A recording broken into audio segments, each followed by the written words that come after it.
OMG, Matt, Matt, I just saw your messages. Thank you for lurking.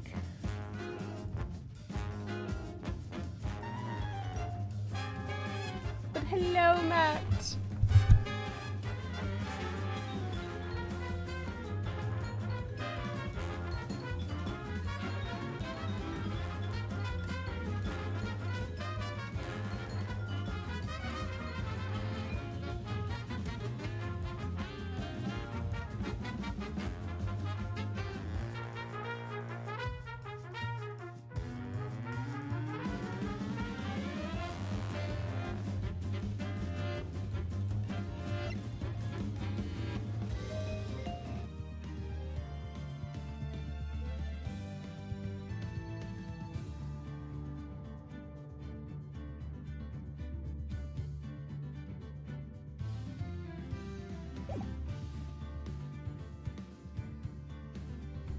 Hello. How are we doing, folks? We're back. We're back with some more Phoenix Wright Ace Attorney Trilogy. How are we doing this fine evening? And hello again, Matt. I know you're lurking. Hope everyone's doing good. We're gonna beat this game today. If it's the last thing I do, I don't care how long it takes. I do not care. We will beat it.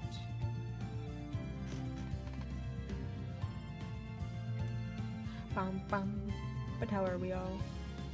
Hope everyone is doing good. I'm doing good. I'm doing good. Bum, bum, bum, bum, bum, bum, bum, bum, bum, bum. Just checking something. I should not have gone to the screen because I was definitely not ready. But it's fine. It's fine. It's fine.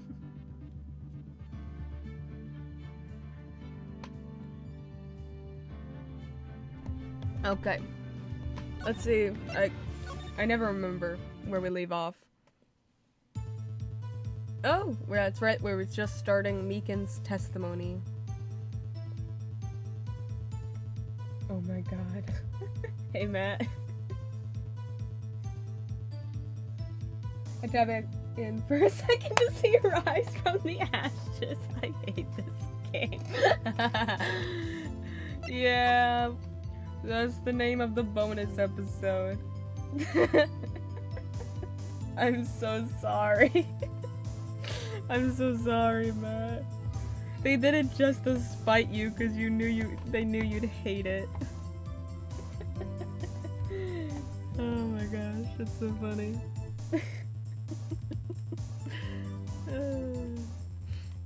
So sorry, so sorry. There's one thing that proves the man was Detective Goodman, sir. To enter the evidence room, one must use their ID card. When an ID card is used, there's a record of it. At the time of the crime, the detective had used his card. Okay. An ID card record. I see. I have the ID card record right here, Your Honor. Hey, I have that too. The ID used at 5:14 is that of the victim. Just before the crime, Yes, without a doubt, this is the victim's ID card.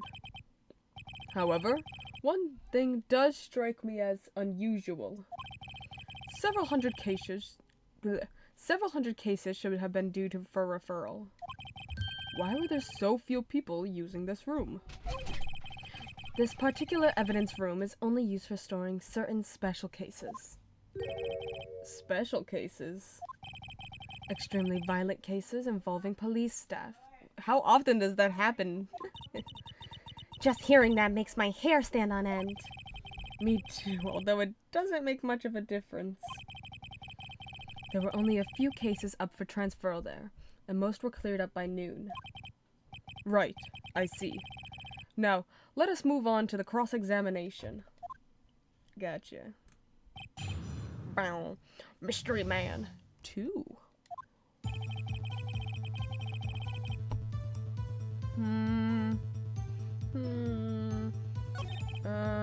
One month there's a record of it. The time the detective had used this card.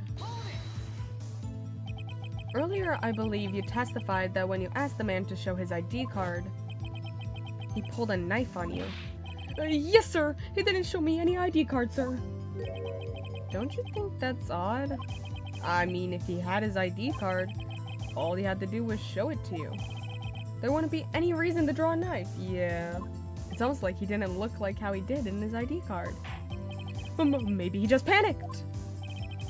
Everything stems from contradictions. Let's point them out. Mr. Wright, what do you think? I'm confused. Same, Phoenix. What?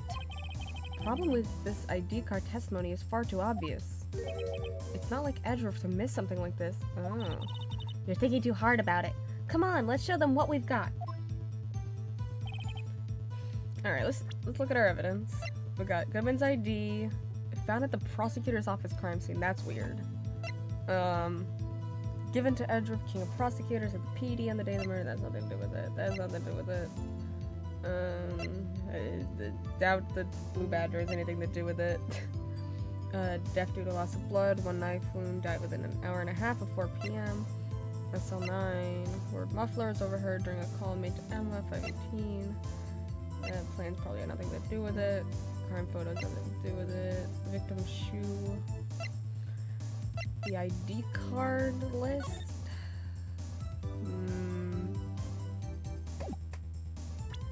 No. Goodman's lost item report. Oh. I wonder if he lost his ID, because this was the day of the murder. Wonder if, because he never wrote what item is lost. But he also got his ID number wrong. So I bet that's what it is. To enter the evidence room, one must use the ID card. At the time of the crime, the detective had used his card. Not if it was lost! Wait one moment, Officer Meekins. Oh, I'm not good at waiting, sir. I have the victim's ID card right here. I found it at the crime scene. That makes sense. When I say crime scene, I'm not referring to the evidence room at the police department. I mean the other crime scene. The underground parking lot at the prosecutor's office. Your Honor, I have one more piece of evidence to present. It's a very important clue regarding the victim's ID card. Lost item report. It's only half completed. But it shows that Detective Goodman had lost something on the day of the crime. Something important enough to fill out this report. Let me guess. You believe this something to be his ID card, right? I can't say for sure, but there is a high possibility. On the day of the crime, Detective Goodman was not carrying his card. Order, order. So, now, what does this all mean? It can only mean one thing. Doesn't even require much thought for your small brain, Mr. Judge. The man Officer Meekins encountered in the evidence room was not Detective Goodman, but rather the man who stole his ID card. Order, order, order. Does the prosecution have a response? I have only one thing to say to the defense. Yes? Bravo, Mr. Wright. Bravo? This is a weird change of pace for you. Allow me to summarize the defense's argument. At 5:15 p.m. on the day of the crime, the man in the evidence room Officer Meekins encountered was not Detective Goodman. There are two grounds to support this. First, the locker in the evidence room was already unlocked. Second, the victim lost his ID card. Am I correct so far, Mr. Wright? Yes. What is he up to? That being the case, we must inevitably arrive at a single conclusion. If the victim in this video is a fake, then the murder in the evidence room is also fake. Oh, I see where he's going with this. Which means that Lana Skye still murdered. that Lana Skye still murdered Detective Goodman in the underground parking lot. I see where he's going with this. In other words, the security camera does not show the instant of the murder. That is... well, I guess that's right. Is something wrong, Mr. Wright? Only moments ago you seemed content to be pointing your finger around. This isn't gonna end well. Yeah, I can see where this is going. Well, well. It seems you finally realized exactly what we've gone to such lengths to prove. Thanks for doing my job for me, Phoenix. Explain yourself, Mr. Edgeworth. The defense has already done the explaining for me. The victim in this video is a fake, which means a murder did not take place at the police department at 5:15 on the day of the crime. So the real crime could only take place at one location, the underground parking lot. At the prosecutor's office, the murderer being Miss Lana Skye, the defendant. Damn. He got us. We did his job for him. Crap. The evidence is compelling. A trustworthy witness observed the moment the defendant used the murder weapon. Ugh.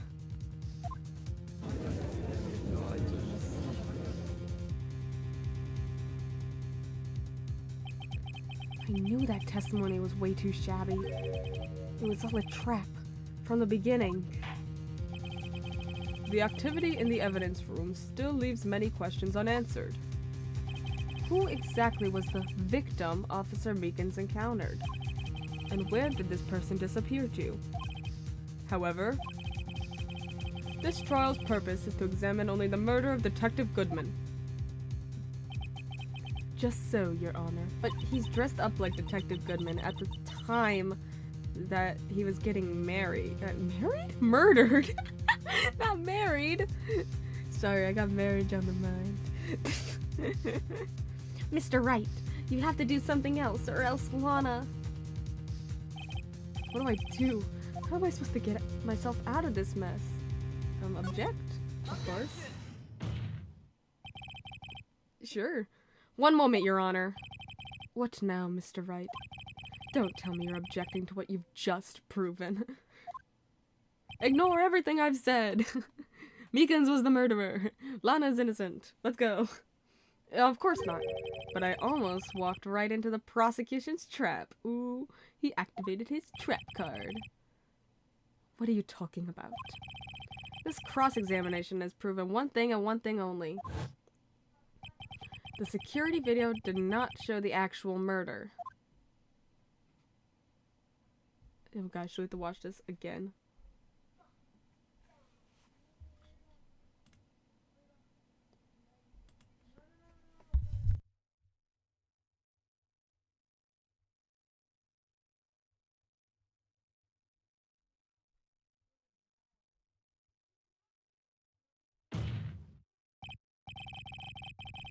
However, it cannot be said that it is unrelated to the murder in the parking lot.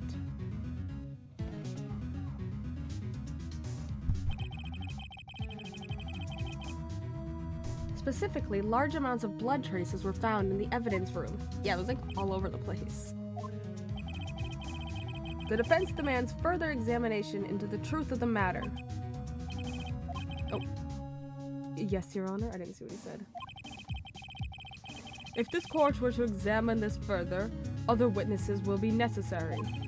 Is the prosecution prepared? I'm sorry, Your Honor. The prosecution considered the incident at the police department to be unrelated. We have not prepared any other witnesses for this incident. If it was unrelated, then why are we if you knew it was unrelated, then whatever. This just might be my chance. Time to call a certain Texas Ranger to the stand. Who? Mr. Wright, do you mean Your Honor, the defense would like to request a specific witness. Oh, whom do you have in mind? Someone we have reason to believe knows the truth. The truth behind the activities that took place in the evidence room. The prosecution requests to hear this person's name before deciding whether or not to comply. Very well then, Mr. Wright. This person whom you would have testify, what is his or her name? Officer Meekins. Why can't I call Phoenix White? Angel Star? I wonder who. Bruce, I kind of want to say Bruce Goodman, just because it's funny. But no, it's Jake Marshall. Kind of wanted to say Goodman though, that would have been funny. Officer Jake Marshall. Why him? Because we found his fingerprints at the crime scene. I can't let Edgeworth know everything just yet. He's in charge of the evidence room. I feel we should hear what he has to say. The prosecution agrees to the defense's request. Since he was responsible for guarding the room, we should hear his testimony. Fortunately, he works in the police department. We shouldn't need longer than 20 minutes to prepare. Very well. The court will take a 30-minute recess while the witness is subpoenaed. Will the prosecution please prepare the witness during this time? We will, Your Honor. Court is now in recess. Yay, recess! Oh, hello, Lana. February 24th, 11:32 a.m. There's no stopping you, is there, Mr. Wright? Huh? What do you mean? You called for Jake Marshall. It seems you figured everything out. I haven't figured anything out. How'd you know? Lana, you're the one who knows everything. Emma, you always know everything. Why don't you just tell us? It'd be so much easier. Mr. Wright is trying his hardest to protect you.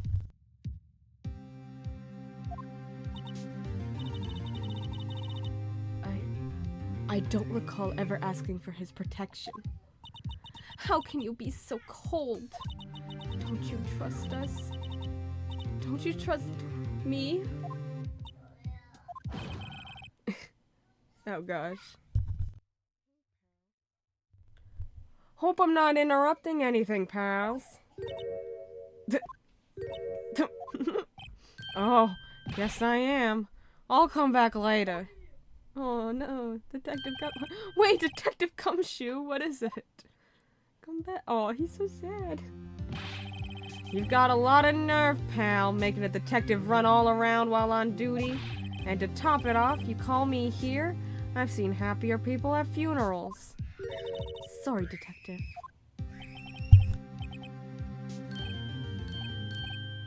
You better be. Hey!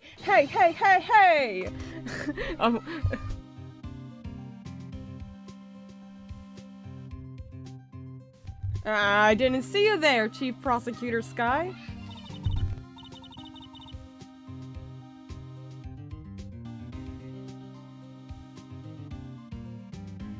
That's okay, so, have you brought what I asked?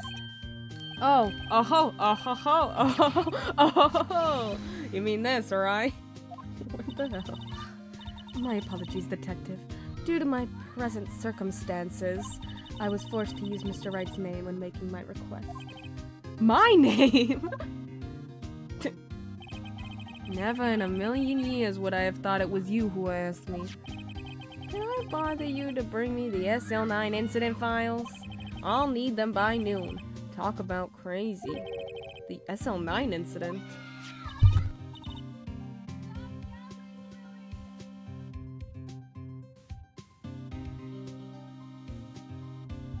But Lana, that's... I thought Mr. Wright might need them, so I had them brought here. Here, you might do well to read them. I can't believe you, the chief prosecutor, were a witness in that case. Whoa, she was a witness? Miss Sky was a witness? Files for the Joe Dark killing solved 2 years ago. SL9 incident files are super Lana Sky. Take it from me, you don't want anything to do with serial murders. Serial killer. Let's check.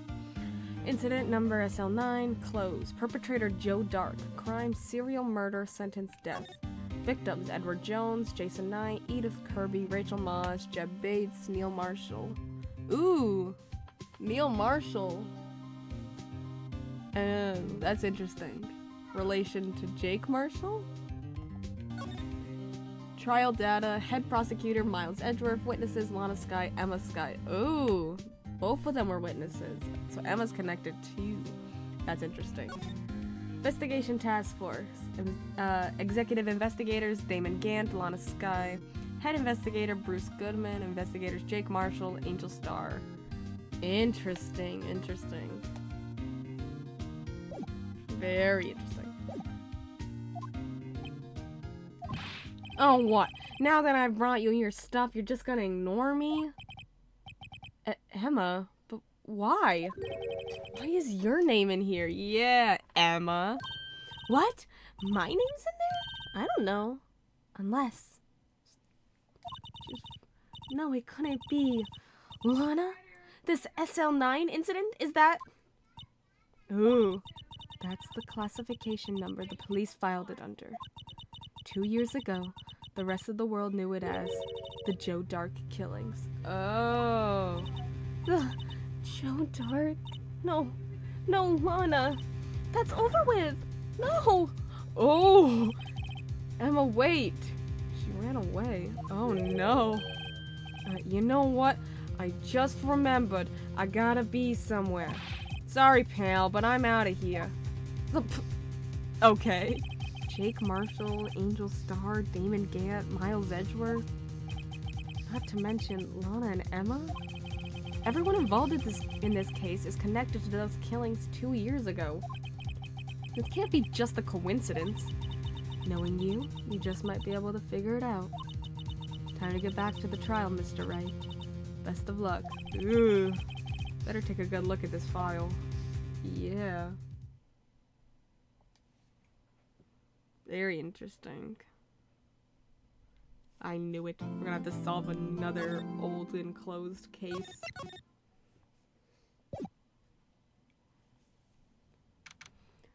(12:14 p.m. District Court. The court will now reconvene for the trial of Miss Lana Skye. Emma didn't come back. Oh, who's gonna sit next to me and point out obvious stuff? Allow me to call the next witness to the stand. The officer in charge of guarding the evidence room on the day of the crime. Officer Marshall. Witness, please state your name and occupation. Me, partner? Oh, I'm just a man, same as you, wandering the trails of civilization. This guy's awesome. Occasionally helping the elderly cross intersections when needed. Yes, we get it. Oh, I know. You're a patrolman. As for my name, if you listen hard enough, you can hear the howling wind calling it out. To be exact, it's Jake Marshall, Your Honor. Howling wind? I've never heard Edgeworth described that way before. Now,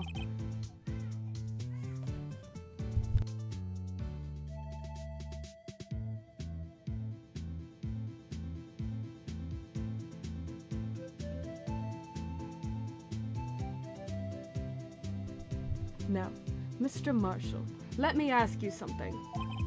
You were in charge of guarding the evidence room on the day the crime took place. Is this correct? According to the papers, partner. What do you mean? A desperado soul is as boundless as the desert sands. No paper can sum it up. Maybe it's best we get on with this quickly. Please, share with us your testimony of the day of the crime. In plain old English. I doubt he's gonna do that. Day of the crime. My job was to keep a wary eye on that bone orchard. They said I was supposed to make the rounds 3 times a day, but that ain't my style. Besides, the room's protected by 2 security systems anyway. If I remember right, I was at a street side saloon at the time it went down. I'm just an innocent traveling man, so if you're out of ammo, it's time I hit the trail. You were not at a saloon. I can't say I particularly care for your attitude. I can't say I care for your beard, but you don't see me complaining. Ooh. Wait a minute. What do you mean by 2 security systems? I mean the security cameras and the ID card reader. I reckon every cowpoke like you knows about those. Yes, well, what about the fingerprint-activated locks on the evidence lockers? Fingerprint-activated locks? What kind of newfangled doohickeys are those? He's not being very helpful. He's not that good with machines, or with following orders. Everyone's got their weaknesses now, don't they, Mr. Prosecutor?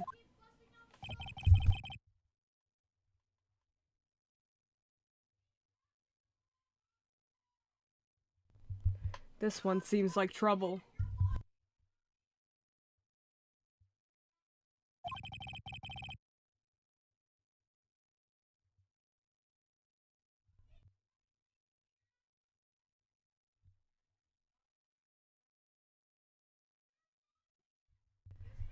Okay, Mr. Wright, he's all yours.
Hello, back.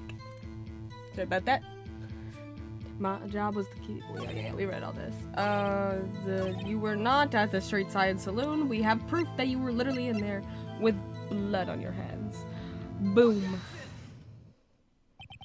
Officer Marshall, doesn't it strike you as odd that you being called in to testify? That is, you being called in to testify like this?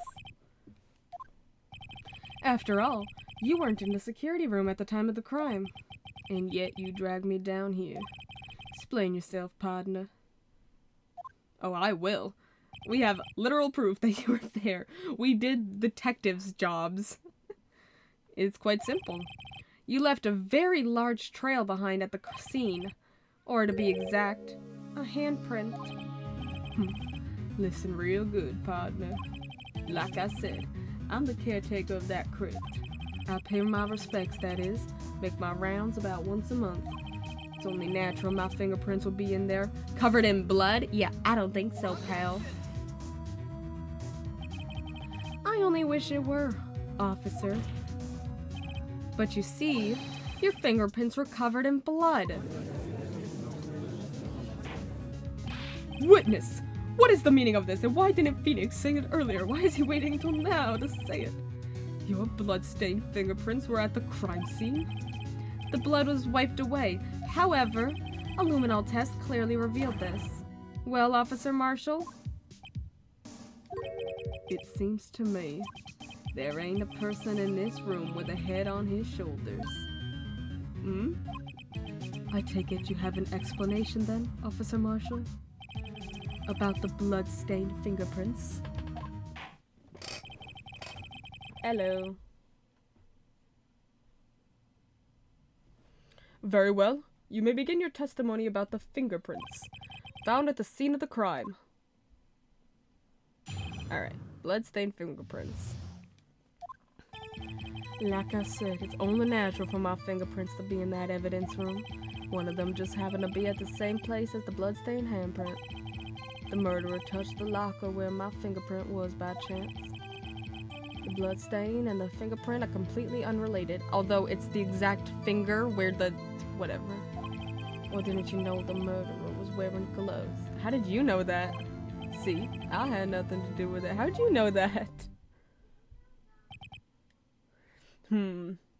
This witness's explanation appears valid, although there's room for doubt. Life wouldn't be fun without any doubt, partner. The defense may now cross-examine the witness. This guy's hiding something, I can feel it. Now's my chance to prove it.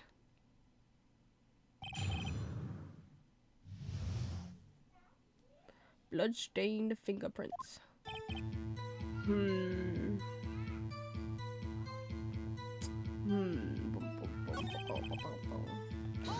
Quite convenient of you. So then, what about the bloody handprint? Wasn't mine. It's no mystery. Please explain. My locker's covered with my fingerprints. It just so happened.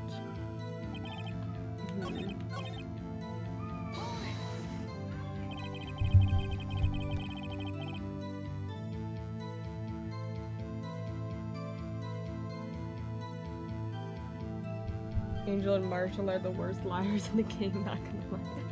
That's because you, how did you put it? Pay your respects once a month? Yeah, that's right.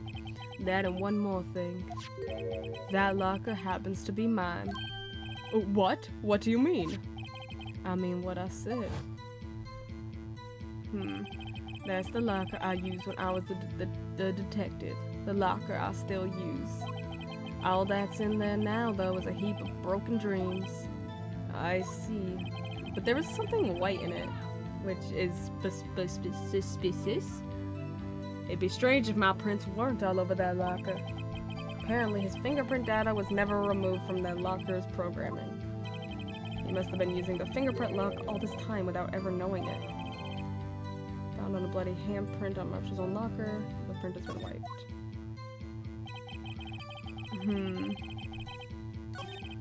Murderer touched my locker button. The bloods are completely unrelated. Unrelated? They're as different as night and day. Kinda like cereal and cereal. One's gotta do with breakfast while the other's a type of murder. He's right. Although seemingly alike, they're totally different. Thanks, Judge. I don't even see what homonyms have to do with this. Or didn't you know the murderer was wearing gloves? How did you know that? Yeah, how do you know that? I may be a loner, but I still do my job. I keep up on the reports. There was a blood stain at the scene, thought to be left by the murderer. That's right. It was found on Detective Gumshoe's locker. However, no fingerprints were detected on that handprint. Oh yeah, I think I tried that too. So that would mean the murderer, wearing gloves, happened to place their hand on top of Officer Marshall's fingerprint. So convenient. That's the only logical conclusion. Are you starting to get the picture, partner? The picture? This seal of blood. In the desert, it's just the food for the buzzards. There's only one reality, and that's this. The security tape. So long as my trail isn't in there, you can't say otherwise. Interesting. This isn't getting us anywhere, Mr. Wright. Please consider carefully where you're going with this cross-examination. Yes, Your Honor. Now then, continue your testimony, Officer Marshall. Too bad it wasn't me in that video, right, partner? What do you mean by that? You want to tie me to this crime, isn't that right, partner? If so, that video is the only direct evidence you have. Oh. But that video is next to useless. It's full of blind spots. Blind spots? Places you can't see, idiot. How did you get to be a judge? The camera's panning back and forth. The floor isn't shown. If someone was familiar with the camera's position, they could leave the room without being caught on tape. You're just crawling on the floor. We don't have time for your speculations, Mr. Wright. Well, Mr. Wright, if you could show us evidence in this video that indicates Officer Marshall was present, please do so now. Sure. Very well. Allow me to point out your mistake, Officer Marshall. Tread carefully, Mr. Wright, or you might wind up being the one who making the mistake. Now then, let's have another look at the video. Show us the incriminating evidence. Okay. Now then.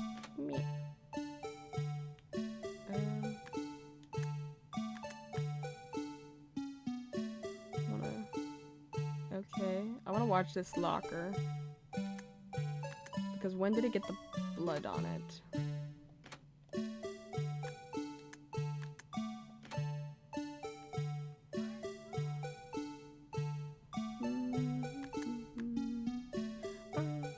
Yeah, the blue badger is covering up half the shot.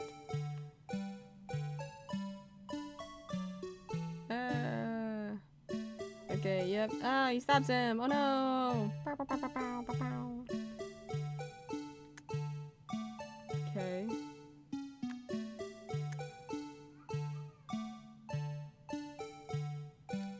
Oh! That changed. That changed. He put the costume in his own locker. That's funny. That's funny. He stuffed the costume in his locker. Oh, that's 100% what happened. That's funny. Bringing our attention back to the security camera is a mistake I'm afraid you'll soon not forget, Officer Marshall. The days are short in Texas, and so are our tempers. Could you sum up what you have to say in 8 words or less? Very well. You can clearly be seen in this video. You can't even hide the evidence properly. Exactly 8 words. Not bad, partner. The key lies in a certain locker shown in the video. Oh my gosh. That locker with the white cloth sticking out? That was the witnesses, I believe. Now then, let's rewind the video a bit. Oh my gosh, this freaking videotape, man. It's cool, but oh my gosh.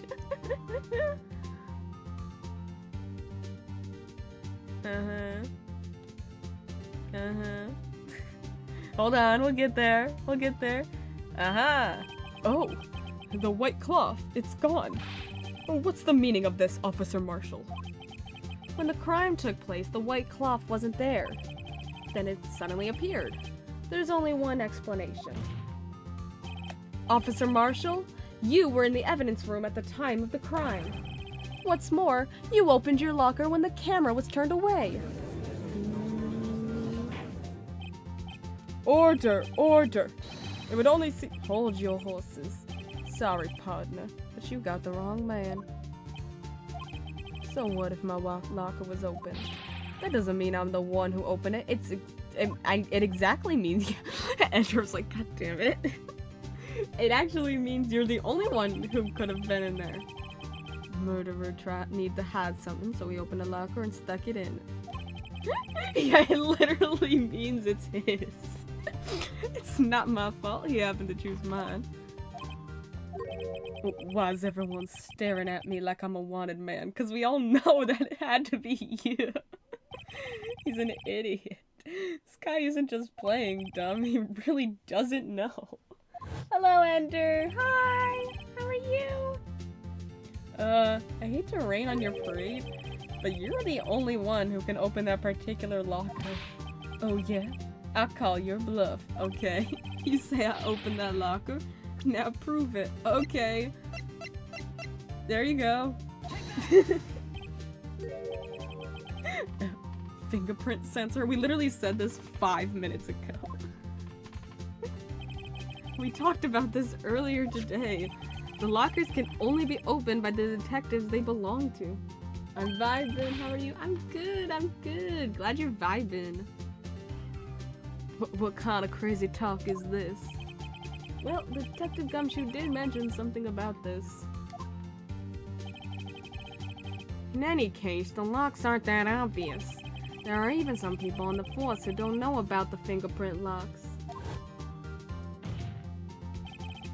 So, Sheriff, what do you have to say in 8 words or less? Oh. What is he biting? I only got 1 word. Oh, it's like jerky or something. Okay. Oh, no!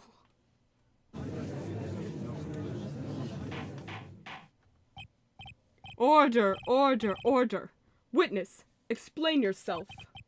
If this is a joke, it's the worst I've ever heard. I assure you, this is no joke, Officer Marshall. Now then, please tell us what you were doing in the evidence room at the time of the crime. Olay, please answer the question. Why do you say Olay? What is he now, a bullfighter? That's alright, Officer Marshall. I believe we can figure out the rest from here. We can? Have a look at these floor plans. There is no place for someone to hide in the evidence room. Yet Officer Meekins didn't see Officer Marshall. If that's so, then where was the witness? It seems Mr. Wright has an answer. That's right, the only possible conclusion. Well then, let's hear it. Where was Officer Marshall at the time of the crime?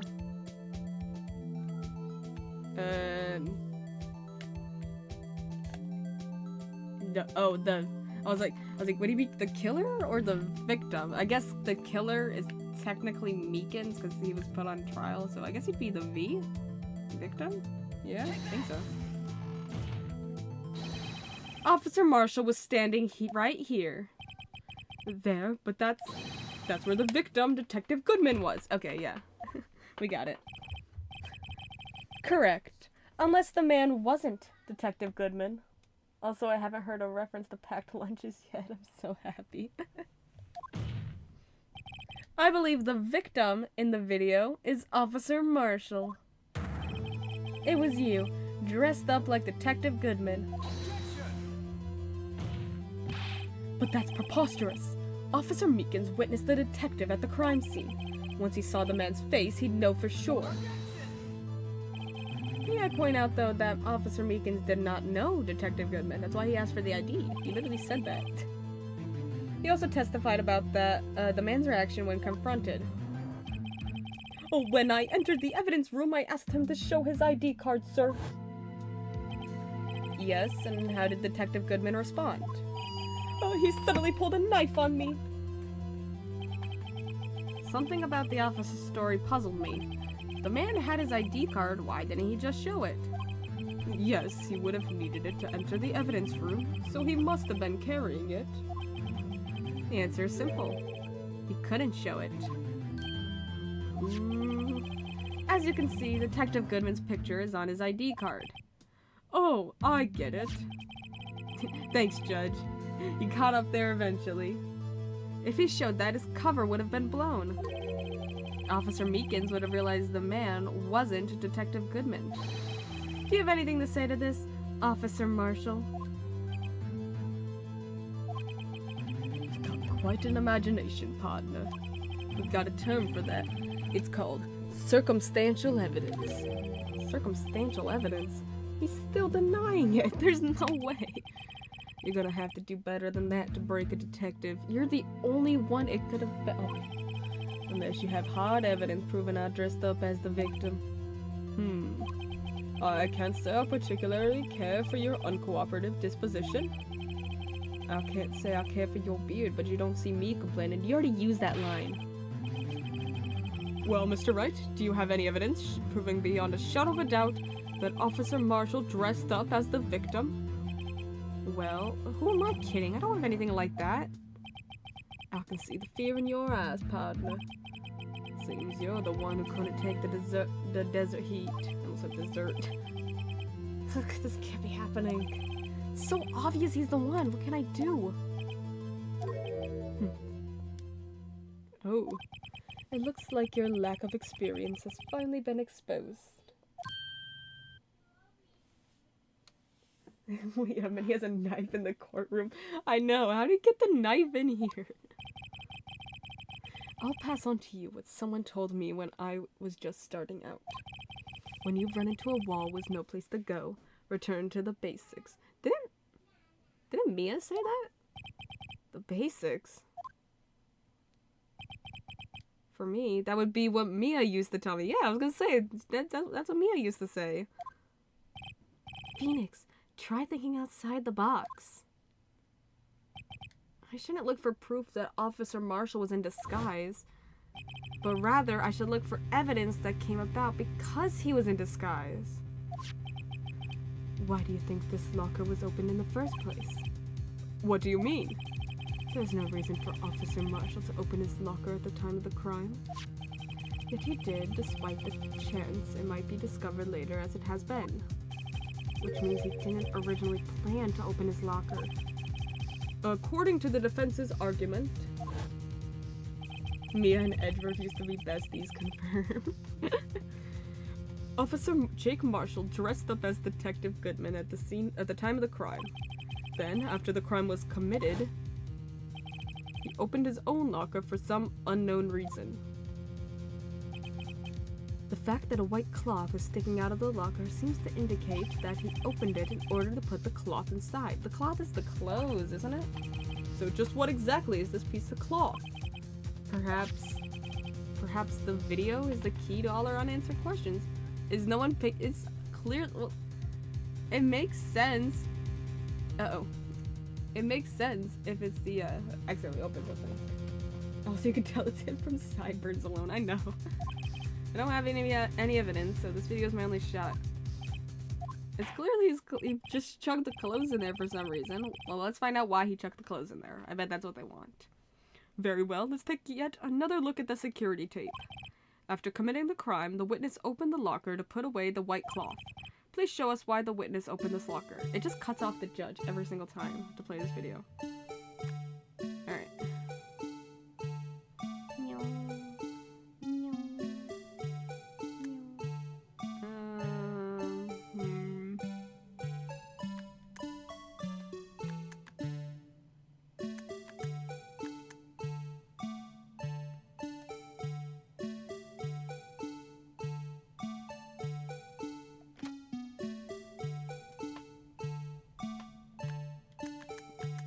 Oh, yeah, there's blood on his jacket.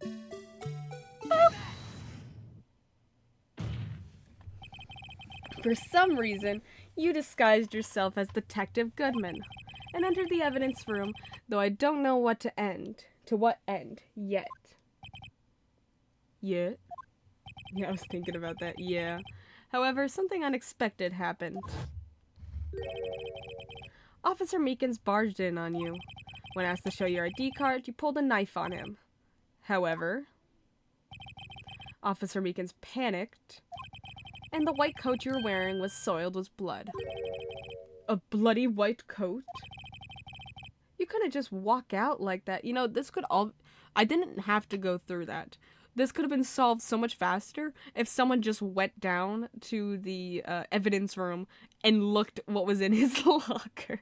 Like, brought him down to open it with his fingerprint and then see what was in there and see that it was clearly the outfit. Like, oh my gosh. You couldn't just walk out like that. So you hid the coat in your locker. Not bad, partner. We got you. Now then, Officer Marshall, are you ready to tell us the truth? Looks like I underestimated y'all. I hope you're happy now, Mr. Edgeworth. Ooh, 2 years ago. If you were only half as persistent then as you are today, we all wouldn't have to be here now, would we? Officer Marshall, tell the court what you did. All of it. All right. Seems the time has come. Marshall's confession. I had to do it that day. I just couldn't stand by and let it die. I stole the detective's ID and dressed like him. I planned to take out the evidence. I wasn't expecting Officer Meekins. I knocked him out. I managed to escape. I knew which areas wouldn't be caught on the camera. There wasn't any murder in the evidence room at 5:15. So the supposed victim was really you. But there's only one thing I still don't understand. Traces of a large quantity of blood were found on the floor of the evidence room. If no one was murdered, then how could that be? Officer Meekins managed to cut his own hand. My guess is he's the donor. That was I was gonna say, that's way too much blood. I saw the amount. That was way too much blood for such a small donation. Marshall's confession. Alright.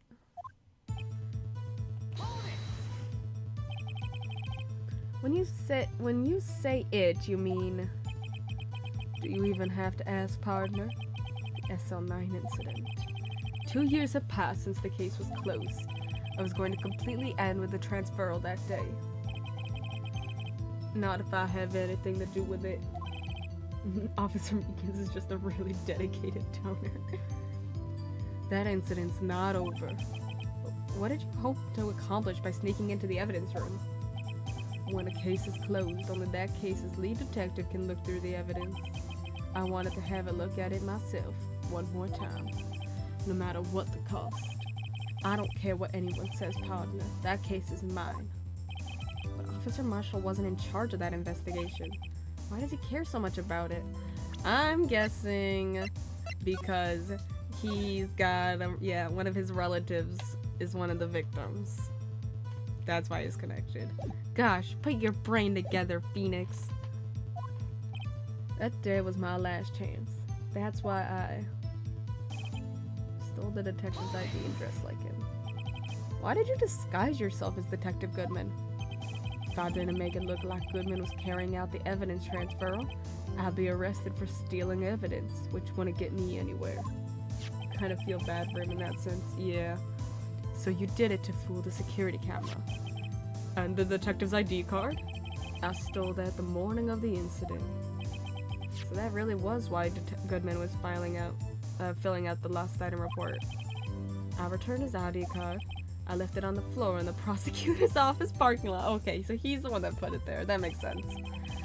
The ID card I found was left there by Officer Marshall? So essentially, you managed to succeed despite your lack of foresight. What do you mean, partner? I mean, the fingerprint activated lock, of course. No matter how well you disguise yourself, you can't change your fingerprints. Under normal circumstances, you wouldn't have been able to open that locker yourself. But he could because a rubber glove just happened to get stuck in that door. That means Detective Goodman must have opened the locker before Officer Marshall. Ooh, but when did he go in? Because he's not on the... Yeah, he never went in that day. So when did he do it? Interesting. I want to know who went in before Edgeworth. Very interesting.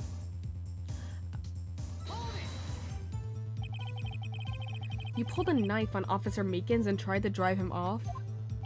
Let's just say I was a little surprised. I only planned on being in the evidence room for no more than 5 minutes. I didn't think anyone would actually come in during that short time. Unless his number is... No, it's not, because his number is... We have his ID number. It's right here. It's 5842189. We have his number. And he didn't have his ID card. He didn't have his ID card because that morning Officer Marshall stole it. Officer Meekins certainly is a 1 in a million type of person. Mistaking a detective for an intruder and demanding to be shown his ID. I'll have to think a little more about his raise this year. When did Edgeworth get so much influence? Anyway, he threw himself at me and I ended up cutting him slightly. I'm sorry it had to turn out that way, with me knocking him out and everything. But by the way, what happened to your knife? Oh, you mean this one? Oh. I don't know what to say. So you knocked Officer Meekins out and managed to escape. So you did your research beforehand. Those who go into the desert unprepared don't live long, partner.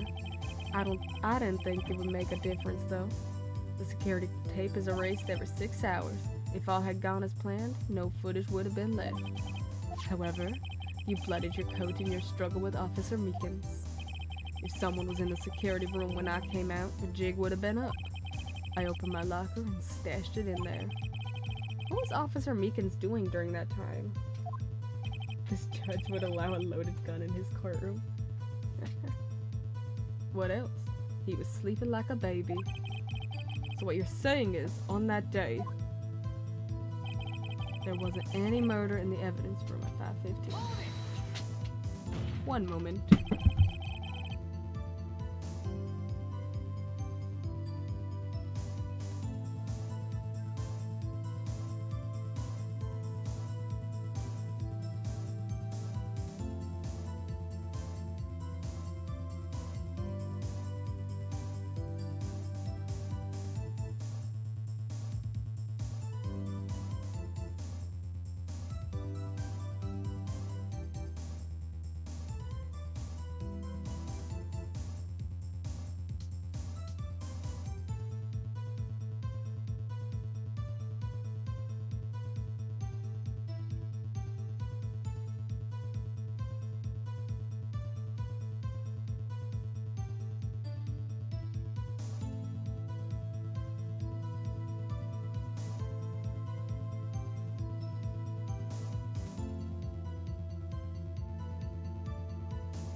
Whoa. But the blood found at the scene certainly indicates a crime took place. What, are you blind? The victim shown on that tape is me, and I'm not dead yet, partner. So, you stole the evidence from the locker. Actually, no I didn't. Why not? When I opened the locker, the evidence was already gone. Ooh, somebody else took them. What? Mr. Edgeworth, where is that evidence? It's still missing, Your Honor. Ooh. Detective Goodman's locker was already empty? Someone else stole the evidence? Officer Marshall, may I ask you one thing? Fire away, partner. It's a free country. Just remember, I'm also free to decide whether or not to answer. Why did you do this? Stealing a detective's ID, injuring a police officer. This is no small offense. Moreover, you're an officer yourself. This will have serious consequences. It can't just be forgiven with a simple cut in salary. Not that salary cuts are ever a valid solution. Yeah. Like I said, this isn't your case. This one is mine. And I'll do anything it takes to get an answer I'm satisfied with. The witness has an unusual amount of zeal. Let's hear more. I can't just forget the SL9 incident. You know why? I do know why. I'm assuming I just... Yeah. Officer Marshall, I think I understand. I figured this out way before you, Phoenix. I figured this out as soon as I read the file. I think I know why you care so much about the SL9 incident. Sounds like you've been sipping too much cactus juice, partner. I have the SL9 incident file here. The name Marshall is mentioned in here. In a list of murder victims. Yep. Any relation? Yep. Neil Marshall. Are you related to this man? Neil Marshall? Yeah. I'm sure you've heard the name. 2 years ago. Oh. He received the same lousy prosecutor award you got. What? A prosecutor? Oh, he was a prosecutor. Interesting. He must be talking about the King of Prosecutors Award. Now I remember. Prosecutor Neil Marshall. He handled the SL9 case before I did. Ooh, interesting. That's right. He was killed. And the case fell into your hands. But what's his relation to you? He was my brother. Aww. He was investigating the murders with Damon Gant, the then Deputy Chief of Police. Aww. Oh yeah, there he is in the bottom. I was wondering who that was. Aww. The group of detectives I was part of worked under them. We were desperate to prosecute the killer. Ooh. Joe Dark. My brother fought Dark and was killed. That was the first time Dark left behind any evidence. That was all we needed. Oh. He was arraigned and incarcerated. The case was finally closed. At least, according to the public records. What do you mean? My brother couldn't have been killed by Joe Dark. I knew my brother better than anyone. No one could have beaten him in a fight. And that's it? That's your reason for your insane actions. There's more to my brother's death than what the records say. No matter how much you try to hide it, you can't fool me. Ooh. Well, at least one thing's for certain. Now we know what happened at the police department on the day of the crime. That was the last day the SL9 case could be reopened. Not satisfied with its resolution, Officer Marshall planned to steal the evidence. Disguising himself as Detective Goodman, he entered the evidence room. Officer Meekins confronted him, so he rendered him unconscious and fled. Yes, this mystery has finally been cleared up. No murder took place at the police department that day. Yeah, I was gonna say, we still got the who actually killed Detective Goodman. Don't forget your focus, Phoenix. The things that happen by chance never cease to amaze. At exactly the same time as the murder at the prosecutor's office, this fake murder was going on at the police department. Chance? It's gotta be more than just that. So, if no one was murdered at the police department on the day of the crime, that means the murder in the prosecutor's office's parking lot was the real one. Which, in turn, means only one person could have committed the crime. Chief Prosecutor Lana Skye. Ooh. But wait, a verdict wasn't reached in yesterday's trial. Which is why we examined the incident at the police department today. But there's only one reason the defendant was not convicted yesterday. There yet remained the mystery of the simultaneous murder at the police department. I do wonder who might have supposedly killed his brother, though. If he's good at fighting, I feel like whoever attacked him was someone he knew well. Yeah. Seems to me, this boy's got the draw on you, partner. All of the mysteries at the police department have been resolved, no doubt about it. Our sole murder took place at the prosecutor's office. The only suspect is Lana Skye. And the testimony of one Miss Angel Starr is completely incontestable. If you have a response, make it a single word or less. Objection! That's not a word. That doesn't count, it's not a word. I rest my case. It seems this trial has reached its conclusion. There's no room for doubt. Well done, Mr. Wright. Thanks to you, I didn't need to waste my time disproving the alleged murder at the police department. Yeah, we did his job for him. There's no doubt what I proved today is true. The apparent murder on the security camera's tape really was fake. I didn't realize that would end up proving Lana guilty. Yeah, what do you think that would have done? Now then, the time for the verdict has arrived. This court finds the defendant... Oh, Emma! Hey, she's back! Your Honor, wait! Emma? The defense has an objection, a scientific objection.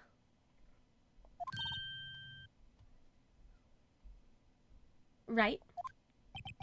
What do you mean, Wright? Mr. Wright, are you this girl's guardian? Your Honor? Oh, in a sense. Please, Your Honor, all I'm asking for is a minute of your time. Please hear me out. Mr. Edgeworth, please. Ooh, I don't want to leave any loose ends. You want a minute? I'll give you 3.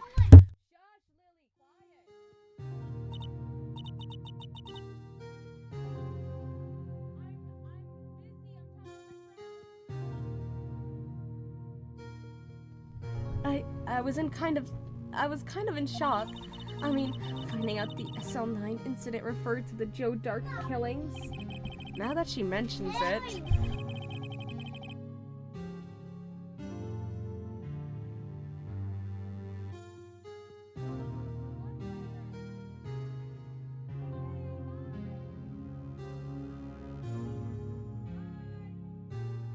The names of both Sky sisters were in that file.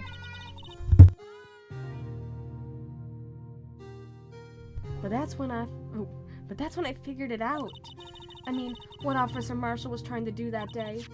So I knew his fingerprint had nothing to do with the crime. That left only one thing, the other handprint. You mean the traces of blood found on Detective Gumshoe's locker? But no fingerprints were found on it, right? No, but I figured if I examined it scientifically, I'd be sure to find a clue. So I ran over there and looked at it again. So did you find something? No. Okay, thanks, Emma. Sorry. Guess I'm not much of a scientific investigator after all. Is that all? Please don't be mad. Just a high school student. And I'm just an attorney. Yeah, this is your job. She's 16, bro. But Mr. Wright, those traces of blood are the only clue we have. If we can't find something wrong with them... Please, Mr. Wright, you're a professional. If anyone can save Lana, it's you. Me? Oh boy. Time's up. Now then, Mr. Wright.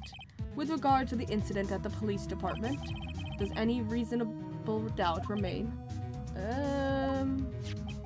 It appears the defense is troubled by the other blood mark. Looking at the floor plans, a handprint was discovered around here. Is there any problem with this? Mr. Wright, I'm sorry. I can't be of more use. But still, if you can't find anything wrong with the blood mark, Lana will be... Please answer my question, Mr. Wright. We don't have all day. Yes, Your Honor. If I've ever needed to concentrate, it's now. What could be wrong with that handprint on Detective Gumshoe's locker? Could there be something I'm missing? Yeah, sure, object. This handprint left at the scene of the crime clearly shows a contradiction. The only thing that seems clear is your grasping, Mr. Wright. You've been staring pretty intently at those floor plans.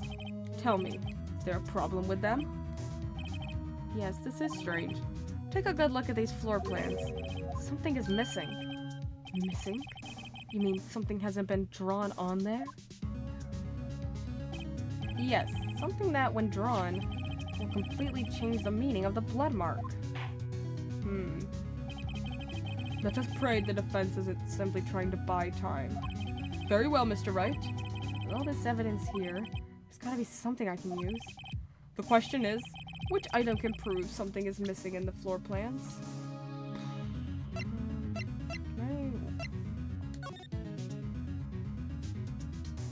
Know what's funny? You can't see the handprint if there's a handprint there. Because the blue badger's in the way of that exact locker. Okay, is it the blue badger that's missing? What about that piece of plywood? Blue badger, mascot of the police force. Defender of truth, guardian of proof. What the heck? Just had a thought, but you know that bloody coat Lana was wearing? Is it the same coat that got covered in blood in this room? I don't think so. Because that happened at the same time Lana was wearing the coat in the prosecutor's office. Because those things were happening simultaneously. Defender of truth, guardian of proof. Explain yourself, Mr. Wright. You're being weird. Please look at the floor plans of the crime scene. The blue badger is not here.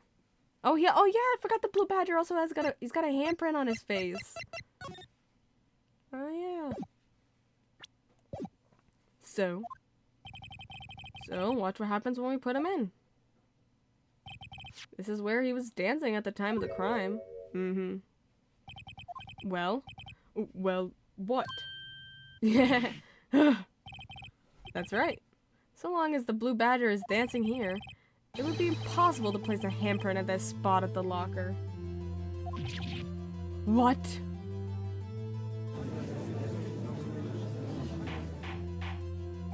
So that means, just what exactly does it mean? It means it can't be done. What do you say? Blood traces were undeniably found on that locker. Don't look at me, I didn't put it there.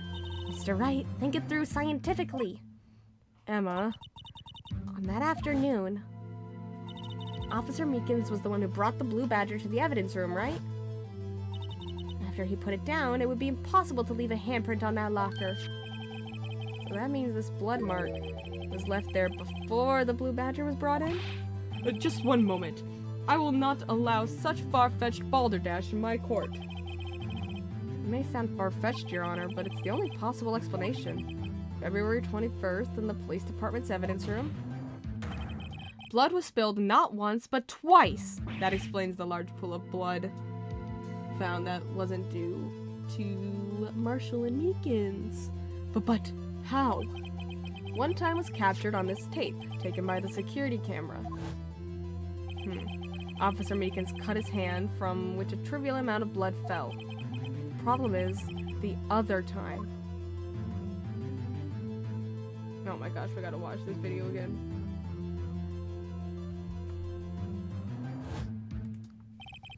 Someone bled prior to the struggle shown on this tape. It had to have been Detective Goodman when he was really murdered. Okay, that's a bit of a stretch. Like, I can see that's where the case is going. That he was murdered in this room prior. But like, to everyone else, Phoenix, that's such a stretch. That's ridiculous. I refuse to accept your absurd claim. Which is so valid. Like, obviously that's where this case is going. He was murdered before the parking lot incident. But oh my gosh, that's so out there, Clay. The murder portrayed in the security tape has been proven to be a fake. However, this does not explain the blood mark found on the locker.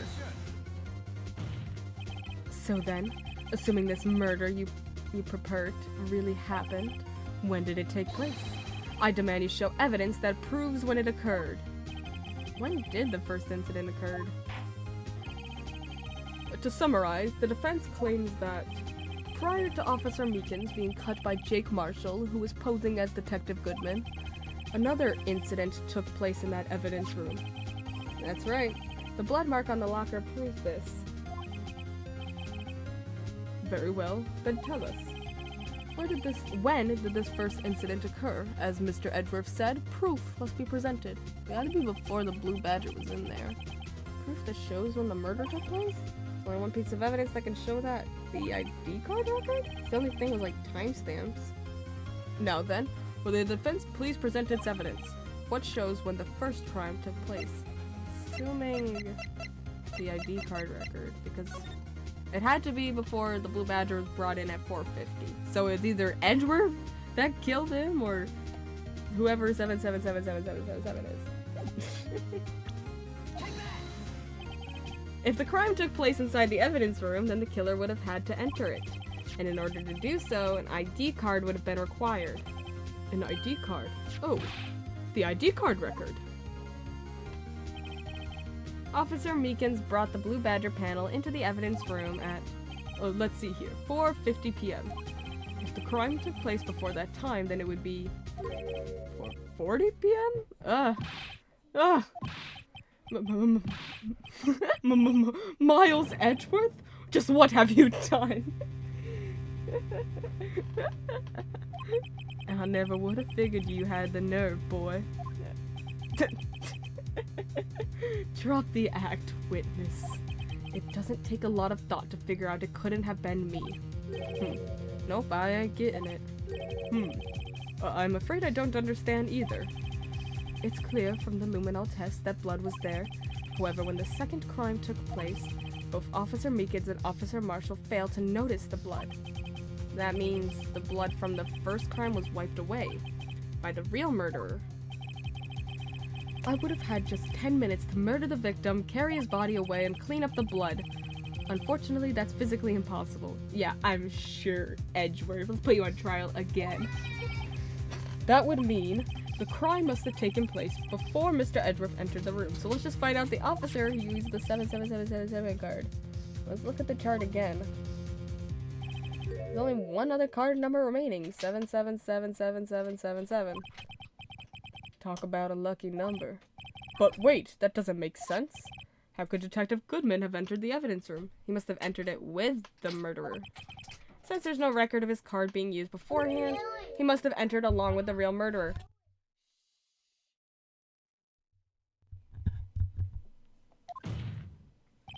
That's the only plausible explanation.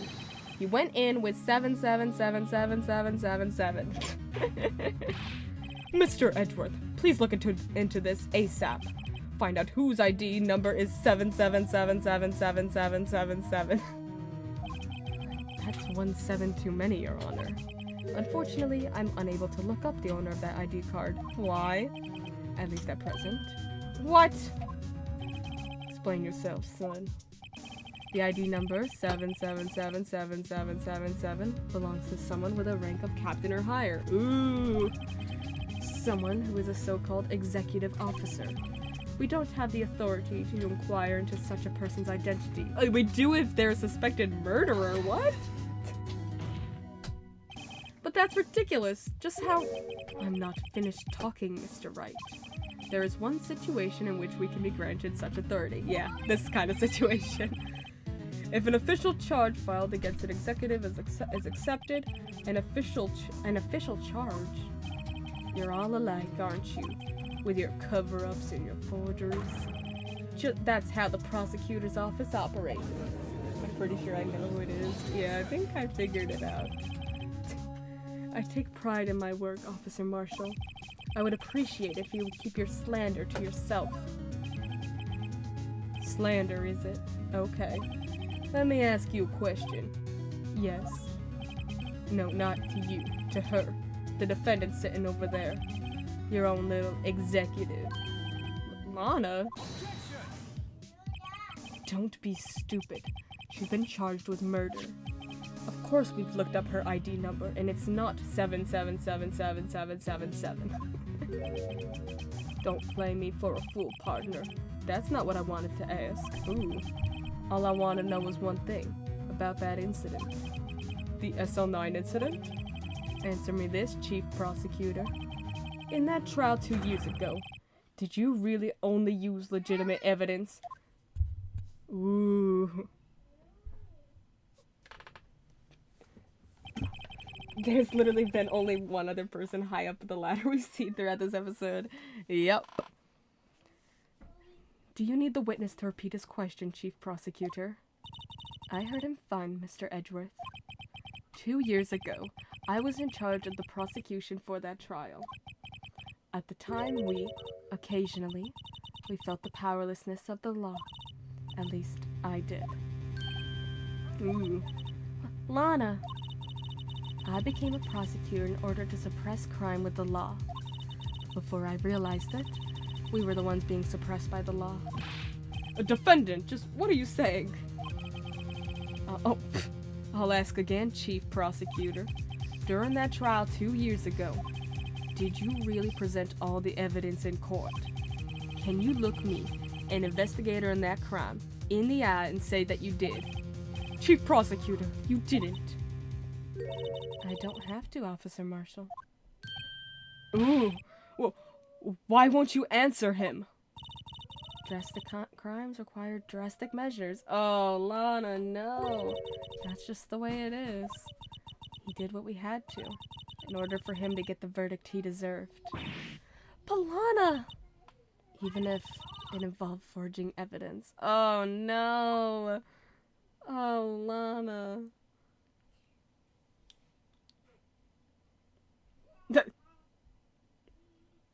Ooh, yikes. See, that's what I'm talking about. Oh, no. No! Order! Order! Order! Order! Lana's remark caused such a stir. The chaos in the courtroom could not be quelled. The conclusion of the trial would have to wait until the following day. Oh no! She might have got the wrong person executed. That's crazy. Oh, she must be carrying so much guilt. Oh no, Lana.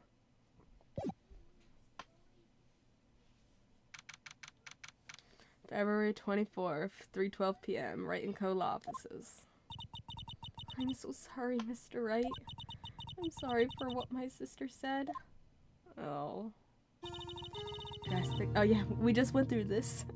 Drastic crimes require drastic measures. That's just the way it is. We did what we had to, in order for him to get the verdict he deserved. I didn't know. Oh, Emma.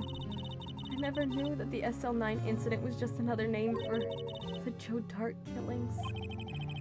Sounds like everyone's heard about these killings but me. How'd you not know about like a clearly in your area serial killer? It was only 2 years ago. Lana wanted Dart convicted so badly. That's why she used me. That's why she used what happened to me. What do you mean, what happened to you? It's all there in the file. Joe Dart's last victim was Prosecutor Neil Marshall. When he murdered Officer Marshall's brother, he left behind an incriminating piece of evidence. But what did you have to do with those killings, Emma? Are you the murderer? On the night Prosecutor Neil Marshall was murdered, Joe Dart tried to kill me. Oh, Emma. What? He tried to kill you? Officer Marshall's brother, Neil, was only trying to save me. Oh. So that means you. Yes. I was a witness in the Joe Dart trial. Didn't see that one coming, although it literally says that she was a witness right there.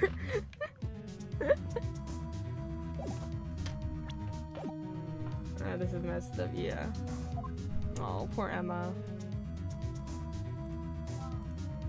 SL9 incident. It happened 2 years ago. It was right about this time of year, too. Yeah, poor Emma. It was a terrible thunderstorm that day. Okay, I'll be right back.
Okay, there we go. There was a terrible thunderstorm that day, unusual for the season. I was alone in my sister's office. We were planning to eat dinner together when she finished her work. And suddenly, this terrifying man came bursting into the office. Joe Dark. It seemed like he was running from someone. He pulled out a knife and screamed at me. I didn't know what was going on. Just then, Prosecutor Marshall showed up. Jake Marshall's brother. Joe Dark tried to take me hostage, but before he could, Mr. Marshall had tackled him. Then, What happened? I'll never forget it. Lightning struck and the lights went out. Suddenly, a bolt of lightning flashed outside the window, lighting up the office for an instant. What I saw then burned a permanent picture in my mind. I can still see it now. A permanent picture? Ew. I don't remember the moment when Dark stabbed Mr. Marshall. So you weren't able to testify about that? No, I was only asked about when I was attacked. That must be why she made up the crime. Made it up? You mean provided bogus evidence?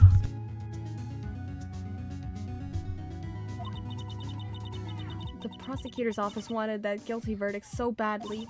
Lana forged the evidence and Mr. Edgeworth used it. Edgeworth?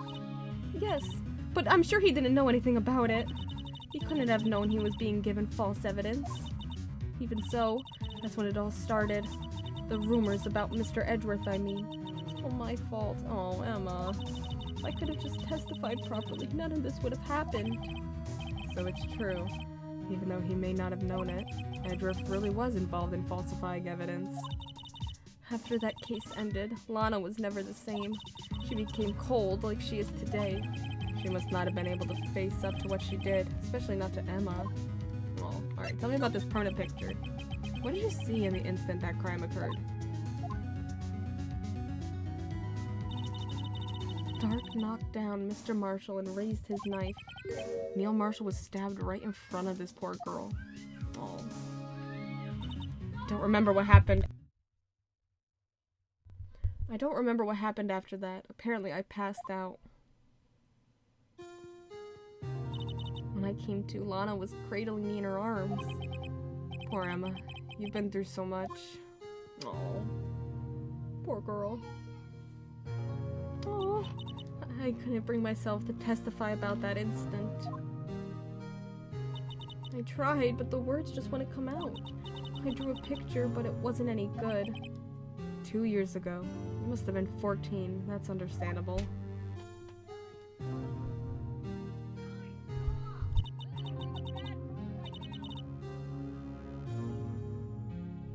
Once it's all over, I made up my mind.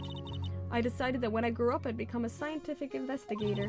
I wanted to be able to fight crime with my testimonies and find the evidence to make an airtight case. That way Lana would never have to forge any. Oh, Emma. I see. I think I'm finally starting to understand what makes Emma tick. But there's still something that bothers me about that crime. There's something that's puzzling me, Emma. I said it in my brain, but now I'm saying it out loud.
Sorry about all the pauses. I just accidentally ripped my headphone cord out of my computer. I was like, oh no.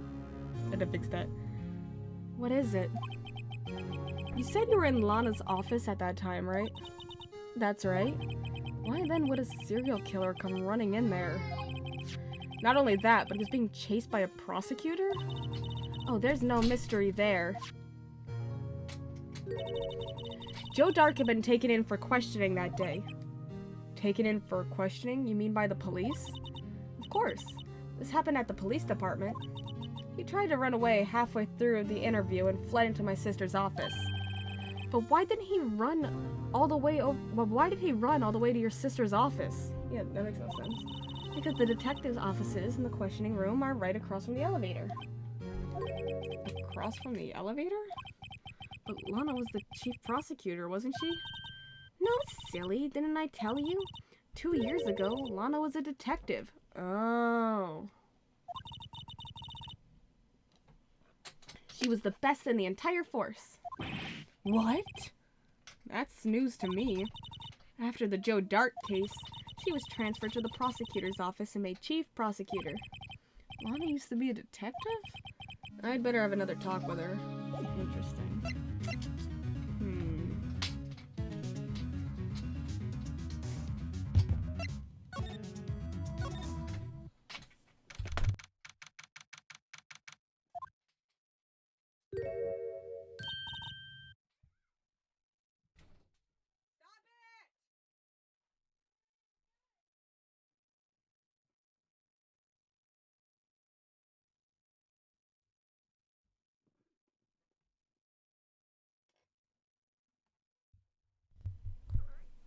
Lana. Mr. Wright, it seems I keep causing you trouble. Falsifying evidence? Didn't think you were the type. Criminals don't mind playing foul. Why should we? But Lana, if you're wrong, an innocent person might be found guilty. Believe me, I understand the risks. Lana, Emma told me about you. Oh? About how you were a detective 2 years ago. And how the SL9 incident was the reason for your transfer to the prosecutor's office. That's right. Could you fill me in on the details? Especially about that unusual change of jobs? You didn't even go to law school. I suppose you have a right to know, Mr. Wright.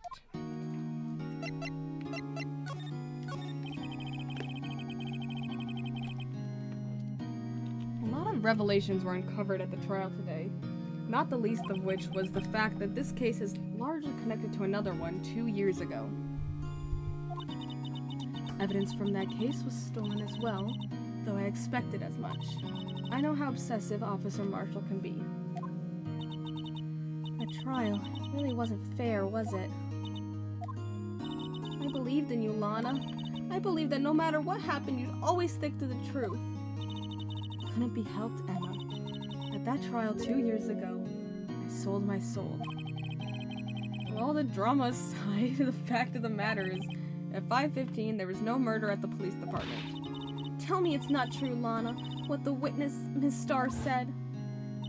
About you stabbing Mr. Goodman with a knife. Lana, I don't understand. Why won't you tell us? Emma, this doesn't involve just me. I don't think I've ever seen Lana look so fazed before.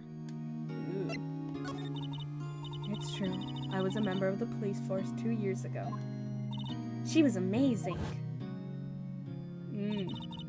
They still talk about all the cases she and Chief Gant cracked together. Chief Gant? He was the deputy chief of police back then, but he still worked on the crime scene. Damon Gant, he was everything I aspired to be. They were the best team ever. They solved crimes before the reports could even be filed. Emma really idolizes her big sister. But now, you're chief prosecutor? What happened? I always planned on becoming a prosecutor. The reason I became a detective was to gain experience investigating crime scenes so you could use that experience in court, right? Gant's help in the SL9 case was crucial to its resolution. After after that, he became chief of police and arranged my transfer to the prosecutor's office. Maybe I should ask more about this investigation of theirs 2 years ago. 2 years ago, I was in second in command of the detectives investigating Dark. Second in command? That means the investigation lead was Damon Gant, right? Yes. Deputy Chief Gant and I shared the same office and the same investigations. They even had the same office? We led a team of the best detectives on the force. Detective Goodman, whose case it was, Jake Marshall, and Angel Starr. It was the first time Marshall worked with his brother. He was quite gung-ho. Without a doubt, Joe Dark was the serial killer. We asked him to come in for questioning. We were desperate for evidence. That's when his final murder took place.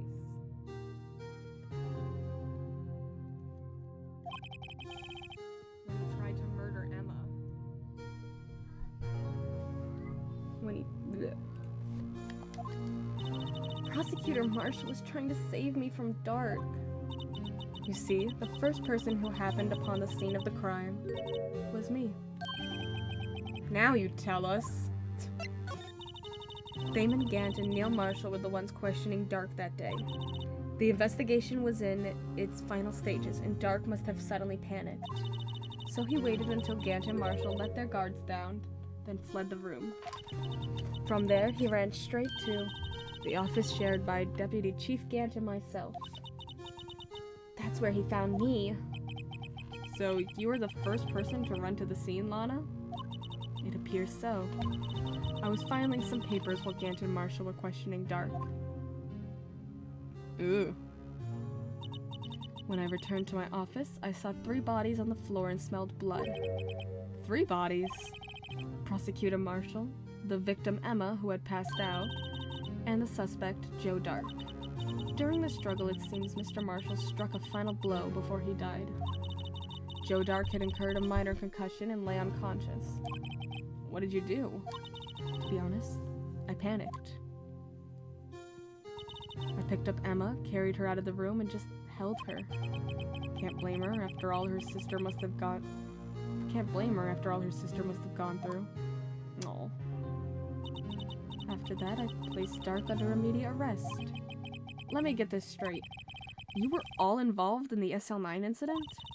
That's right. Quite a coincidence, hmm? I don't buy it. What are you saying? There's no way everyone involved in this trial was also involved in that incident. Just by chance. Yeah. But the case was solved 2 years ago. At least one person went to extremes because they didn't believe it was truly solved. Officer Marshall, yes, his actions came as a surprise to me as well. Ever since his brother died, he's changed completely. I guess he wasn't convinced with the ruling against Joe Dark. Life doesn't end with the closing of a case. Everyone has to live the rest of their lives with their memories. That case just might not be over yet. Huh? Emma was assaulted by Dark at the police department, right? Yes. In that office that Damon Gant and I shared. The office that Mr. Gant now occupies by himself, the Chief's office. Maybe we should have a look at the Chief's office, the site of the final SL9 murder. Okay! Oh, jeez.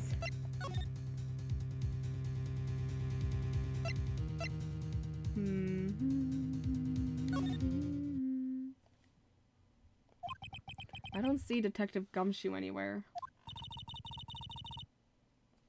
Things seem kind of quiet around here today. You're right. The chief of detectives seems the same, though. Why don't we go look for some other people to talk to? Alright, we can come back here later. Okay. Oh, hello. Howdy, Bambina. Oh, Mr. Marshall. He should really, like, be arrested or something, because I know he didn't murder anyone, but he still assaulted an officer and, like, planned to, like, steal evidence. Like, bro. I never thought things turned out this way when I woke up this morning. Que sera, sera. You never know where life will lead you, eh, Bambina? I should have known my luck had run out when old Billy dried up this morning. Billy? Must be his pet cactus. Say, where are you headed? Just over to the prosecutor's office for a little interrogation. Murder is the only crime you get locked up for in this world. It's a voluntary appearance, but we all know I won't be coming back. Sorry, but you can't go into the evidence room today, partner. Mr. Marshall, why did you do it? Why did prospectors head west? If ever there was a case I needed to know the truth about, it was that one. Before you turn yourself in, Mr. Marshall, would you mind telling us exactly what happened? Okay, so he is going in. Looks like I won't be getting a steak lunch today. Something was fishy about that trial from the beginning.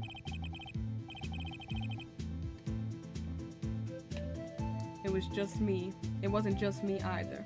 All the other detectives thought so. What do you mean, fishy?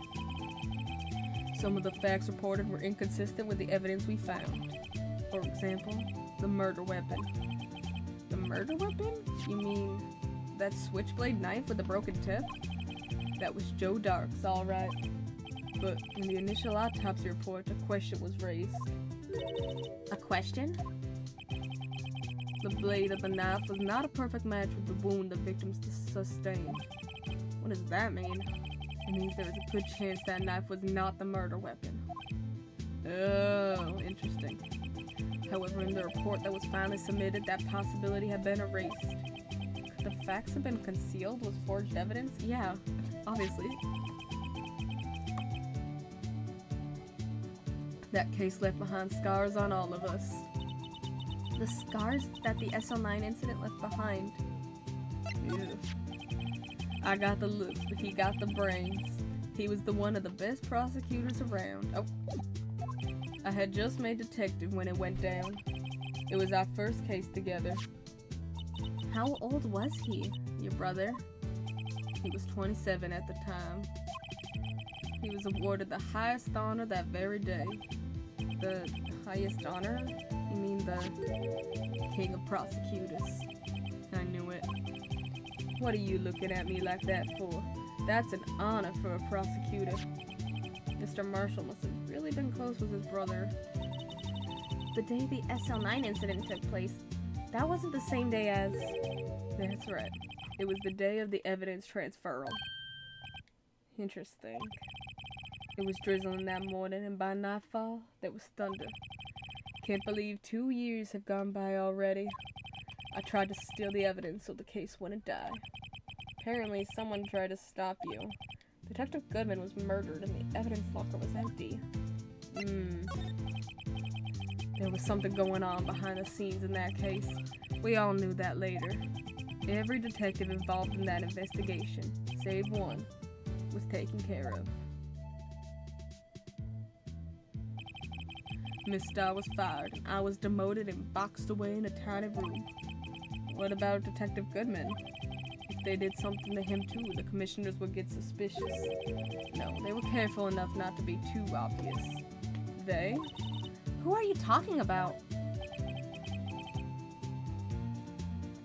Don't get upset, Bambina. I mean Damon Gant and Lana Skye. Ooh.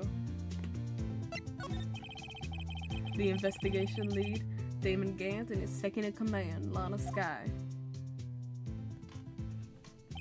Interesting. There wasn't a person on the force who hadn't heard of that duo. That case was the biggest step in both of their careers. After the case ended, Lana transferred to the prosecutor's office, right? Yeah. Damon Gant, the new chief of police, arranged for that to happen. She's never been the same since she left. Huh? Everyone who knew her said so. Chief Prosecutor Skye was totally different when she was a detective. Now that he mentions it, Emma said something like that too. Tell me, what happened to my sister? Sorry, Bambina, but her secret is too well guarded. I never found out. Lana's secret all started 2 years ago.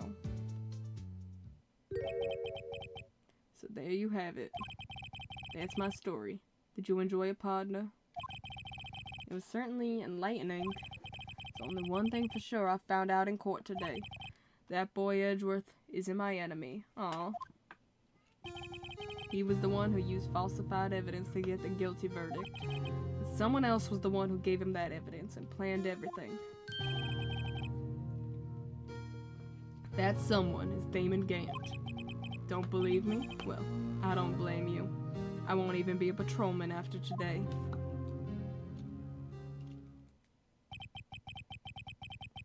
Too bad I won't be around to work with you when you become a real scientific investigator. Aw. Adios, Bambina. Suspicious.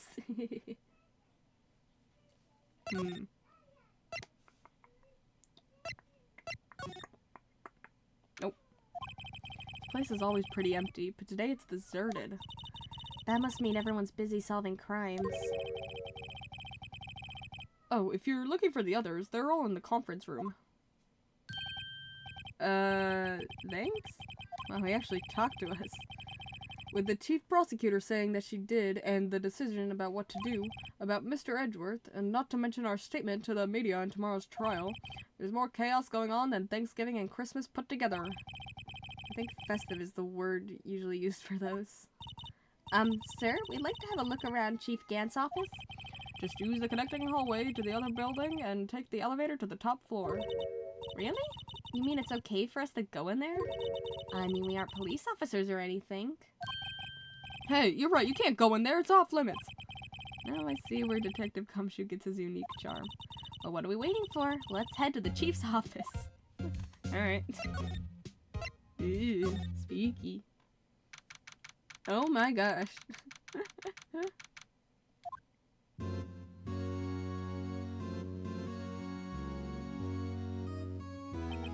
Whoa, where am I? In the chief's office, silly. At least that's what it said on the door. This is most definitely the villain's lair. Check out the pipe organ. That's real, isn't it? Hey, I used to take organ lessons in kindergarten. They used to call me Little Miss Bach. Okay. I thought I was a genius at... Oh.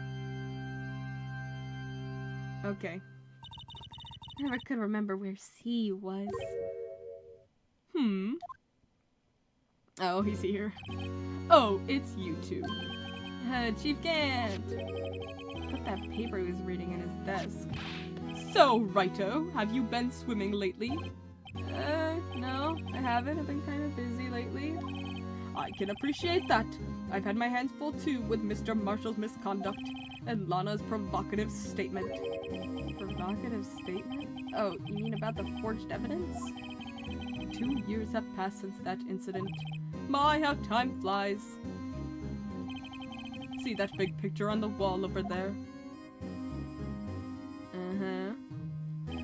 That's a picture of Lana, Neil, and me. So this is Mr. Marshall's brother, Prosecutor Neil Marshall. We took it to commemorate our work together. Something's not right with this picture. I can't quite seem to put my finger on it, though. Gant team picture added to the court record.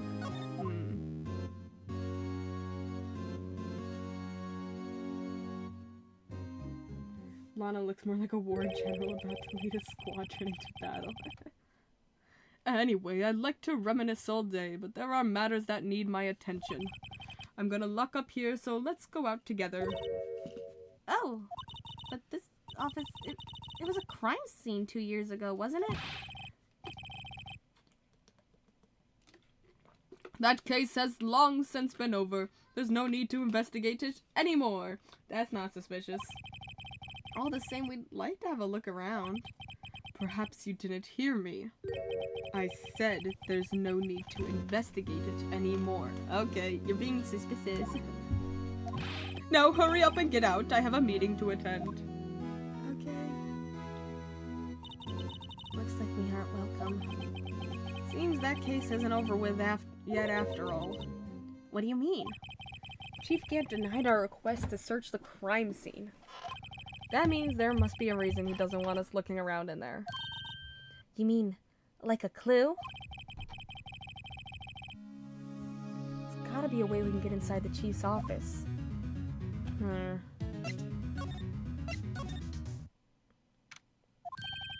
Hey, pal. Oh, Detective Gumshoe. Aren't you supposed to be in a meeting? I'm, just taking a breather. My feet hurt. From sitting so long? Actually, from serving everyone coffee. Sounds like Detective Gumshoe's still out of the loop. Oof. Say, have either of you seen Mr. Edgeworth? Edgeworth? No. Why do you ask? He's under fire from both the police department and the prosecutor's office.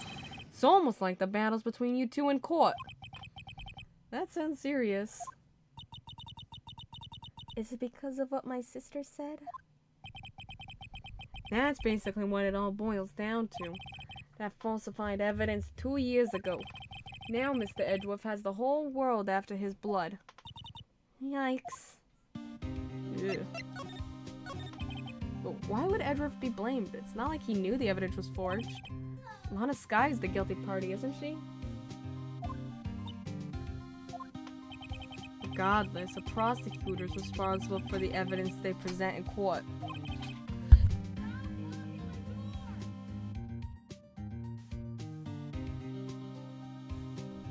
Not only that, but as you know, there have been a lot of rumors going around about Mr. Edgeworth. His amazing talent as a prosecutor has kept him safe from those who don't like him. But now with this... Are there really so many people who hate him? In our world, there's only those with talent rise to the top. Mr. Edgeworth not only has that, but he's young. There's no better recipe I know of for making enemies. Hey Dick, keep up the good work. Ugh, BRB. Oh, one more time.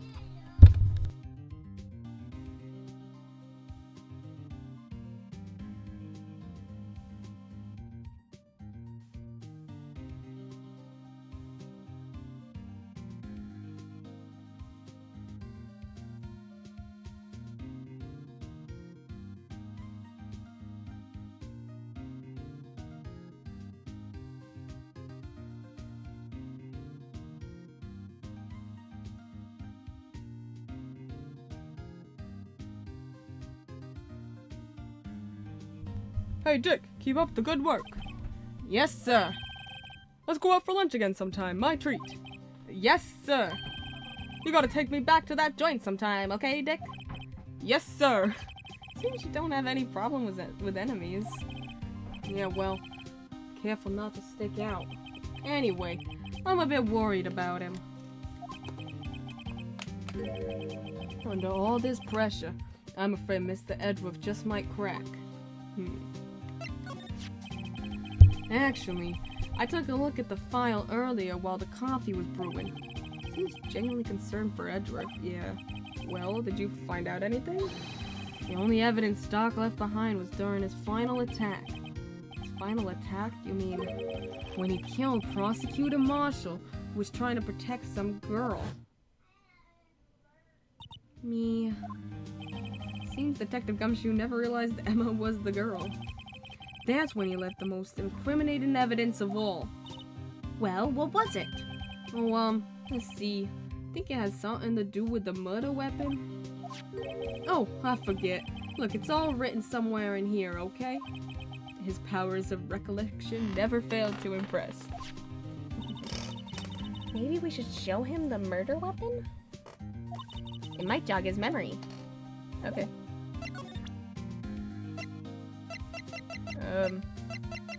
Here you go. About this. Hey, is that... It has a tag attached to it with the label SL9 incident on it. I believe this would be the broken murder weapon you were speaking of? What are you doing with that? Ever since that case was closed, that knife's been locked away in a locker. On the day Detective Goodman was murdered, this suddenly disappeared from the locker. And was found in Mr. Edgeworth's car muffler. That's it! Now I remember what the incriminating piece of evidence was. When you showed me that knife, it all came back to me. Well, what is it, Detective? Quick, before you forget again. Hold on. Well, let's talk about Dark's crimes. Joe Dark was 42 at the time of the crime. He was just your run-of-the-mill businessman. A businessman? What made him trick to serial killing? One day, on his way home from work, he hit someone with his car. With his car? So, it was an accident? An accident, yes, but it transformed him into an animal. An animal? He killed a man that witnessed the accident. Then he killed a lady who saw the second crime. A kid walked by just then, so he killed him too. Then when he was burying the bodies, a jogger came up to the scene and killed him as well. Finally, he turned himself in. He was a pretty careless animal. Of course, this is all conjecture. There wasn't a single shred of evidence. So he turned himself in? Yes, but in the middle of his questioning, he fled and murdered his final victim. Prosecutor Marshall. That crime was witnessed by someone too, but luckily Doc was arrested on the spot. It's a good thing that last witness wasn't killed. That last witness is standing right here. AKA Emma. I'm still in this call. Oh my gosh, Matt. How's your call going?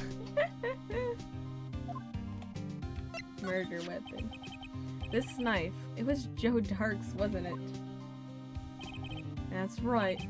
We traced it back to the store he bought it at, plus it had his fingerprints on it too. But no one actually witnessed him using it to murder anyone, right? That's where his luck ran out. When you take a good look at this knife, you'll see it's broken. You don't have to take a good look to notice that. Yeah, well anyway, take a guess where the broken off tip of the knife was found. That's what did him in. Where was it? The victim, Neil Marshall, was carrying it inside his own body. It was found deep inside the stab wound. Did it match Dark's knife? You bet, down to the last fiber. That's pretty conclusive, yeah. On the back died from a punctured heart and lung, a knife tip was found in the wound. The broken tip was found in the victim's body, belonging to the murderer, Joe Dark. Well, there you have it, in a nutshell. That's all I know. Can I ask you one more thing? What is it? If it's money you need, you should ask Chief Gant. It's not money, but it does concern the chief. His office is a crime scene, right? It's where Prosecutor Neil Marshall was murdered? The chief's out now and his office is locked. But we'd like to have a look around if that's okay. Well, any detective's ID card can unlock the door. What? Really? But if I let a civilian in there, I'd be charged with breach of trust. Breach of trust? Simply put, I'd be canned. Oh, good thing we have a detective's ID card. Sorry, pal. I don't plan on getting fired because of you. How about this ID card? It was Detective Goodman's. That won't work either. Oh man, the data was deleted the day he died. Oh. So in other words, Gumshoe is our only chance of getting into that office. I wonder if there's something we could show him that would make him change his mind. Don't know. Don't think so yet. Let's go check on Edgeworth. Oh. No one's here today, not even Miss Starr. Everyone's probably busy looking into what exactly went down in the evidence room. That must be where the detectives are. But we proved in court today that on the day of the crime, no one was murdered in the evidence room at 5:15 p.m. Yeah, I thought we were finally making some headway in our case. But instead, it looks like we just ended up making Lana look even more guilty. Hang in there, Lana.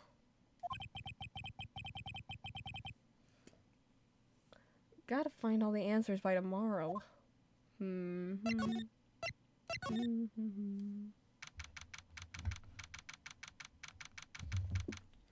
1202. Wonder if Edgeworth is back yet. There he is. Looks like he's writing something. What are you doing here? Oh, sure was quick to throw that paper on the floor. Okay. Tough day in court, huh? I've had to live the past 2 years with rumors flying around. What's another allegation to me? Cheer up, Mr. Edgeworth. I'm rooting for you. That's Edgeworth for you. Always trying to hide his real feelings. Oh, I'm sure. So, what do you want? Unlike some people, I don't have all day. Is this the paper? Can I look at it? I wonder what he was writing before. Come on, Mr. Wright, let's take a look. Are you crazy? Edward was sitting right there. Just distract him. I'll check it out.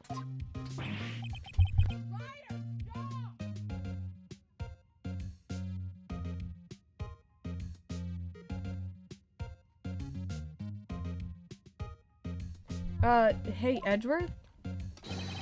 Is that Detective Gumshoe out the window there? Oh no, he's falling to the ground. Hold on. First, let me see what this girl's doing, crawling around my feet. Didn't even look. What? Letter of...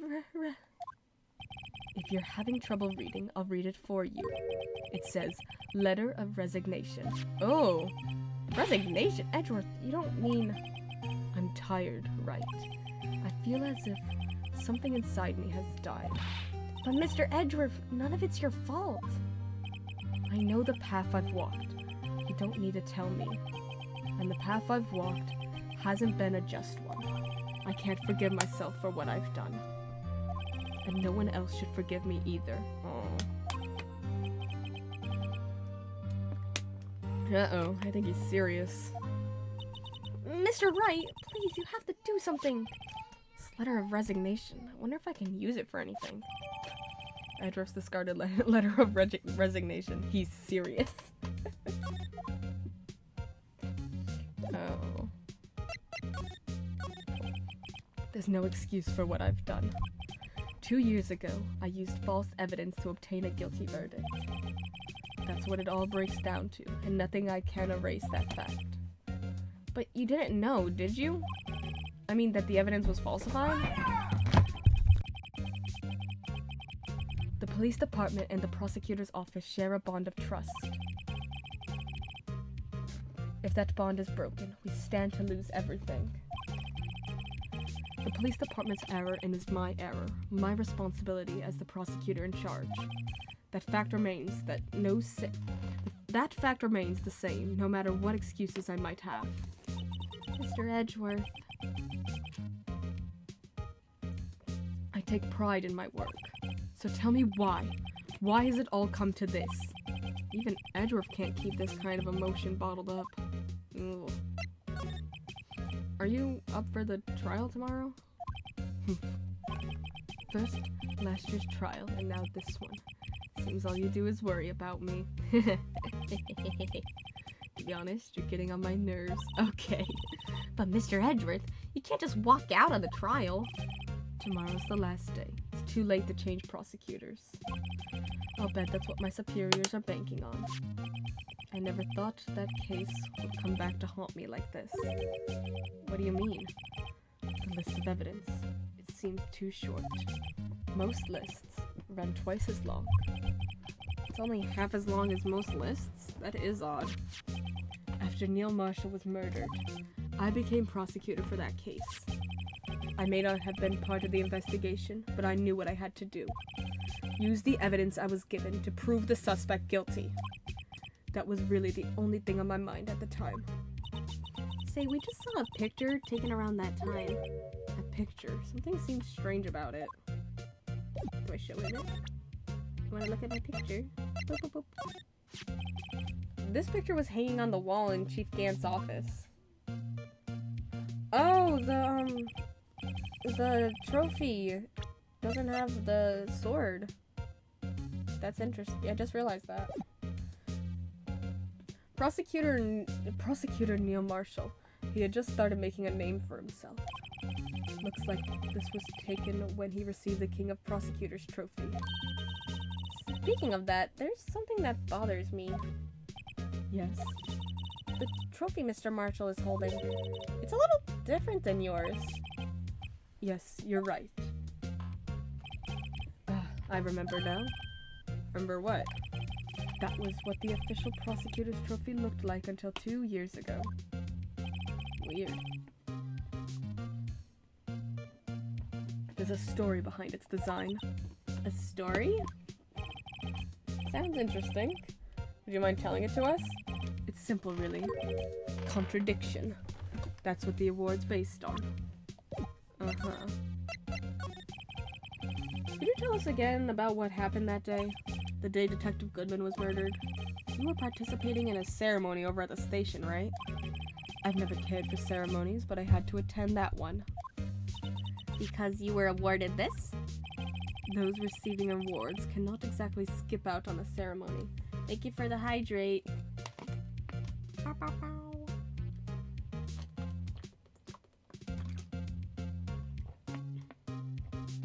Bow, bow, bow, bow.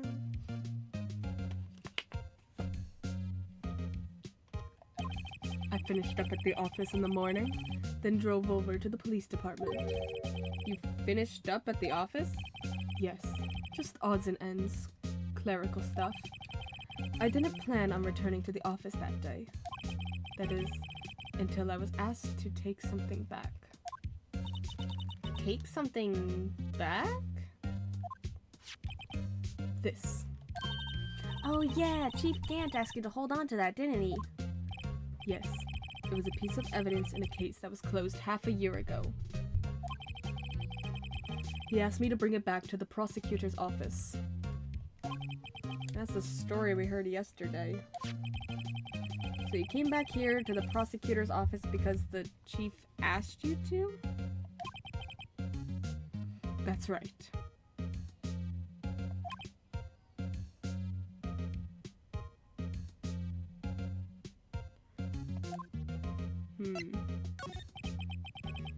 This award originates from an ancient Chinese tale. In Chinese, the word contradiction is written with 2 characters. The first means halberd, and the second means shield. Have you heard this story? Me? Sure, everyone knows that. Why did you tell it, though? For Emma's sake. Very well, for Emma's sake.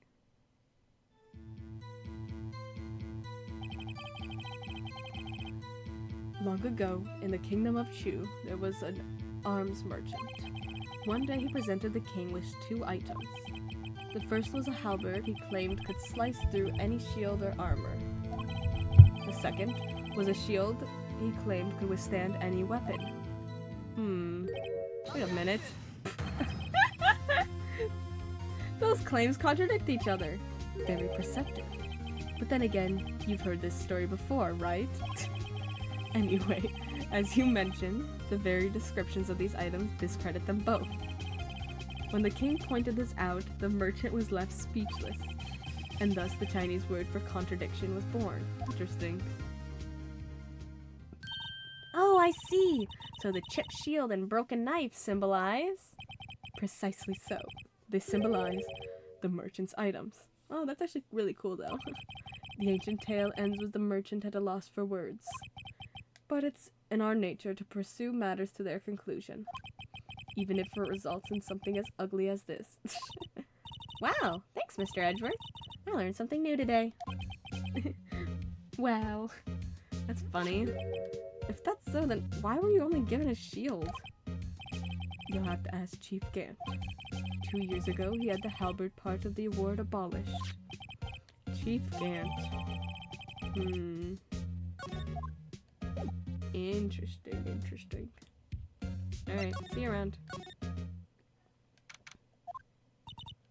Excuse me. Oh, it's Angel. Hi, Angel. Would either of you care for a 1/4 pound of roast beef?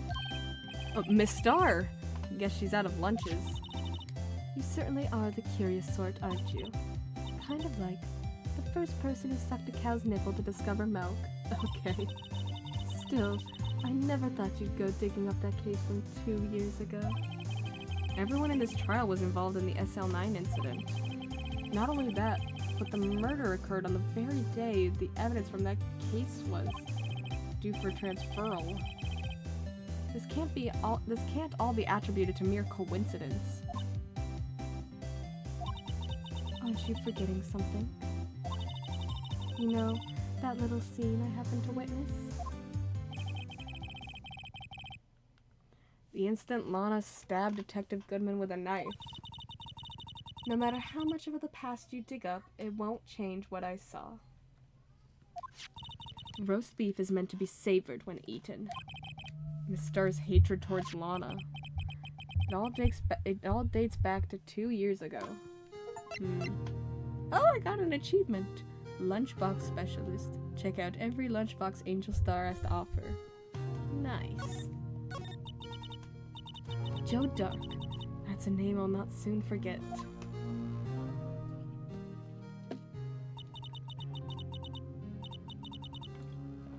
We trailed him for half a year. Oh, the pressure. Still, I don't think I was ever more alive than I was then. Those days were steamier than a bowl of hot gravy. Poor old Jake Marshall, though, must have been going through hell. You mean because of his brother's death? They were close, those two. After Neil died, something took over Jake. He became obsessed. Seeing Jake like that made her all the more desperate. Her? Lana Skye. My sister? The best of the best were put on the SL9 case. Of course, they were led by that legendary duo. Lana and Chief Gant. That legendary pair was the reason we were able to keep up our investigation. That's why we were so shocked over how it turned out. You mean with the forging of the evidence? Don't get me wrong. Joe Dark got what he would deserve. Still, it was obvious the evidence produced in court was being manipulated. Items our team never found would suddenly appear while other items were kept secret. But you don't have proof anything illegal was done. I'm proof enough of what happened. After that case, all of us save Goodman were relieved of our duties. Most without even so much as an explanation. Then Lana Skye transferred to the prosecutor's office and became chief prosecutor. Lana always wanted to be a prosecutor.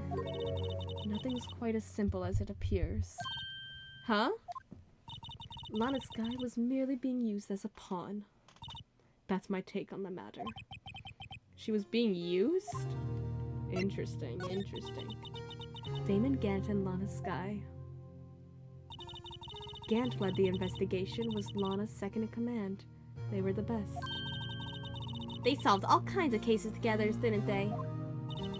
Damon Gant's magnetism in particular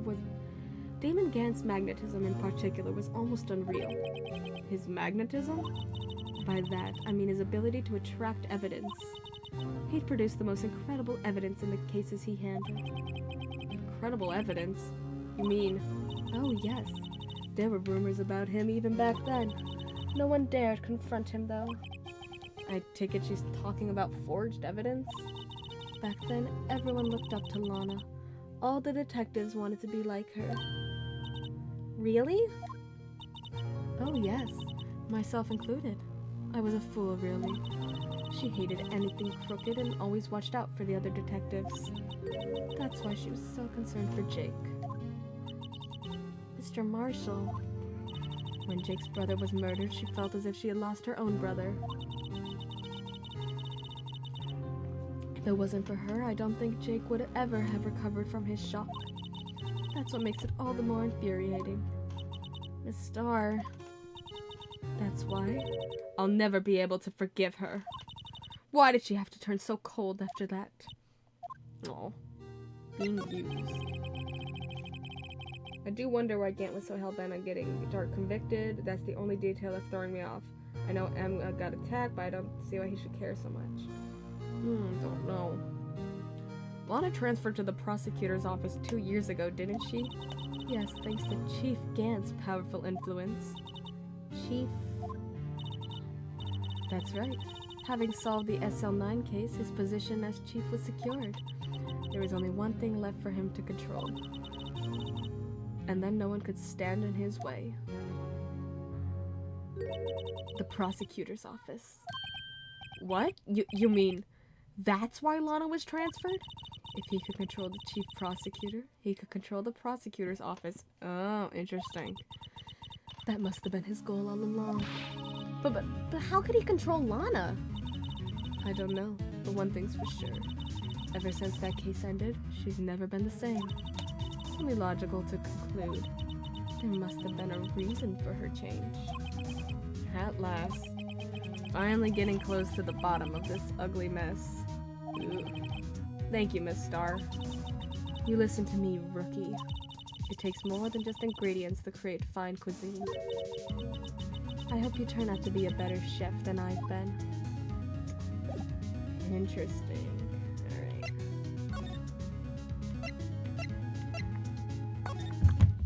Ooh, let's show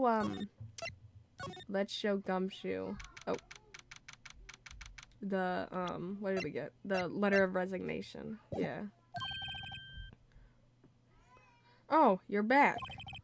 You're still here? Gotta make 150 copies of these files. Brewing coffee, copying files. So Lana's been a pawn the whole time. Yeah. Poor Lana. I'm turning into a regular DJ. You're a DJ as well? If I'm not mistaken, I think he means desk jockey. Oh, that DJ. I admire your persistency, but my answer's still no. I'm not letting you in the chief's office, period. It'd be my neck on the line. That office is the last crime scene of the SL9 incident. I have to take a look in there. There's gotta be something we can do to make the detective change his mind. Edrup's gonna resign. What's this crumpled off paper? No way! Mr. Edruff can't be serious! Oh, he's serious. Is he ever not serious? I can't believe they pushed him this far. Mr. Edruff really feels responsible. When I first met him, I thought he was as cold as ice too. But I know different now. He trusted us detectives to provide him with sound evidence. But we betrayed him. Detective. That's it. I've made up my mind. But, here, take my ID card. You can't do that if someone found out. They wouldn't let you off the hook with another lost item report. Look at me. It's no secret I'm already out of the loop. After all, I'm friends with Mr. Edgeworth. Depending on how this case turns out, I may already be as good as terminated. What? So at least let me do this. For Mr. Edgeworth's sake. Alright, detective. Thank you. Alright, Gumshoe's ID. Perfect. Now let's run away. Alright, let's go to Chief's office.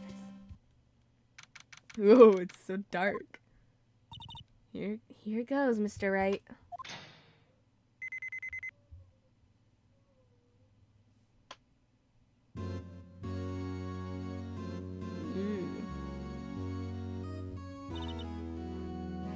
We're in. If anyone finds us now, Detective Gumshoe's a goner. That happens, I'm counting on you to bail me out. God! She hit him again. Sorry, thought you were a ghost. Again. I didn't even know you could slap a ghost. Ah! Detective Gumshoe! What was with the delayed reaction, Phoenix? What are you doing sneaking up on us like that? I wasn't sneaking. I was just worried something might go wrong. So I came too. If you're here, then what's the point of giving us your ID card? Yeah. Gumshoe's ID crushed and rendered unusable in pocket. Hey, don't do that to my card. Oh my gosh. I hardly ever get a chance to come in here. So I figured I'd have a look around myself. Besides, we're all in this together now. You really do want to get fired, don't you? Not if we're lucky. Now come on, let's see what we can find out. Got a bad feeling about this. Okay.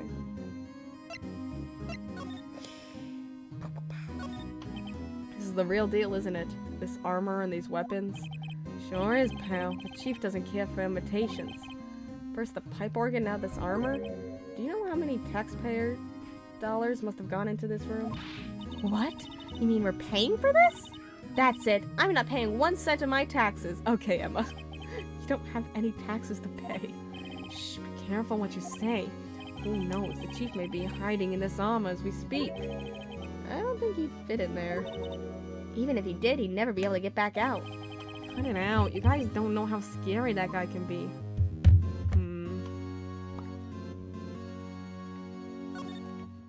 Wow, look at the size of Chief Gant's desk. Speaking of that, when we were here earlier... Oh, it's you two. Chief Gant. Put that paper he was reading in his desk. Wonder what he was reading. This looks like a list of evidence. A list of evidence? In most cases, the list runs twice as long as this, though. That's what Edward said. Hey, look at the case name! Huh? SL9 incident? I don't know what this is doing here. Oh, hold on, detective. What did you just say? I said I wonder what... No, about evidence lists? Normally they're twice as long? That's right. Guess there wasn't a lot of evidence. Half-sized list of evidence.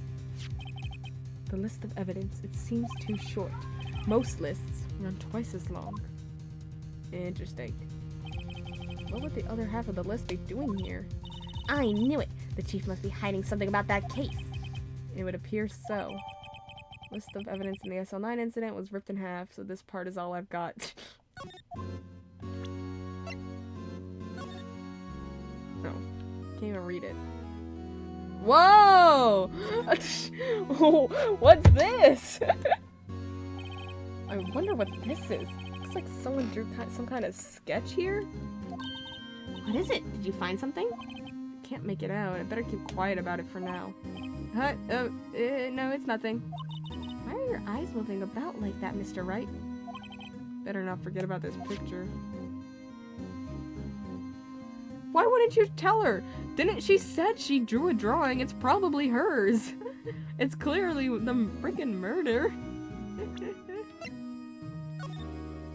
Name of deceased, Neil Marshall, 27 male. Date and time of death, February 19th, between 7 p.m. and 7:30. Cause of death, single stab wound piercing heart and lung. Assessment, died from loss of blood in under 10 minutes. Weapon found in wound was missing tooth.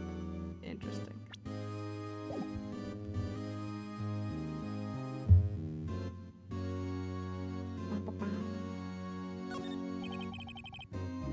This is a safe, isn't it? Safe. That word is ripe with intrigue. Okay, if you say so. Looks like a code needs to be entered in this panel to open it. 7-digit number. Think I just might know what it is. 7 digits. 7, you mean 7 sevens? If, yeah, I'm gonna touch it. Do you know what it is? I have a hunch. Oh, I know. You wanna try my birthday? It's... Oh, ooh. I have a better idea. Here goes nothing.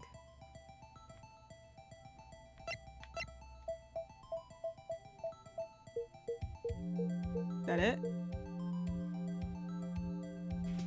Yeah! The lucky number! The lucky number! 7 sevens! Bingo. What number did you enter? Whose birthday was it, pal?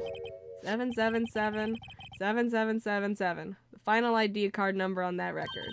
What? Who makes their safe ID number the same as their ID number? Whatever. The number of the mysterious executive officer who entered the room that day. You mean 777777? That ID number? I think you're 1 7 shy this time. This can only mean one thing. That's Chief Gant's ID number. Say, anyone care to look inside? Why would it be your birthday, Gunju? Alright, let's look inside. What is it? Is there any money in there? How much does he have stashed away? Look, it's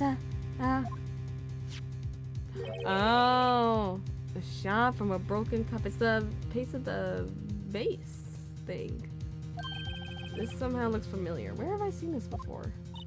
There's something else in here too. What's this? It looks like a piece of leather cloth. Ooh. This is a handprint, isn't it? Hey, I saw someone wearing a shirt like that once. You think the chief made up the design? I don't think so. Oh, well, it was just a thought. Is that it? This is all that was in the safe? Apparently so. It's empty now. A piece of cloth with a handprint on it and a broken shard from a cup. They look like pieces of evidence. Yeah, but unless you can prove they have something to do with this case, I'm afraid I can't just let you take them. After all, it's my neck on the line here. Great, now I have to prove their relevancy to get them. How are these two items related to the SL9 incident? Come on, there's gotta be something we can show the detective. The vase? Or jar, I guess? Detective Gumshoe, could you have another look at this jar? I remember when the three of us put that back together. Ah, those were the days. It was like it was only yesterday. It's kind of early to be nostalgic. Wasn't this jar a piece of evidence from that case? That's right. One of the shards had an SL9 incident sticker on it. Doesn't this ring any bells? You know that fragment we just found? You mean this one that was in the safe? Yes, that one. That was in the safe. Now that you mention it, it's ringing a lot of bells. Let's see if it fits. Yeah, okay. Here, let me see that shard. I'll take a crack at this. Go ahead, pal. Show us what a rookie can do. Mr. Wright, here's some glue. I can piece this together again. It'll prove Chief Gant was knowingly hiding evidence. Here goes. Bum, bum, bum. Bum, bum, bum, bum, bum. Boop. Beautiful. There. It's like a charm. That, of course, means Chief Gant willingly and knowingly hid a piece of this jar in his safe. In other words, he concealed a piece of evidence from the SL9 incident. But, hey guys, get a load of this. What is it? This piece you just attached. It's different from the others.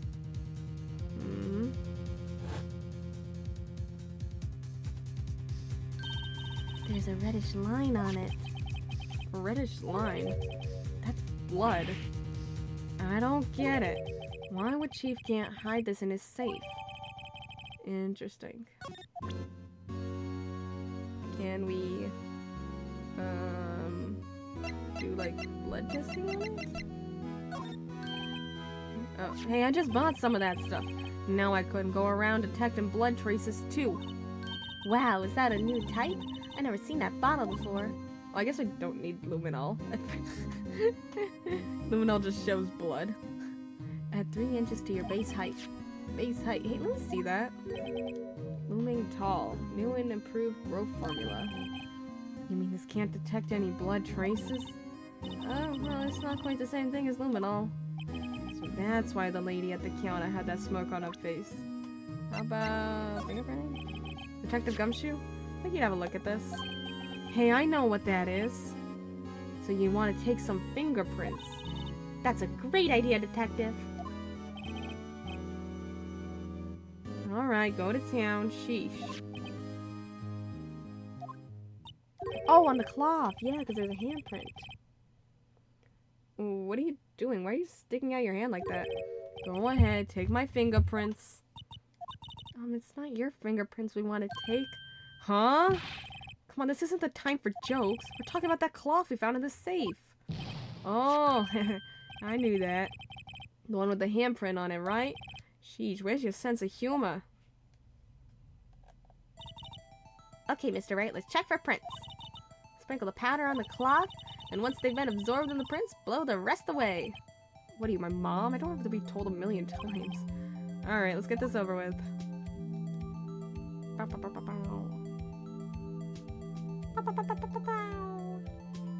Dusted fingerprints. I gave it my best shot. That kind of result won't be any good for matching prints, will it? But it doesn't look like we'll get a clear result from this print. Okay, let's try a different finger then. Okay. Oh yeah, probably the middle finger. It looks the clearest. Yeah, there we go.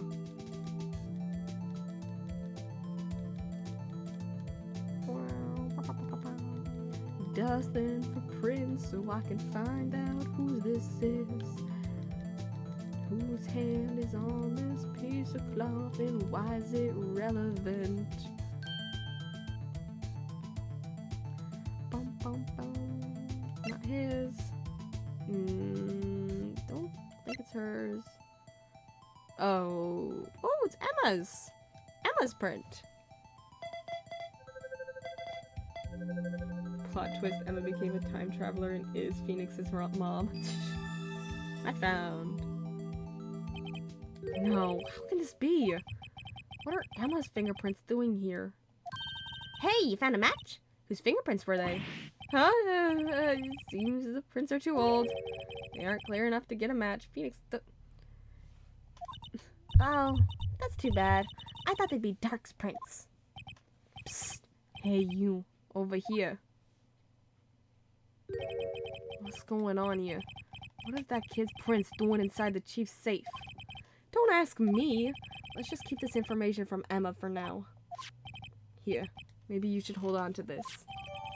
Ugh. Found in Chief Gant's safe. Evidence for something, but what? Bears Emma Sky's prints. Can't believe Emma's the killer. That'd be crazy.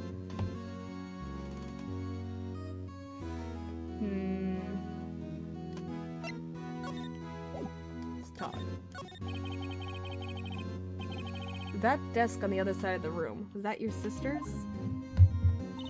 Yes, that's where I was waiting for Lana. On that day, 2 years ago. Is anyone using it now? No, sir.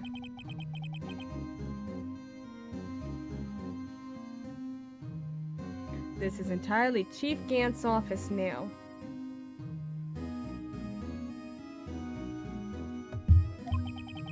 He practices a strict policy of preserving the crime scene. That's a strange reason to leave it here. He leaves it as a warning to anyone else. He wants us to always be alert. He told us so himself at our New Year's party. Of course, he was pretty intoxicated at the time. I see. So ever since Lana left, no one ever touches that desk? No one except Chief Gant and the cleaning lady who's in here each morning. The cleaning lady's the killer. Still, 2 years have passed since that incident.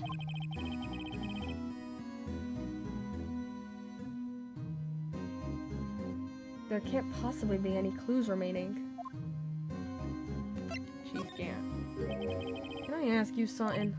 Sure. You only came here to look around, right? Because it's one of those SL9 crime scenes. I mean, that's your only reason for coming here, isn't it? Why do you ask? You don't think... Nah, you wouldn't be... No. No, there's no way. Never mind. Don't worry about it. Okay, now then, let's look around a bit more. Hey, hold on. Not so fast, buddy. Huh? What is it? When someone tells you don't worry about it, it's supposed to stop bothering you, pal. You don't just let it go at that. Sorry. It's starting to get on my nerves. Okay, so what's bothering you? You two don't think Chief Gant might be a suspect, do you? What? He's right, Mr. Wright. What do we think of him? Chief Gant. So it's finally come to this.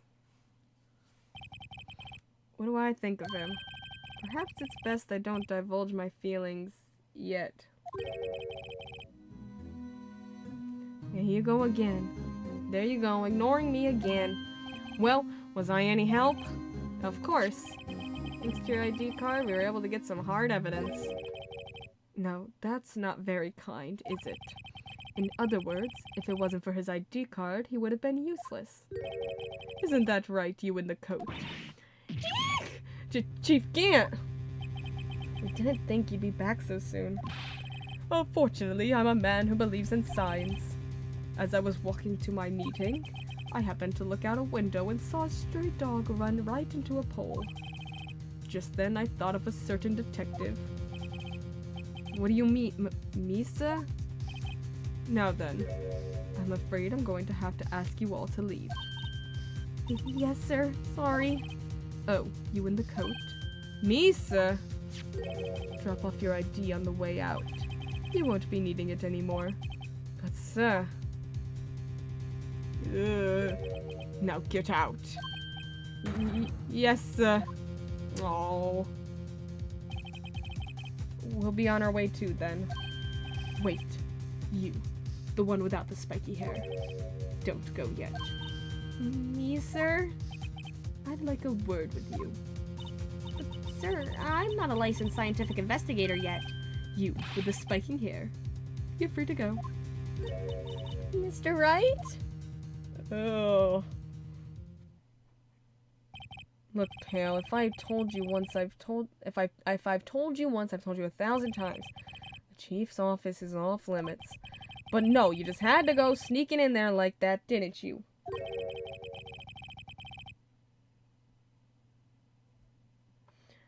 I thought you said you didn't care anymore if you were fired. Yeah, but I knew it'd be like, if I knew it'd be like this, I never would have said it. Now that I've seen the evidence Chief Gant was hiding in his office, I think I'm finally starting to get the picture. Why is she kept eerily silent about it all this time? Anyway, you listening to me? I'm gonna try to smooth things over with the Chief again. Later, pal.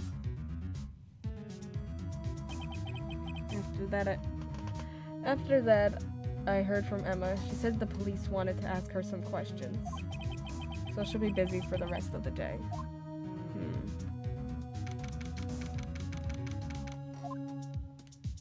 Hello, Lana. I see. So the chief asked you to come in for questioning. No use thinking about it. Tomorrow's the final day in court. I'm committed to doing everything I can to defend you, which is why I'm here.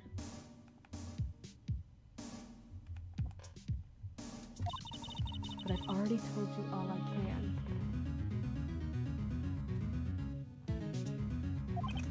What you've told me over these past couple days is absolutely nothing. Not a single useful thing. Really? I believe I did mention something quite important. Something I told you right at the beginning. What, that you did it? I said that I was the one who stabbed Detective Goodman. You know, I think I finally figured it out. I know who it is that's lurking behind your words. Mia did a good job mentoring you. I'm rather jealous. Seems Edgeworth was right. Edgeworth? Once you're convinced you know something, no one can persuade you otherwise. Thick-headed is the term he used, I believe. Now's my chance to get her to tell me the rest of the story. I have to admit, I was more than a little perplexed at first. You insisted you did it, yet there was no incriminating evidence. That's when it hit me. It's not that you're unwilling to tell the truth. It's that you're incapable of doing so because of a certain individual. What an intriguing notion. A certain individual, you say? So you think I'm protecting this person? Protecting? No. I think you're afraid of is more like it. Ooh. If I'm not mistaken, the person in question may have persuaded you into silence. For argument's sake, Mr. Wright, who, may I ask, is this person you're speaking of? The one I am supposedly so frightened of. What is this person's name? Detective Gumshoe. No, it's Gant. It's clearly Gant. Well, Miss Skye? Mr. Wright, you are addressing the chief prosecutor. Do not forget your place. I take it she's still not ready to spill the beans. My apologies. Could you please tell me a bit more about what you think you know? We were partners until 2 years ago. I respected him as a detective. Assuming he is respectable, then tell me something. Why would he try to hide his crimes? Ooh, his crimes. Both you and Edgeworth will be brought before a board of inquiry for what you did. Specifically, hiding and forging evidence. Of course, these are serious offenses. Why is it, though, that Chief Gant's name was never mentioned? Chief Gant? Edgeworth didn't know the truth behind the forgery. The only party who could have possibly tampered with the evidence was me. I had access because I was second in command of that investigation. Yes, you, but also one other, Damon Gant. If you intend to accuse Chief Gant, you'll need more than just words. Show me proof that Chief Gant falsified evidence in that case. He didn't have the evidence. I just found this in a safe in the chief's office. This jar piece and this piece of cloth. Do you know what these are? They're pieces of evidence from the SL9 incident. The person concealing evidence was none other than the Chief Gant himself. Now tell me, why are you taking all the blame for him? Touché, Mr. Wright. It's as you surmised. I cannot disobey the Chief's orders, even if it means being found guilty for murder. Why not? Come now, Mr. Wright. You can't possibly expect me to be able to tell you that. 3 days ago, I had no choice but to cooperate in the murder of Detective Goodman. Or perhaps I should say, follow orders. Yes, that's more accurate than cooperate. Although I can't tell you the details, I can say I was given an order that day. I need you to dispose of Bruce Goodman's body. Ooh. You'll find it inside the trunk of Miles Edworth's car. Oh! Oh, jeez. Just as I suspected. Despite what everyone believes, you were not the one who murdered Detective Goodman. Correct. I was trying to take the body out of Edworth's car. The trunk's lock was broken, and I discovered that murder weapon while inspecting the body. The murder weapon? You mean Edworth's knife? No. When I found the body, this was the knife stuck in it. Oh! The knife from the SL9 incident? Serial killer Joe Dark's knife? I couldn't just leave that knife in him. So I took it out and stabbed him with another knife. Oh, so she did stab the victim. That would be Edworth's knife? That's right. Even though he was already dead, my hands were shaking at the thought of stabbing him. That's why I ended up cutting my hand. And that is the reason for the bandage on your right hand? Yes. Seems that I got blood on the victim's shoes as well. And then she saw me just as I plunged the knife in. Miss Starr, huh?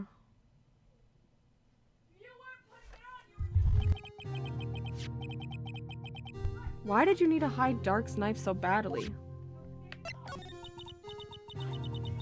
It took a lot of work to finally close the Dark case 2 years ago. It was over with. I didn't ever want it to be opened again. My intent was to prevent that by whatever means possible. So, you hid Dark's knife? The weapon used to stab the detective was evidence in the Joe Dark case. If word got out, which it would, the reporters would have a field day with that. So you wrapped the knife in your scarf and hid it. In Edworth's exhaust pipe? Right. Then I called my sister to tell her what happened and to ask her to hide the knife that was inside my muffler. You asked Emma? I didn't want anyone on the force to know about this. That would explain why Emma is so confident about Lana's innocence. Speaking of phone calls, I had a bad feeling about one of them that day. A bad feeling? The truth is, after I received those orders from Chief Gant, the first thing I did was make a phone call. A phone call to Patrolman Jake Marshall. Marshall? Why on earth would you call him? The lead investigator for the SL9 incident had been murdered. I wanted that fact to be kept hidden, and I needed help. He was the only other person I could trust. Or at least, thought I could trust him at the time. However, it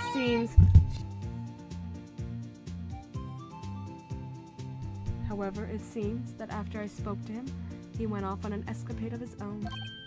Oh, you mean not wanting the case to die, he decided to take things into his own hands. He disguised himself as Detective Goodman and tried to steal the evidence.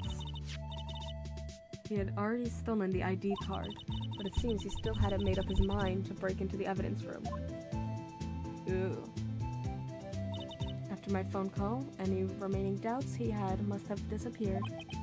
So your phone call caused the incident in the evidence room?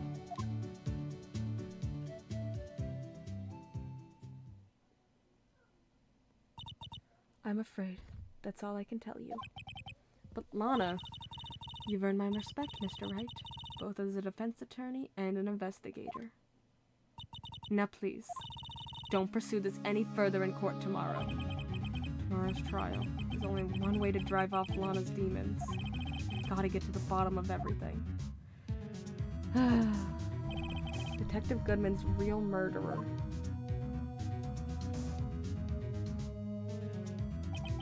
And what went down in the chief's office 2 years ago. Ah, jeez. Solving another unsolved case. Boop. Final day. This is the defendant lobby, alright, but there's no defendant. I've been trying to reach Lana all morning. Where could she be? Well, she could not have gotten far. She is arrested. Where's Emma, for that matter? It almost seems as if something's been happening behind the scenes. Oh, Edgeworth. Edgeworth! Knowing you, you've already figured it out. Who the owner of the 7777777 ID number is, that is. Well, I have a pretty strong hunch. Looks like I'm not the only one who's figured it out.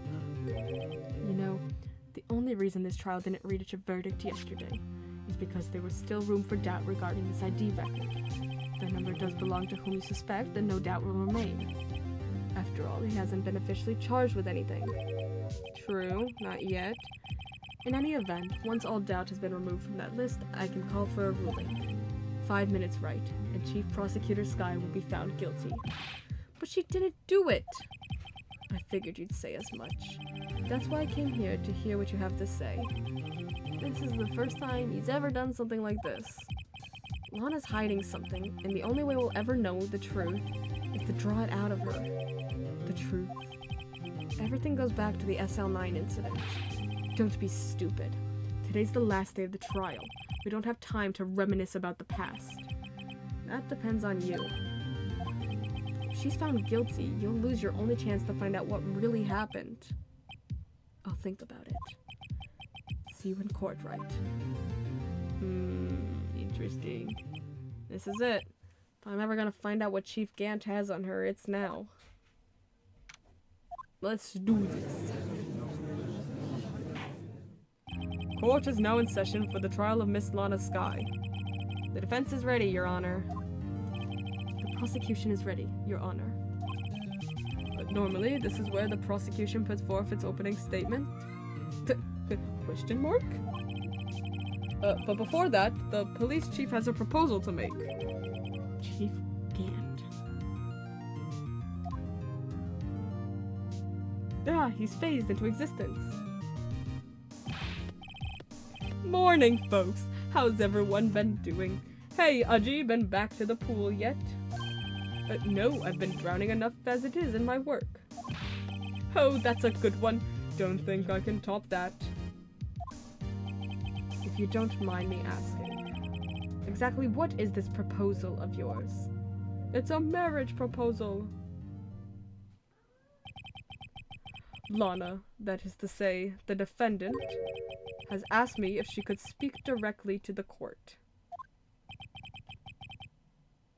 She wants to do what? Having heard what she intends to say, I feel she should be granted her request. In the end, it should save everyone a lot of time and trouble. Uh-oh.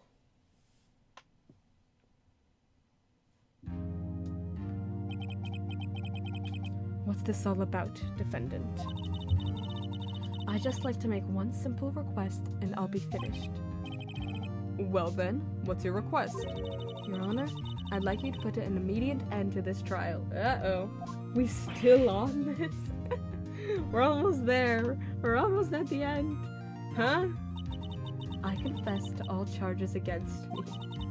On February 21st of this year, I murdered Detective Bruce Goodman in the underground parking lot of the prosecutor's office. No, Lana!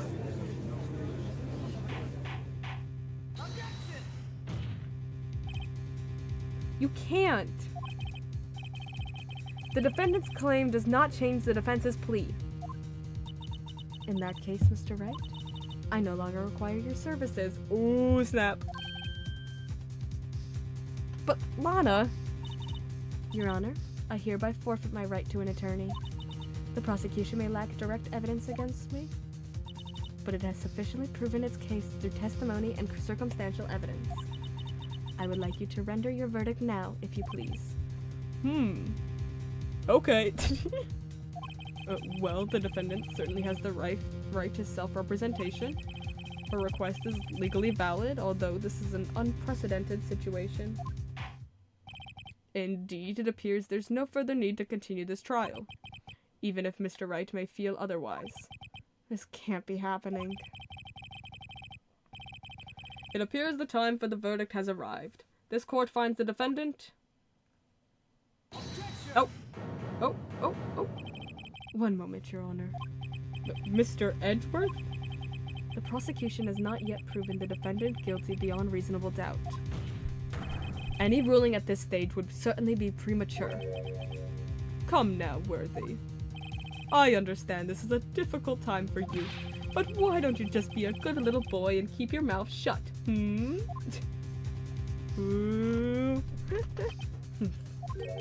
don't think I care for your tone, Chief Gant. What? Creating another fabrication to cover up your past mistakes. Sorry, but I'm no longer the naive little boy you would have me be. With this sudden confession from the defendant, it's obvious to me that some kind of deal was struck behind the scenes. Some kind of deal, Not everyone operates as you do, Worthy. I thought so. Your Honor, the prosecution would like to change its first witness. Oh? To whom? As its first witness, the prosecution would like to call Miss Emma Skye. Ooh, Emma! I request the court hears her testimony. Mr. Edgeworth, I am exercising my right to self-representation. I don't think we need to continue. I don't care what you think, Miss Skye. Ooh. The exposure of truth sometimes results in tragedy. However, no matter how tragic the truth may be, it would be an even greater tragedy to avert one's eyes from it. Let's go! Very well, the court shall grant the prosecution's request. That's okay with you, right, Chief Gant? He has no say in this? Worthy, you'll live to regret this. Mark my words. Miss Emma Skye, please take the stand. Looks like Edgeworth has decided to take the horse by the reins. Now then, witness, please state your name and occupation. My name is Emma Skye. My occupation? I'm Lana's little sister, and I want to be a scientific investigator. 2 years ago, you encountered the serial killer Joe Dark of the Joe Dark killings. Is this correct? Yes. I'm trying my hardest to forget about that, though.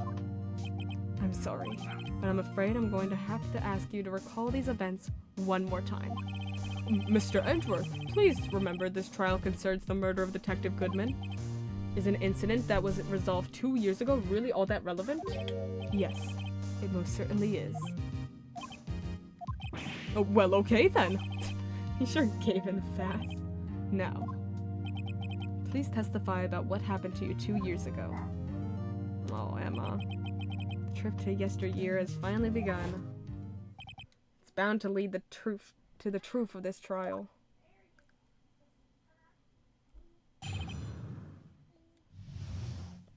"2 years ago, I was waiting in my sister's office that day. A man came running in and took me hostage. Neil Marshall rescued me, but I'll never forget what I saw in that instant. The man raised up his knife and stabbed Mr. Marshall in the chest. Oh. It's a good thing you weren't harmed. I passed out. I don't remember much." That's understandable. However, please tell me, Mr. Edgeworth, what does this testimony have to do with Detective Goodman's murder? That will soon become apparent, Your Honor. You've got to admire him for his courage, considering he has no evidence. Very well. The defense may begin its cross-examination. Okay. Ooh, let's do this. What did you see in that instant? I want to know. Can you tell us more about that? Mr. Marshall jumped on dark. Just then, the lights went out. The lights? It was just about this time of year. There was a terrible storm going on and lightning struck nearby. So the electricity went out. Wait a minute. If it was pitch dark in that room, you shouldn't have been able to see anything, right? Right, but just then lightning flashed again outside. That sudden flash left an unforgettable image of the scene in my mind. I see. I told the detective about what I saw then. The detective? Yes, Detective Goodman. He was in charge of the case. Detective Bruce Goodman, the victim. Yeah, I want to hear more. Of course I want to hear more. So you spoke with Detective Goodman about this 2 years ago. Yeah, that's what's so scary about this trial. And you told Detective Goodman about what you saw? Yes, but at the time, the words just wouldn't come out. That's why I drew a picture.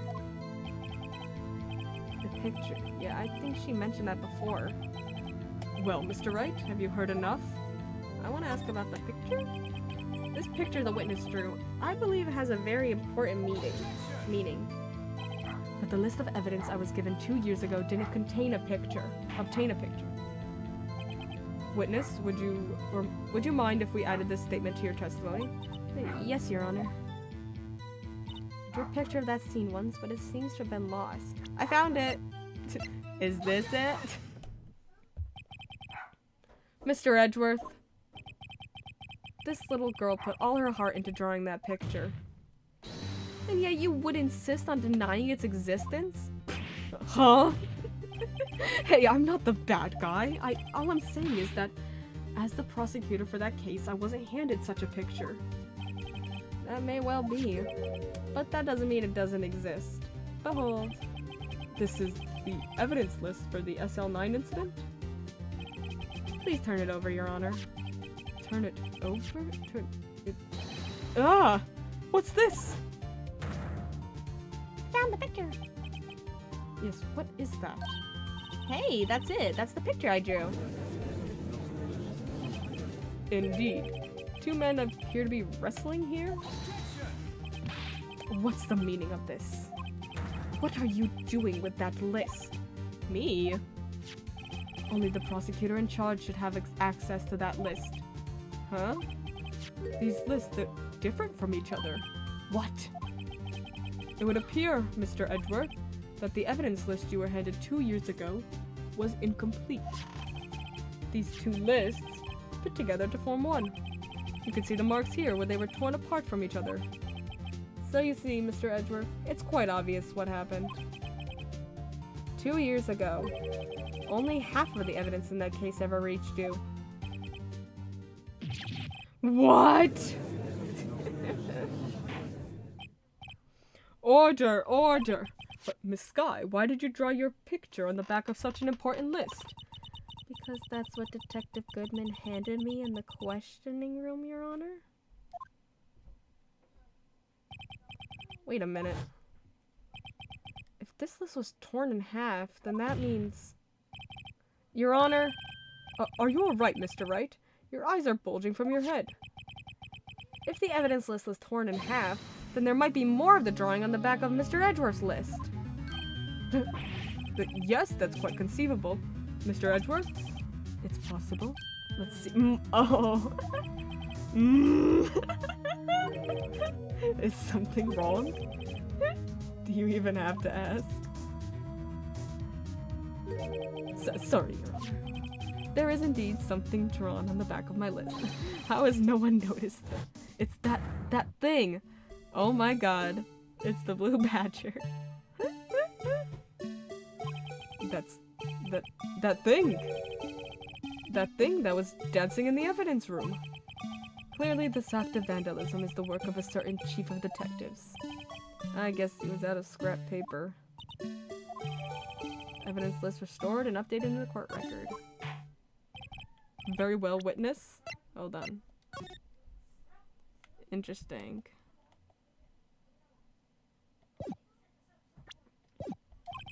Will you please testify about this picture you drew 2 years ago? Huh? Oh, yes, sir, Your Honor.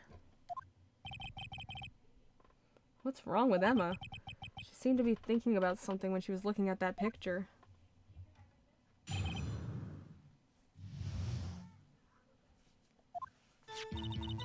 This is the picture I drew 2 years ago.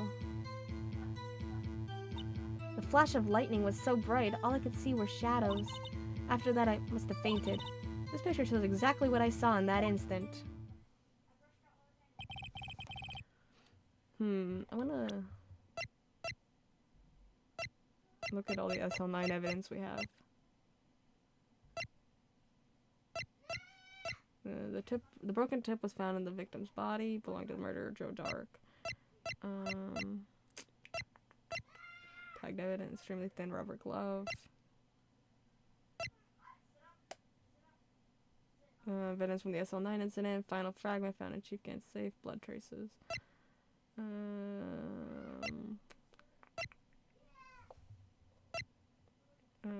Stabbed in the back, died from a punctured heart. Yeah, oh, he was stabbed in the back! Oh wait, the picture... the picture shows him getting...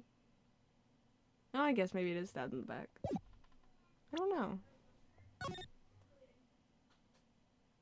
Yeah, I guess he is.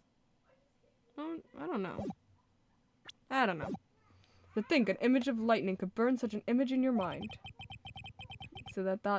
Thanks to that, though, she was able to show us exactly what she saw.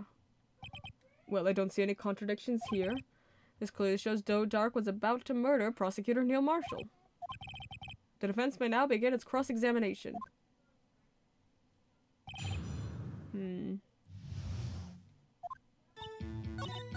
I want to try it, though.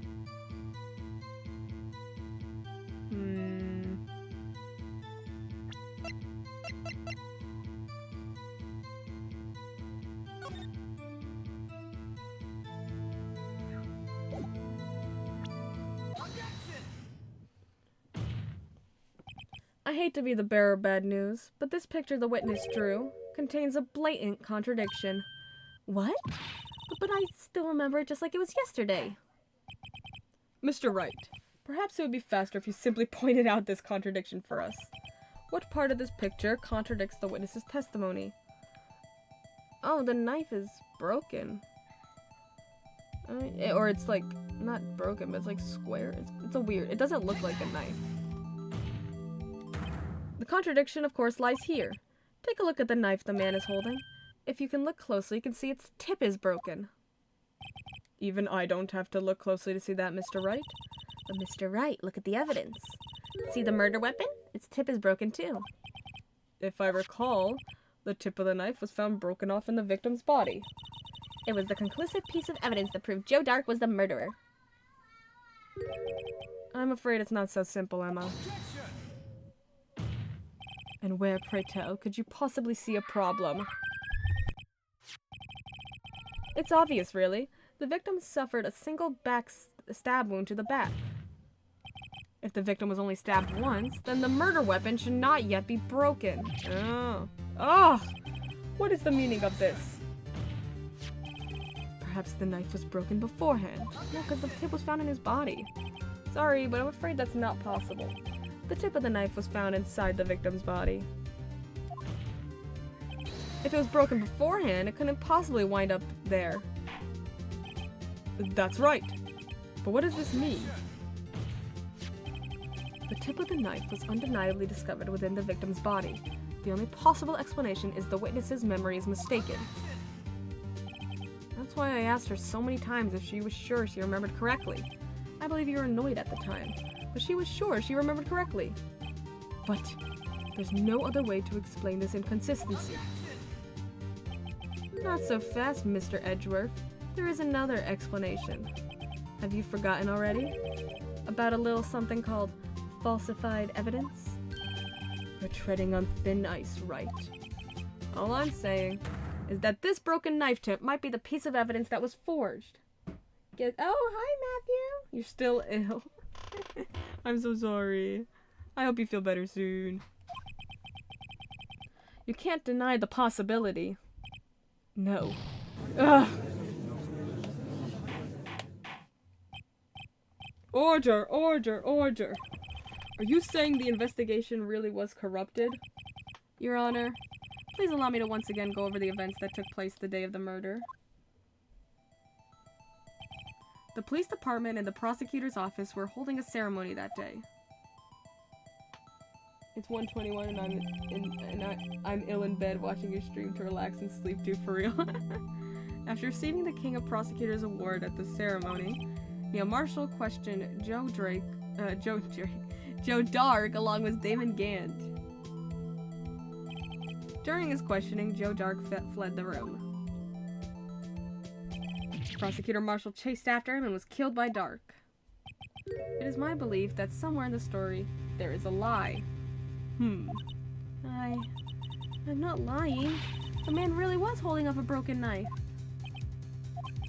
If that's true, then there's no other way around it. This could not have been the actual murder weapon.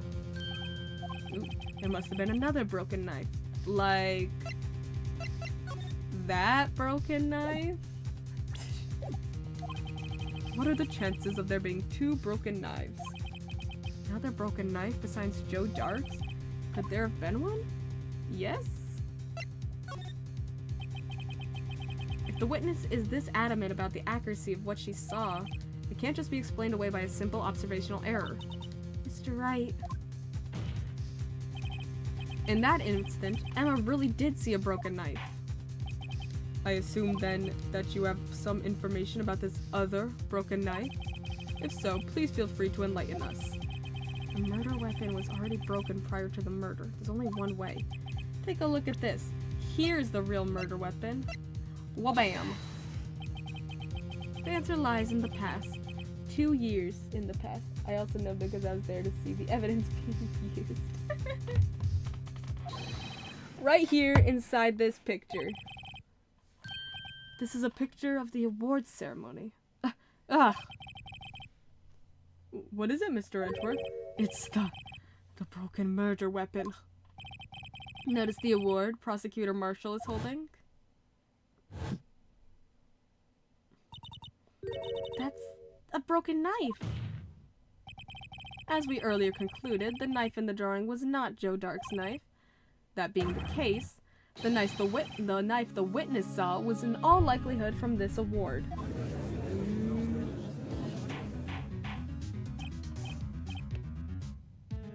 Order, order, order! Neil Marshall was awarded King of Prosecutors that day. As an award, he was given this broken shield and knife. When he chased after Joe Dark, he pulled out this knife. Being a prosecutor, he did not carry a pistol. His broken knife was the only weapon he had in this dangerous situation. It's impressive how he gets exclusively murder cases. I know. He's like, I'm only gonna take a case if there's been a murder. But that can't be.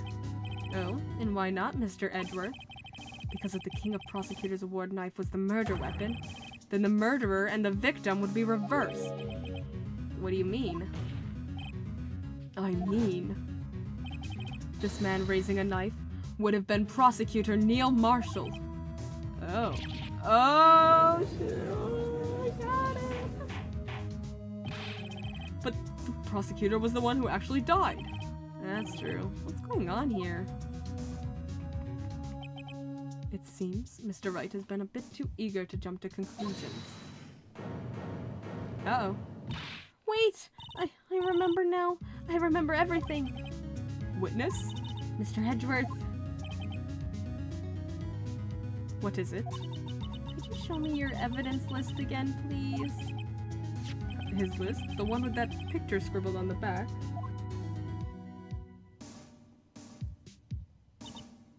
I knew it.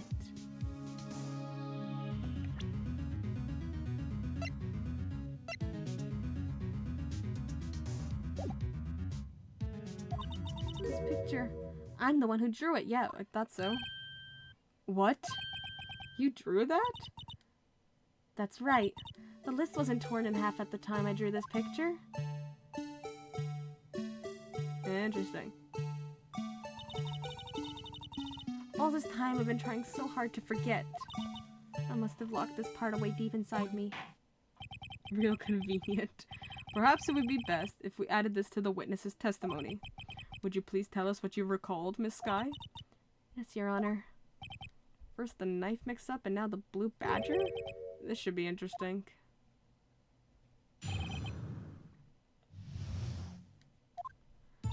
When I saw that man raise his knife, I panicked and rushed towards both of them. I think I knocked away the man with the knife. Just then, there was another flash of lightning, and that's when I saw the blue badger. He wasn't in the room, but I'm sure I saw his shadow. Ew. This is certainly most unusual. Try impossible. The chief of detectives hadn't even designed him until this year. That would mean he didn't even exist 2 years ago. Yes, well, the defense may now begin its cross-examination. Oh. Stop! Please! Don't pursue this any further. Oh my gosh. Lana? What's the meaning of this? Please remain seated in the defendant's chair. But you can't do this. I've already confessed to the crime. Why can't you just leave it at that? Chief Prosecutor Skye. We've already come this far. It's too late to turn back. Silence! The defense will now begin its cross-examination. Uh-oh, there's something about that evidence. Bailiff, please detain the defendant. It seems we're finally getting to the core of the matter.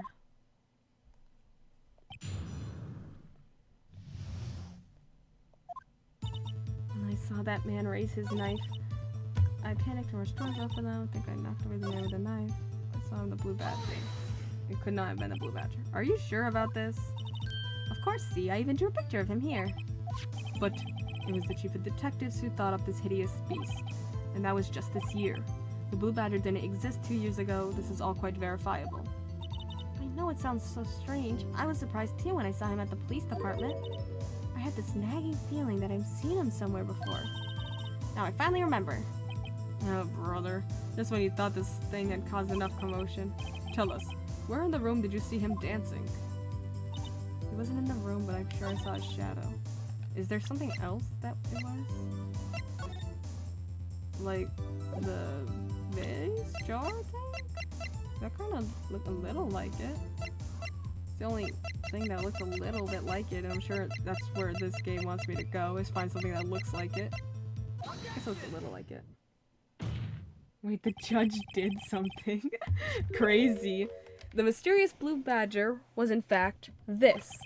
But that's... what exactly is that? I believe it's some sort of jar. But Mr. Wright, that doesn't look anything like the blue badger. Indeed, it doesn't. As it stands now, it's just a plain jar. However, what if we were to change our viewpoint? Our viewpoint? Gotta show them the correct angle to look at this from.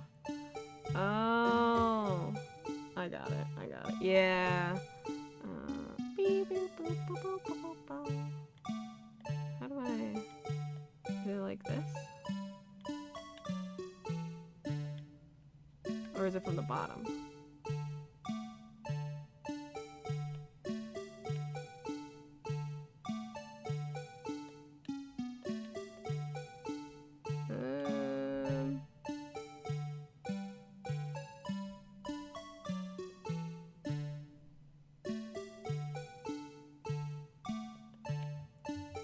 Time for the tricky puzzle. Yeah. It's like, how does it? Maybe like...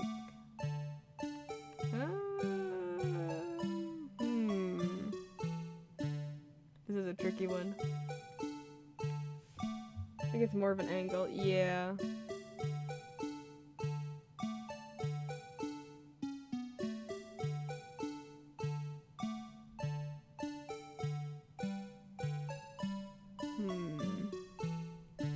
Why is this such a hard puzzle?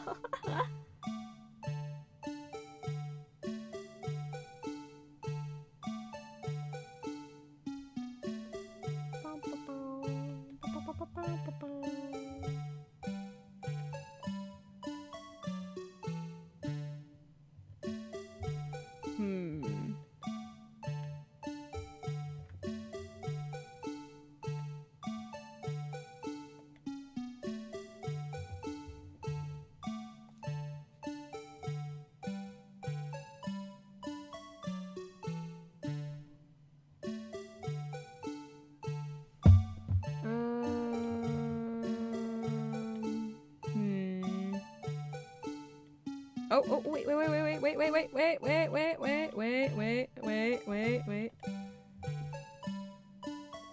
we go. Oh, dang it. Yeah. Oh, I thought I got it. The bottom is like the middle? Yeah. I almost had it. Maybe like this? This is hard.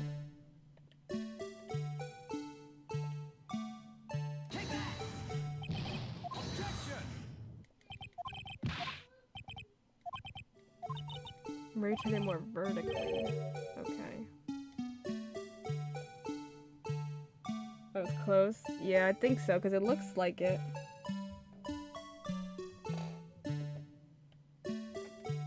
Almost had it, almost had it. It looks a bit like it, but...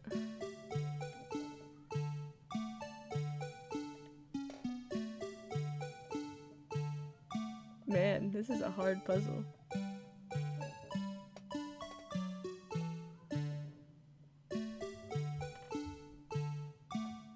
Like... Why is it gotta be so precise?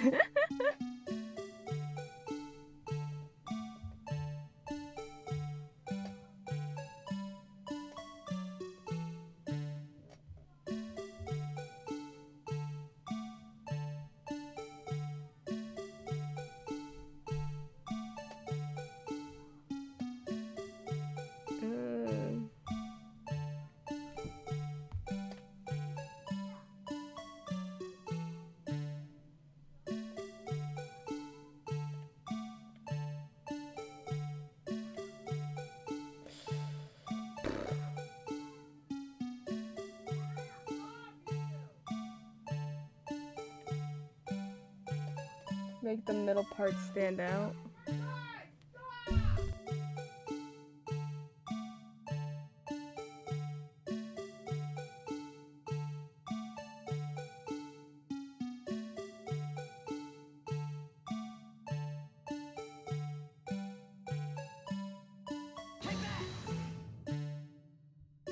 Oh my god, I did it. That's an awful puzzle. That was awful. Why did it have to be so precise? Well, is this a miracle or what? Crazy. No one can possibly deny this jar's resemblance to the blue badger. No. It can't be. Order! Order! The defense has proven its claim. The mysterious blue badger witnessed on the day of the crime was actually this. Although we all enjoyed Mr. Wright's dramatic performance, this music is so annoying. One question remains.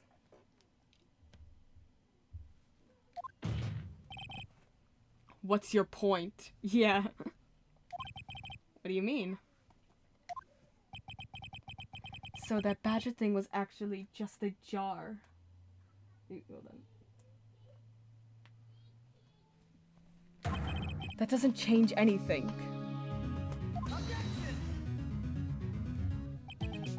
I'm afraid that's where you're wrong, Mr. Edgeworth. You see, this changes everything. Indeed? Very well then. Please tell us. What's different now that we know the witness saw this jar?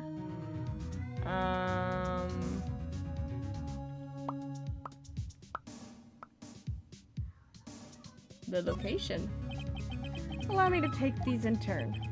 At the moment of the murder, the witness saw this jar. At a very specific angle, I might add, Mr. Wright. Yes, well knowing this, where could she have seen this jar? Where? The location of the jar is shown in a picture taken on the day of the crime. It's on a shelf in the office of Damon Gant. But the body was found lying near Lana Sky's desk. The witness testified so herself. Yes, and it's these two facts that reveal what actually transpired. A BRB. We'll figure out what actually transpired In just a moment. I'll be right back.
The anticipation is killing me. The delay from my phone makes it even worse.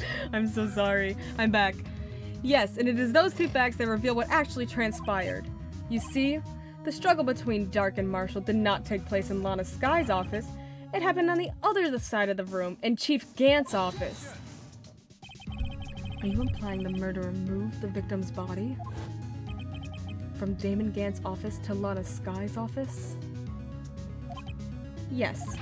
Why would he do that? There's no reason. Exactly. If there wasn't a reason, he wouldn't have gone through the trouble. The only logical conclusion is that there was a reason.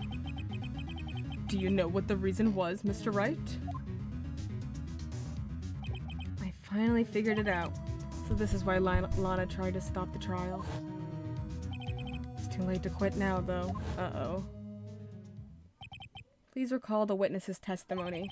She said she knocked away the man who was holding up the knife. In the next instant, the jar was hit and flew through the air. Now tell me, what could have sent that jar flying? That would have to have been the impact the man made when he was knocked into the wall. Ladies and gentlemen, if I may draw your attention to this picture once more. If the man was knocked in the direction of the shelf the jar was sitting on, what would he have hit? The suit of armor, holding a very sharp and dangerous-looking sword. Yes. And since the man who was knocked into the armor was carrying a broken knife, he would have had to have been Neil Marshall, wielding the King of Prosecutors trophy. No! Mr. Wright, you can't be thinking. Yes. There is another possibility of what actually transpired in that room. Another possibility? Of course, the perpetrator would have had no idea, but nevertheless... Oh, he can't say it. I don't know if I can go through with this. Oh no, Emma. Mr. Wright, what's the matter? If events took place as the defense theorizes, then the outcome is obvious. In that moment, assuming the man Emma Sky knocked away was actually Prosecutor Neil Marshall. Oh.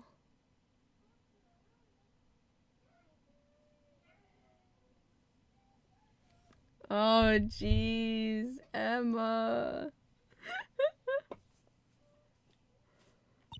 You mean Mr. Marshall died because of me? Oh, Emma. No! Oh. Oh. Poor thing. I never imagined her testimony would lead to this. So, it was the witness who took the victim's life, and then proved so with her own testimony. This is unprecedented.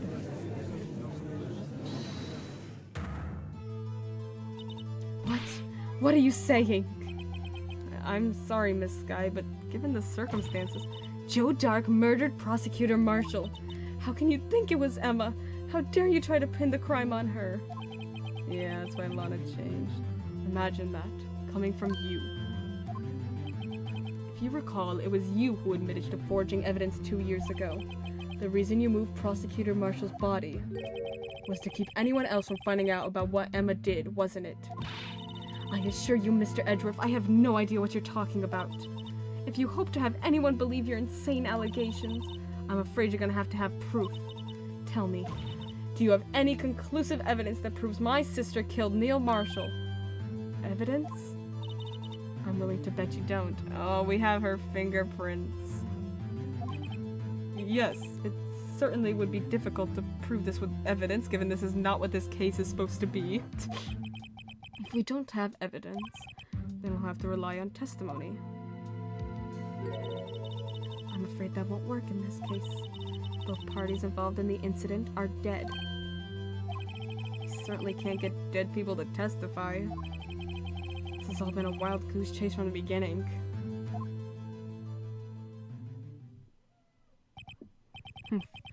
Touché, Miss Skye. Of course, that only leaves us with one possibility. You mean there's still another possibility? What do you mean, Mr. Edgeworth? I mean, the possibility that the victim has left us a message. For better or for worse, Mr. Marshall did not die instantly. He may have left behind the name of the person who took his life. In one manner or another, that's impossible. Well, Mr. Wright, this is the only possibility left to you. A message from the deceased. Does such a message exist? Gotta think back to the court record. The real murderer's name that the victim may have left behind is in the... Oh, I see. This message from the deceased is already in our possession. Oh. I bet it was written on this, wasn't it? Yeah, that looks like it says... Yeah, I see it. Okay. Mr. Wright, will you stop at nothing to prove my sister a murderer? Do not be mistaken, Miss Skye. Our purpose is not to accuse Emma of any crime. There's only one thing we seek. The truth. No matter how painful it might be. Now then, Mr. Wright, please show us the pieces of evidence that conveys a message from the deceased. It's this, right? This is the message left behind by the deceased. This is that blue badger from before, right? Oh, is he gonna just speak the killer's name? If that thing could, I'm sure it would. Looks like everyone's forgotten this is just the jar. A message was left here, on the surface of this jar. What do you mean? If you look closely, you can see a faint trail of blood on this jar. Looks like someone wiped the blood away. Ooh. Yes, but notice, for some reason, the blood on some of the fragments were not wiped away. Yes, there is a line here, drawn in blood. So what you're saying is these dots were once lines? Prosecutor Marshall did not die instantly. He used the few precious moments left to him to leave behind a message. One that someone apparently wiped away. The blood must have seeped into the jar where the lines changed directions. Precisely so. So all we need to do is connect these points, and the victim's message will become apparent. No. Mr. Wright, what kind of message did the victim leave for us? Your Honor, I believe these bloodstains will reveal to us the answer. Gotta connect these dots to make letters. It's only one thing the victim would have written, given the circumstances. His murderer's name. Okay.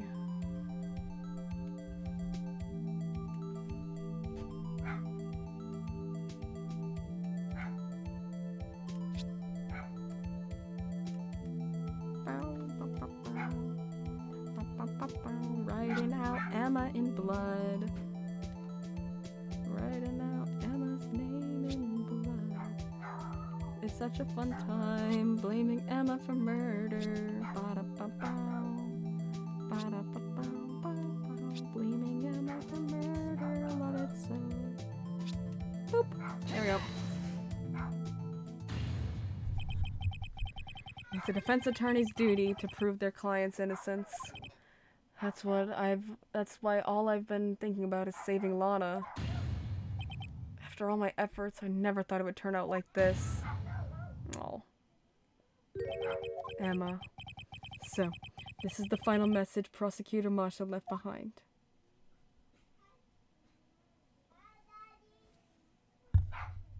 Oh. Of all people, she may not have meant it, but in the end, the one who took the victim's life was Emma Skye.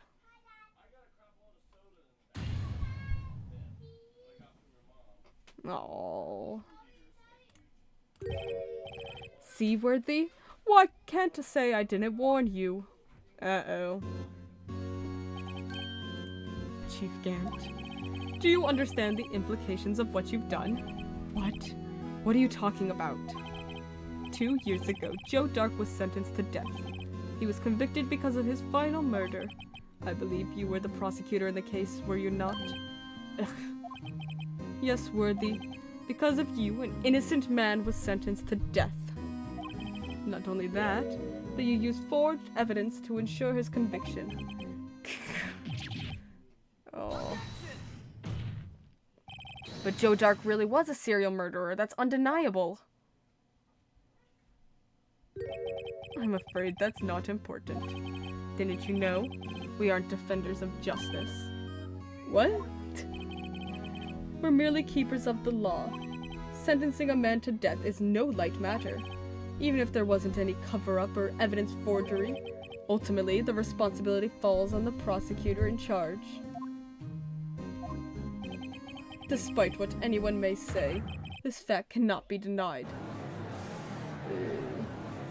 What is going on at the prosecutor's office? They might have sent an innocent man to death. How can he just stand there like it wasn't his fault? Order! Order! Order! Ew. The gavel's pounding fell on deaf ears. Unable to settle the crowd, the judge declared a recess. Where this trial is headed, no one knows. Ugh.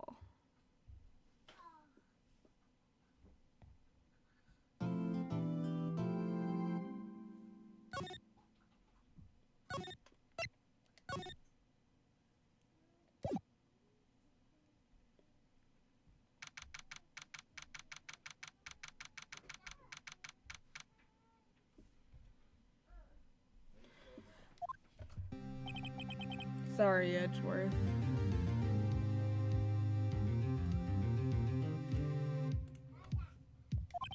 I didn't mean to get you in trouble. Don't worry about it. This is my problem, not yours. Hope I'm not interrupting anything, pals. Oh.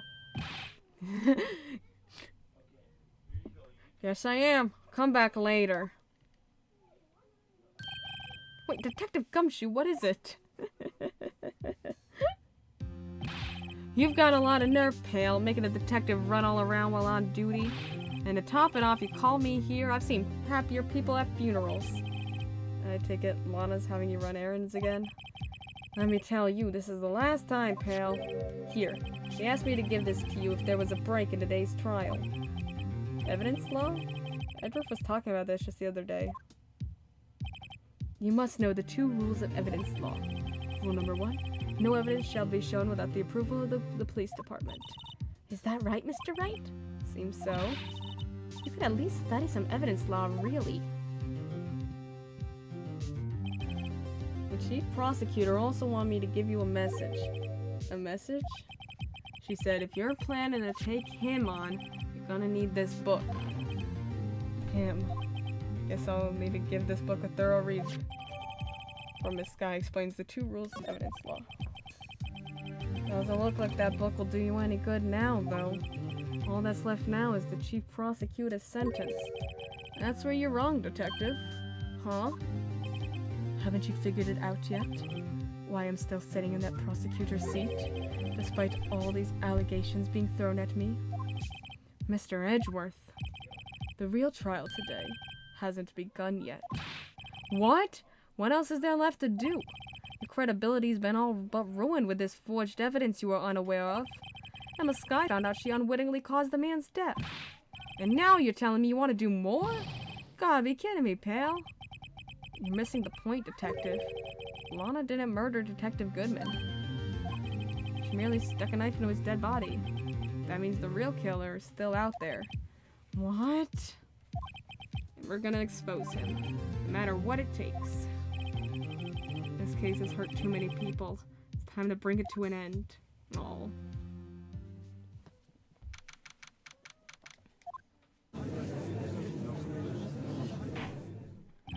Court will now reconvene for the trial of Miss Lana Sky. Mr. Edgeworth? Yes, Your Honor. The inquiry committee is planning to impose harsh penalties for your actions. Thank you for the news, Your Honor. Yes, well, normally this is where the prosecution calls forth a witness, but, this isn't easy to say. You see, there is some concern that you, Mr. Edgeworth, may have, struck a bargain. Oh. You think I may have manipulated the witness? Oh, I didn't say that. It's just, you see, everyone has been talking, and we don't trust you. Very well, Your Honor.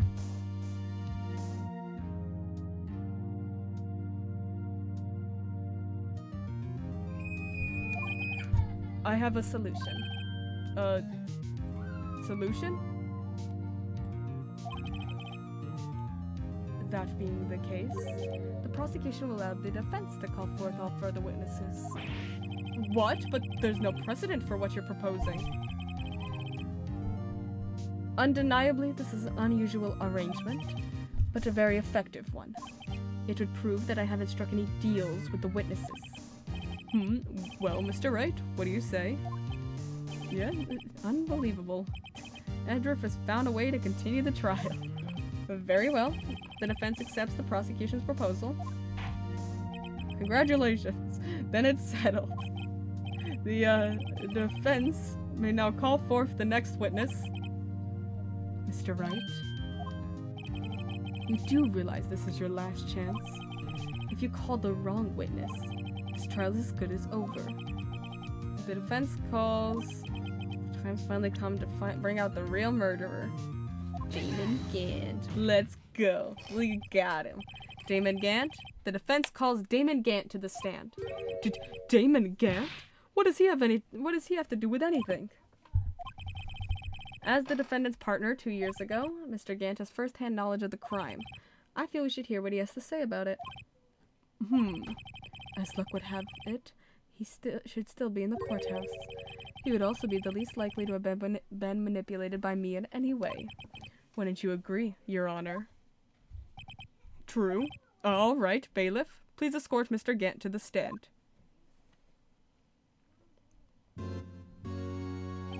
Witness, please state your name and occupation. What is this? Some kind of practical joke? I was just on my way to lunch. Your name and occupation, sir? Worthy, are you sure you want to do this? Your name and occupation. So, You want to play hardball, eh? Please, Mr. Gant. Fine. My name is Damon Gant. I'm the acting chief of police. Now then, Chief Gant, the court requests to hear your testimony. Oh, righto. What's with the grim face? First, let's clear up this SL9 incident. Oh, you mean the time when Lana's sister murdered that prosecutor? Okay. Personally, I think it's been made pretty clear already. There are still some things unaccounted for. Oh, like what? Like the role you played in all of this? Son, either you're very brave or very foolish. You are aware, of course, that a police chief has all kinds of weapons at his disposal. Weapons? Sure, take my testimony for example. I don't have to give it if I don't want to. What? Is that true? I'm afraid so. The chief of police has the right to refuse to testify. Of course, such an action carries with it certain risks. Don't worry, I'm not here to hinder your trial. Just remember, if it turns out to be a big waste of time, don't say I didn't warn you. Very well. The witness may now begin his testimony. SL9 incident. As I recall, Neil and I were questioning him that day. To make a long story short, we slipped up. The power outage didn't help either. When I went to my office, I found Lana there. Apparently, she had already arranged the crime scene. As you can see, I had nothing to do with the forgery. Except we found some evidence in your safe. Is that when Dark was arrested? Oh, he was lying on the floor unconscious.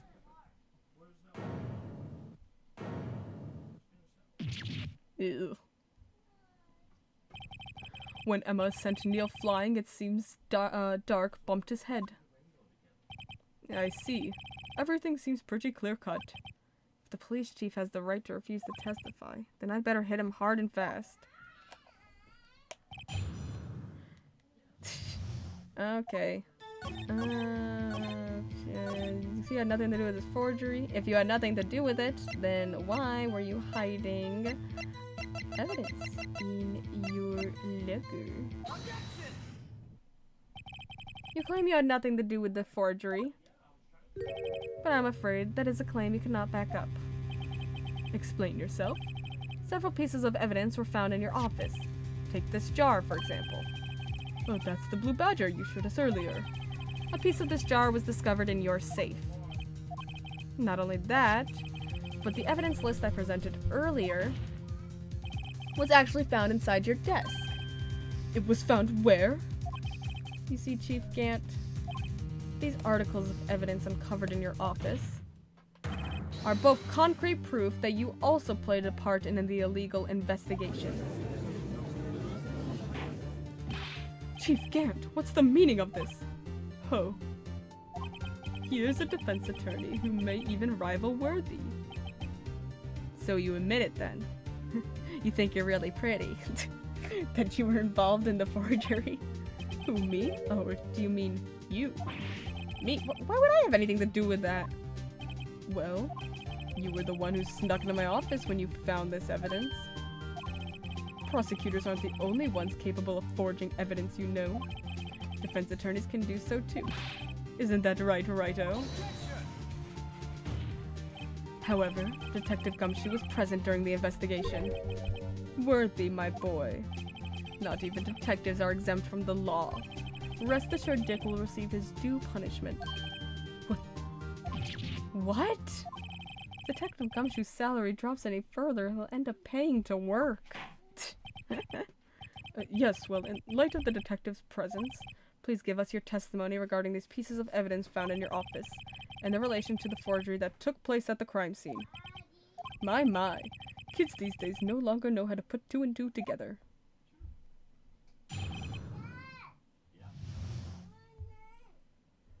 Evidence and forgery. Let's see, what was it now? A jar fragment and a list? For all I know, you could have planted them in my office. Anyway, you can't prove when those pieces of evidence were discovered. If they were found after Dark was convicted, then they're worthless. There's no reason I'd participate in a forgery. Rearranging the crime scene wouldn't help me out in any way. Mr. Wright? Yes, Your Honor. Hey Zoe, are you hungry? When investigating this crime scene... Haley, are you hungry?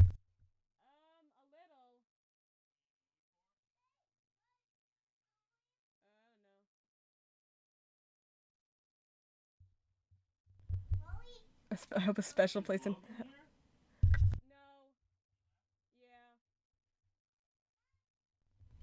When investigating the crime scene... I hope a special place in house was made for Gant. You should have been more careful to observe protocol. You do understand that I am the chief of police, right? There will be consequences. Ugh. Indeed, I believe I will press charges so you won't make the same mistake again. My apologies, Chief, but would you mind waiting until tomorrow for that? Today is, well, you know. Alright, Udgy. In return, though. I know, that place, right? What are these guys, telepathic? Okay. The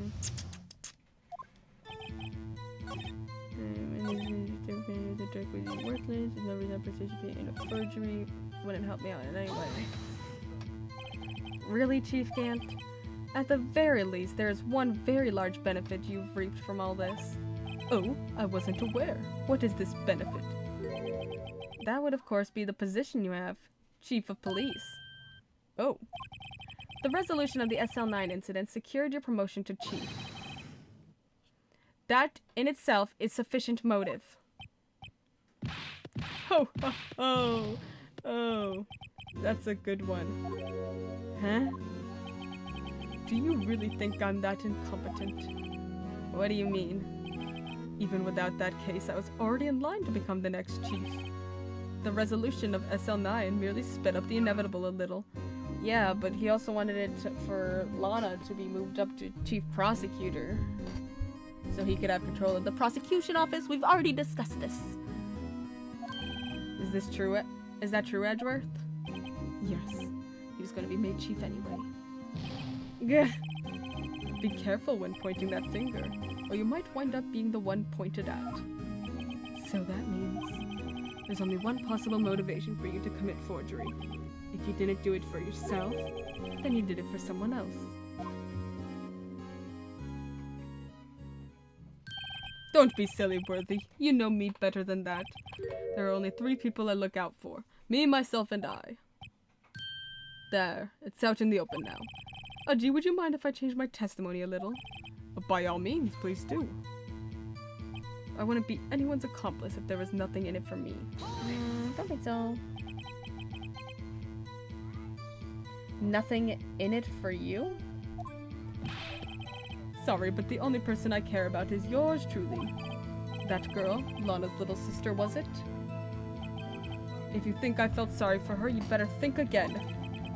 You're right. You don't feel sorry for anyone. Be tough on crime and tough on people. That's how I was raised. You seem to be lax enough on yourself, though. Oh, that's a good one, Worthy. There have been something in it for him. Yeah, Lana, given his selfishness, would he have helped someone out? Yes. Lana, true, you might not help out anyone for their sake, but if it would benefit you, you might decide to assist someone. Mr. Wright? It appears you are positively determined to portray the chief as a nice man who likes to lend people a hand. That's not what I mean. Very well then. Who is this person you believe Chief Gant may have helped forge evidence? Detective Dick Gumshoe. Lana, clearly Lana. Chief Prosecutor Lana Skye, the defendant? I believe it's quite obvious in light of the circumstances. Emma Skye fell victim to an unfortunate series of events. Who would want to help her more than her own sister, Lana? Who would want to help her more than her own sister? Lana. And as for Chief Gant, he would also have a reason to help Lana if she asked him to. That reason, of course, is self-profit. Self-profit? What do you mean? After the SL9 incident was resolved, Lana Skye was appointed chief prosecutor at the prosecutor's office. The person who arranged this job change was you, Chief Gant. But how would he profit from all of this? He would be able to use the chief prosecutor as his puppet. Essentially, he would acquire unchecked authority over all investigations. Do you mean to tell me that despite the chief's formidable appearance, he plays with puppets? Oh my god, this guy. I'm just so fed up with the judge. Oh, wait. You mean the puppet as in someone being forced to do his bidding? Never mind. Admit it, Chief. You assisted Lana Skye in forging evidence. Your motive? To appoint her as chief prosecutor so you can control her. Righto, my boy. You have quite an imagination. Let me ask you something. What? Do you have any proof of this? That I controlled Lana? For example, is Lana testifying that I've done such a thing? No, because you're clearly manipulating her. Lana, she's keeping quiet to protect Emma. There's no way she'd testify against Gant. I'm afraid without any proof, this all amounts to nothing more than mere conjecture. Unless that is also what happened in this incident. Oh, this incident? Which one would that be? Of course I'm talking about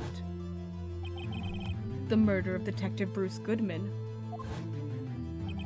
The chief prosecutor has been acting strange throughout this entire trial. Almost as if someone has been controlling her.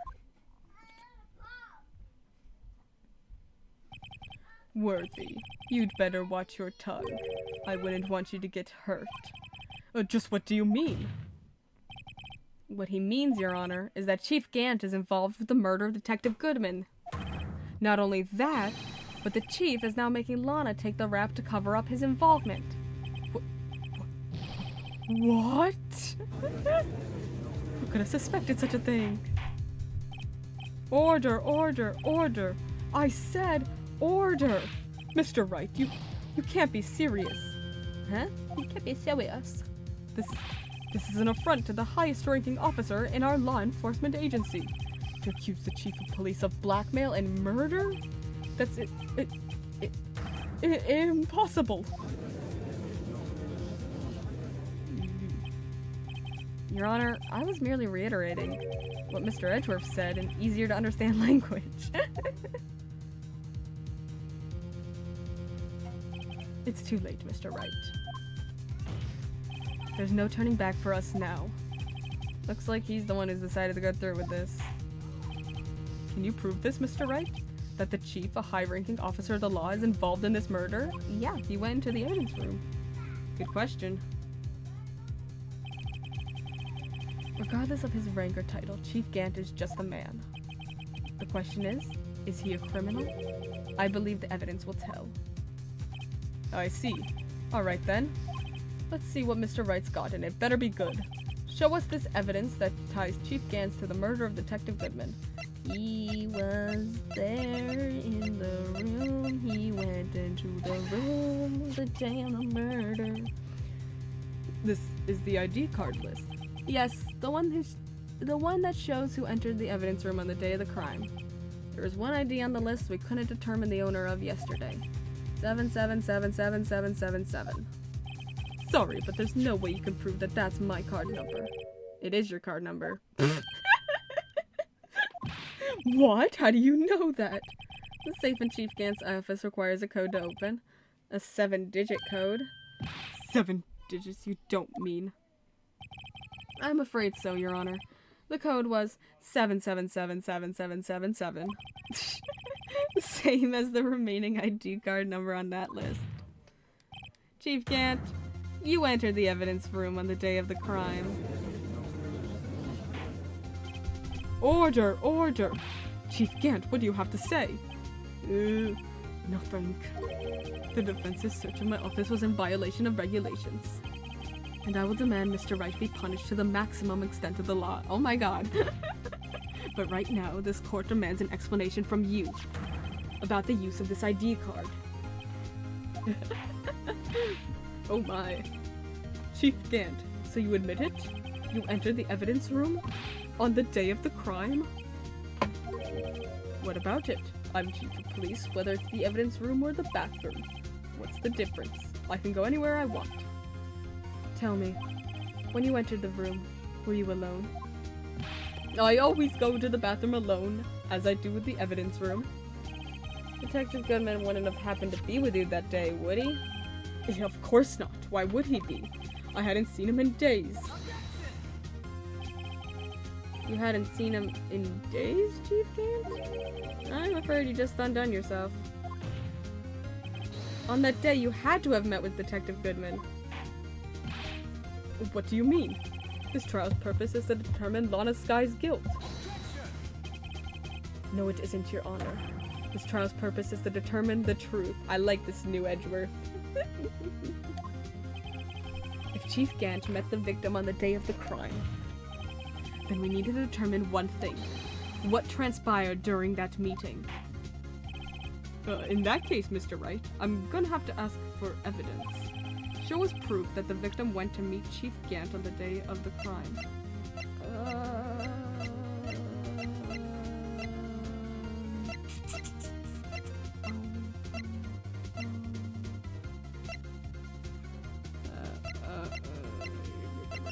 Oh, wait.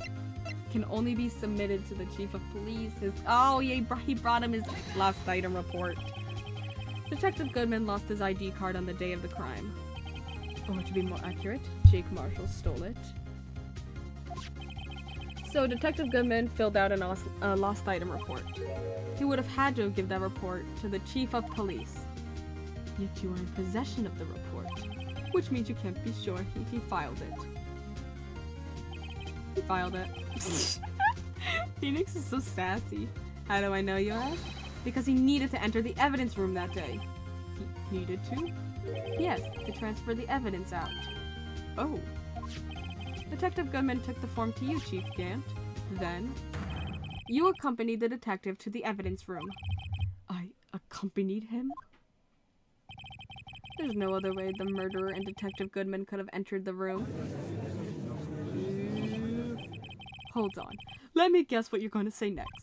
I, the chief of police, murdered poor Goodman. Exactly, yeah. Yeah, sounds about right. But wait. The chief didn't necessarily need to accompany him to the evidence room. He could have just lent him his ID card. Yes. Now that you mention it, oh. Sorry, but that's not possible. According to the record, your card was only used once. Yet you showed us your ID card earlier. If you had really lent it to Detective Goodman, it would have been found on his body. Oh my god! I wish Phoenix was this sassy all the time. Chief Gant, you didn't. The murder was most likely a spur-of-the-moment crime, for no one in their right mind would choose the police department as a place to commit murder. After the murder, you contacted Lana at the prosecutor's office. Why? To dispose of Detective Goodman's body, of course. You're forgetting, Mr. Wright, that the victim's body was discovered in the prosecutor's office's parking lot. How did he manage to move it there? I was at the police department the entire day, you know. And everyone's aware that Lana stayed at the prosecutor's office after the ceremony. Everyone except me, it seems. Still, you're the chief of police. You have an entire police force at your disposal. Oh, so you think I just ordered an officer to do it? Hey, you, take this here dead body over to the prosecutor's office. I don't think so. Chief Gant, you left all the evidence we need. He stuck the body in the trunk of Edgeworth's car because Edgeworth was there, and he sent Miles with the screwdriver. Yeah, brought back to his office by Gant's request. He gave him the screwdriver to go back to the office with, which would bring him to the prosecutor. Okay. To prove how you moved the body to the prosecutor's office. And all this time, I thought it was just a useless clue, just taking up space. How could the chief have moved the body? Mr. Wright, show us this evidence. To move the victim's body, Chief Gant used this. A screwdriver. It's gotta be the screwdriver, right? Because he told Edward to take it back. This is how he moved Detective Goodman's body. What's that? A screwdriver? But what does that have to do with this case? Mr. Edgeworth, think back to the day of the crime. What is this screwdriver doing here? Snickers? Or pretzels? It's here because... I was asked to go, but Chief Gant no less. He told me he wanted to keep it here in the prosecutor's office. In any case, on the day of the stabbings, I brought this back here. Ugh. After the ceremony ended that day, I didn't plan to return to the prosecutor's office. But you did, because Chief Gant asked you to. You mean I... The body was found in the trunk of Mr. Edgeworth's car. I think it's obvious what happened. The body was moved by that car. How did he get it out of the evidence room? Detective Goodman's body was carried in the trunk of Mr. Edgeworth's car? Yeah, unless of course you have another explanation, Chief. Why else would you have asked Mr. Edgeworth to transport evidence from a closed case? There's only one plausible explanation. To transport the body to your accomplice, Miss Lana Skye. Order, order, order. What's going on here? Is there no room for rebuttal to the defense's outrageous accusations? Think back to the photograph Miss Starr took at the prosecutor's office. This was not a photo of the body being stuffed in the trunk to be taken away. It was exactly the opposite. It is a photo of the body being taken from the trunk. But Chief Gant, please say something. I believe... Your time's up. Oh, jeez.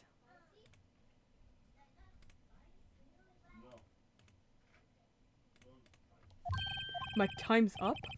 Sorry, Righto, but I'm having lunch with the District Attorney General after this. We have to get going if we're to make it in time for the early bird special.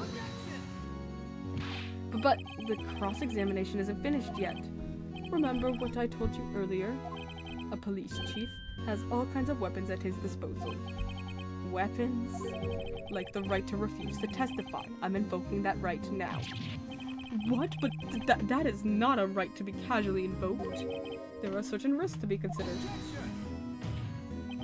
So you're going to just run away after all this? Run away, don't make me laugh, Worthy. I stabbed old Goodman. That's what you're saying, right? But if you had any conclusive evidence, you would have presented it by now. Well, I think I had Lana dispose of the body. If so, then show your proof and get it over with. I'll say it again, Mr. Wright. Damon Gant is the current chief of police. This court will not tolerate any accusations against him without concrete proof. Well, Mr. Wright? Your Honor, do you have any concrete proof? Proof that Chief Gant murdered Detective Goodman and made Miss Skye dispose of his body? Do I have any concrete proof? No. I don't think so. There's no use showing evidence I'm not even sure of myself. No, Your Honor. At this point, I have no conclusive evidence. Humph. See, Aji? In that case, this court is forced to penalize you for your allegations against the chief. What? Here's a tip. Never gamble what you can't afford to lose, righto. This level of corruption makes me so mad, I know. It's so upsetting. It seems that Lady Luck was on my side again today. Okay, Aji, I'll leave the rest to you. Ugh.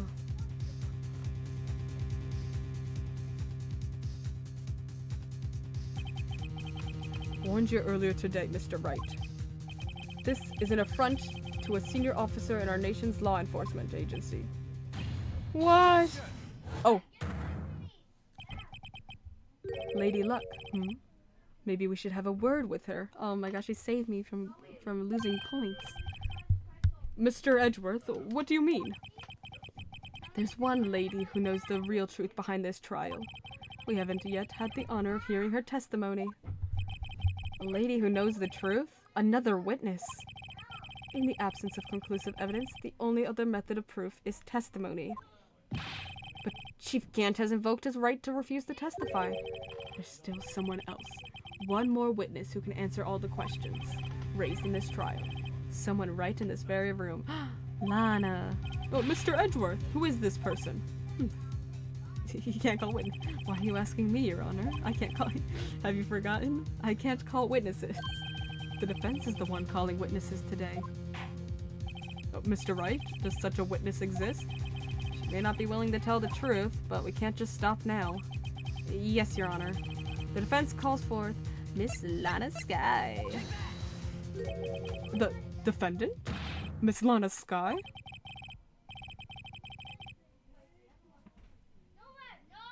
Why, it's my mom, of course, Your Honor. She was in the underground parking lot at 5:15 p.m. on February 21st. Her task, to dispose of the victim's body. In accordance with a certain someone's orders. Mr. Edgeworth? The prosecution has no objections, Your Honor. Very well. The court will now take its final recess for the day. In 15 minutes, we will reconvene to hear the defendant's testimony. This court is now in... Hold on. Huh? Chief Gant, I thought you were going to eat. Listen good, Lana. Uh-oh. He's talking to Lana. I don't think you need me to tell you this, but if you accept Mr. Wright's claims, there will be terrible consequences. Yeah, that's not suspicious to say. That's right. Your sister will be found guilty for Neil Marshall's murder. Oh, this isn't good. Of course, you'd never support such outrageous claims anyway, right? Just something to think about. Alright then. I've got a lunch date to meet. What the heck? Okay, if there isn't any further objections. This court is now in recess. Ew. Looks like we managed to stay in the game. Yeah, thanks for your help, Edgeworth. That chief, he's something else, eh, pals? Oh, Detective Gumshoe! I'm not a detective anymore. Oh yeah, sorry about that. Don't worry. I've already decided where to work now. At your office! My office? Sure. I'll take the place of that top-knotted girl you used to work with. You mean... Maya? Oh, I miss Maya. Still, looks like we're all out of moves now. Chief Gant's done it again. How's it he always gets the upper hand? It's not fair he has the right to refuse to testify. Settle down, Wright. Remember what the judge said. But Chief, that is not a right to be casually invoked. There are certain risks to be considered. Risks? What did he mean by that? It's simple. If the chief refuses to testify, the opposite also holds true. You mean he forfeits his right to say anything too? Oh, Emma! Emma, are you okay? Yeah, when I came to, I was in the medical office. I've been listening to the trial from the gallery. So she heard everything that's been going on. Emma, I'm sorry for what I said before. Nah, don't be. It was the truth. You know, it's funny. I almost feel somehow relieved. Relieved? Yay, she's back. I've missed her. Yeah, now I finally know what really happened. To think that all this time, my sister was being blackmailed by that terrible man. She did it all just to protect me. Ever since her appointment as chief prosecutor, everyone who knew her said she changed. Perhaps it was easier that way for her. What do you mean? What do you think I mean? To follow Chief Gant's orders. She must have shut herself up deep inside. To force herself to do anything and everything the chief told her to do. That must be why she became so cold. It was all my fault. It's all because I murdered Mr. Marshall. Hey, don't go blaming yourself now. If you want to blame anyone, blame society, pal. Society. Chief Gant may be able to fool everyone else with his forgery, but he can't fool my memory. I remember now. I knocked Mr. Marshall into that armor. I see. Well, we better get back. It's time for the final act. Emma, why don't you wait here? No, I'm going with you. I want to be there when Lana tells the truth. Oh, let's go, Wright. It's time to end this. Ugh. Let's end this. Let's end this. We're gonna finish this case today. I'm losing my voice, but it's worth it. We need to know the truth. 2:21 p.m. Now then, will the defendant, Miss Lana Skye, please take the stand? Hello, Lana. Miss Lana Skye, you are the chief prosecutor. I'm sure you're aware of what is required of you. But Mr. Edgeworth, you already know everything. You know all that I've done these past 2 years. Please provide the court with your testimony, Miss Skye. And remember, you are under oath. We want to hear the truth. Of course, the truth. Lana, no matter what happens, I'll always be your sister. Now then, your testimony, if you will. First, tell us about your relationship with Chief Gant. Everything hinges on your testimony. You're the only chance we have to get Gant. Gant and the fabrication. I worked alongside Gant for years. There's no truth to this blackmail theory. I fabricated the evidence 2 years ago all by myself. When I found Prosecutor Marshall's body, I rearranged the crime scene. My only motivation was to get Dark convicted. It had nothing to do with Emma. Are you sure about this testimony? Your Honor, I'm confessing to a capital offense. Of course I'm sure. But Lana... This is true? Then that means Chief Gant has nothing to do with this. That's what I've been telling you from the beginning. Please, Mr. Wright, you've gotta help her. She's sacrificing herself because of me.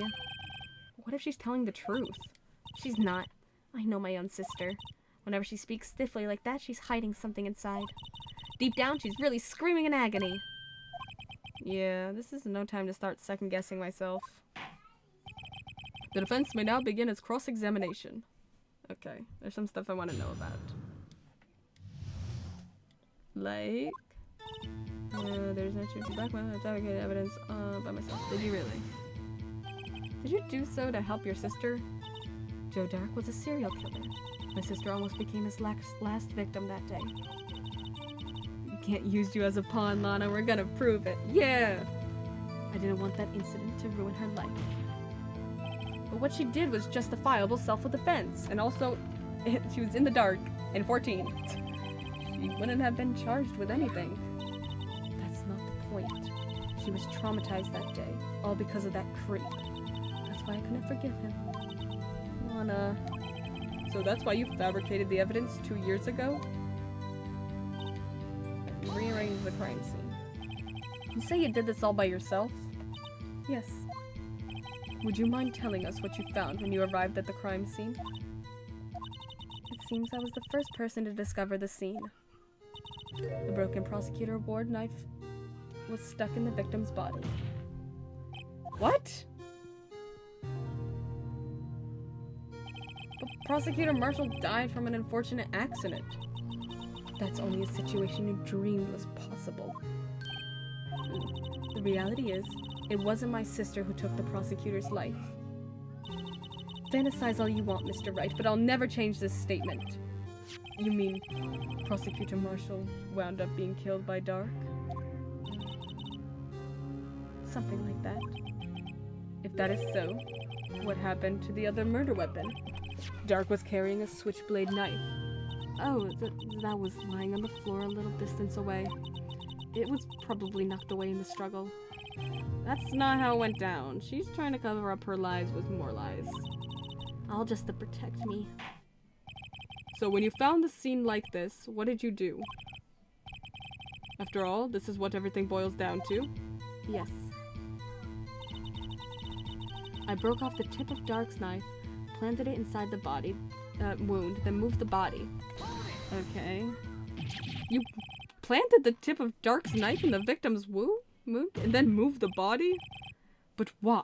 Why would you do that? You of all people should know, Edgeworth. You've always had a good head on your shoulders. My head isn't that bad, but maybe I had to ask for the sake of others. Why'd you move the body? When you showed up on the scene, where exactly was the victim's body? It was where you deduced it was, by Chief Gant's desk. See, so why'd you move it away from his desk? but the body was found by your desk. Why did you move it there? The reason for that is simple. Let's have the witness explain this in more detail. The reason Miss Sky moved the body. The pieces of the jar that shattered during the events threatened my plan. Why? Because it had Emma written on it? Like, bro, Miss Sky, I understand how you feel. you committed that crime 2 years ago to protect your sister. You mean the forgery at the scene where Neil Marshall was murdered? That truth were to be exposed now, the past 2 years of your life will have been in vain. Even so, I'm compelled to bring to everyone's attention a significant contradiction within your testimony. Contradiction in my testimony? You testified, and I quote, "The pieces of the jar that shattered during the events threatened my plan." That's right. Do you have a problem with that? Yeah. It's a simple oversight, really. You see, a message was written on this jar with the victim's blood. Yes, the prosecutor must have written it in his final moments. Exactly so. And this is where the contradiction lies. In order for the victim to be able to write his message on the jar, it must not have yet have been broken before he died. He couldn't have written Emma's name on the shattered jar. Order! Order! Your Honor, it would appear more information is needed in regard to this jar and its bloody message. We may be missing something critical here. Something critical? Chief Prosecutor, It seems you're as in the dark as we are. Oh, she didn't know about that. about the truth towards which we're headed. What? Just tell us exactly what you saw. Yeah, it makes no sense. We'll piece together the information to arrive at the truth. Very well. The witness may now continue her testimony.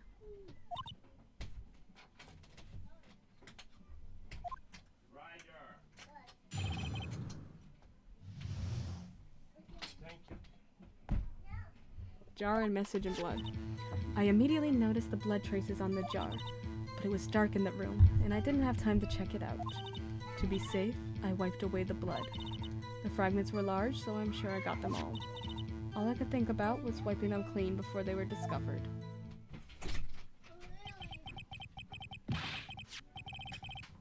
You mean you were the one who wiped away the message in blood? I wasn't chief prosecutor at the time. She didn't think Dark was the real murderer. That's why she tried to erase the real evidence. Very well. The defense may begin its cross-examination. But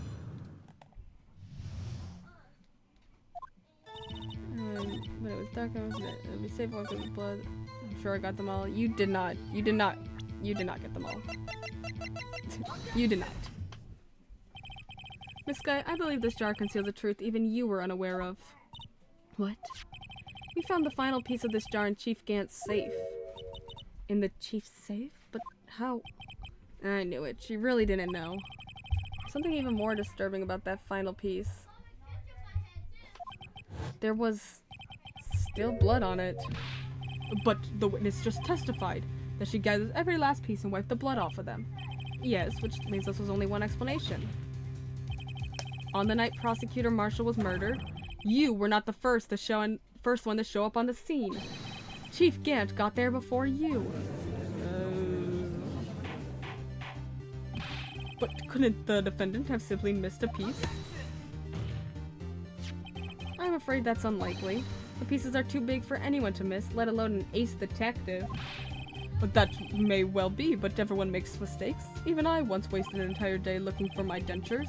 They were in my mouth all along. Huh, can you believe it? Have you forgotten, Your Honor?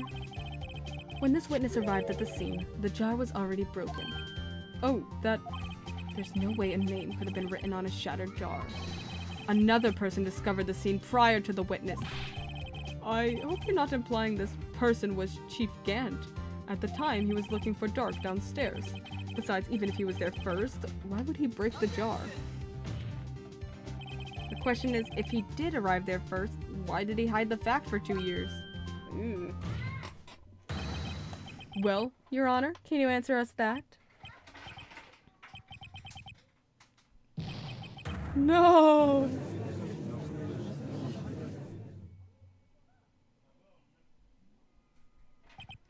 Wait, I'm not the one on trial here. We haven't used this yet. Wonder when we're gonna use it. And we got this. Oh, rule number 1, no evidence shall be shown without the approval of the police department. Rule 2, unregistered evidence presented must be relevant to the case on trial. Yeah, okay. I love how there's a whole book for 2 evidence laws. Damon Gant arrived at the crime scene prior to the witness. We also haven't really... There's a handprint on the blue badger. No one cares. We also haven't used his parking stub. It's fine, it's fine, it's fine, it's fine. It's fine, it's fine, it's fine, it's fine. Okay, not gonna lie, the judge's reaction is genuinely funny, yeah. Damon Gant arrived at the crime scene prior to the witness. He proceeded to break the jar and purposely hid one of the broken pieces. Question: what is this action called? Fabrication of evidence. But why would Chief Gant do that? In light of what happened afterwards, isn't it clear? What happened afterwards? Discovering the scene, Lana Skye believed her sister, Emma, killed the victim. Determined to help her sister, she sought Gant's aid. Lending her his aid, Gant helped her create evidence that incriminated Dark, sparing Emma, and therein lies the reason. The reason why Miss Skye became the Chief's puppet. Ooh, she bit her finger. No, I did it on my own. Please, sis, stop trying to protect the chief. I can't watch you suffer anymore for my sake. No, you didn't. It wasn't you, Emma. You didn't kill anyone.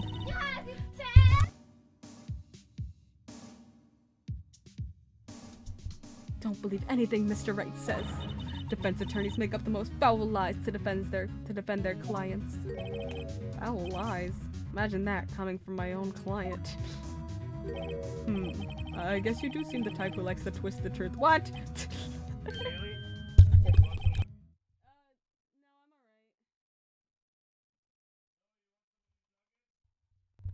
Wait a minute. What if... Oh, we're still smack dab in the middle of Gant's trap. Is something wrong, Mr. Wright?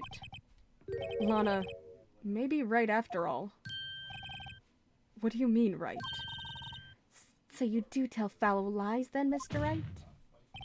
Miss Skye, please testify once more. But... if evidence was fabricated behind your back, then Emma's accidental killing of Prosecutor Marshall might also be a lie. But I do remember knocking over Mr. Marshall. Miss Skye, if you will. I can't. There's nothing to be afraid of anymore. This cross-examination may not change a thing. However, there is a possibility that it will if you tell the truth. Very well. I'll testify about what I really saw. Alright, the witness may testify once more for the final time.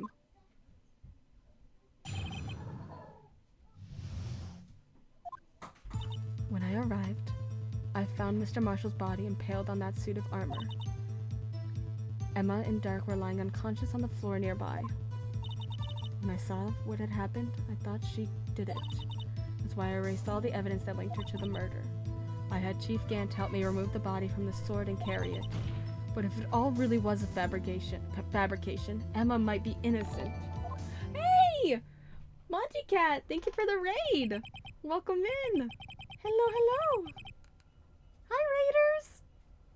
How was your stream? Yep, I know.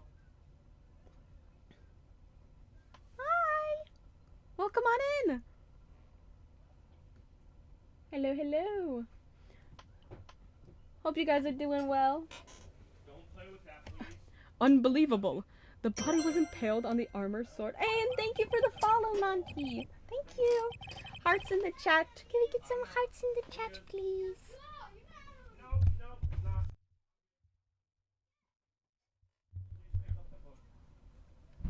Forced her to try Pixel for the first time.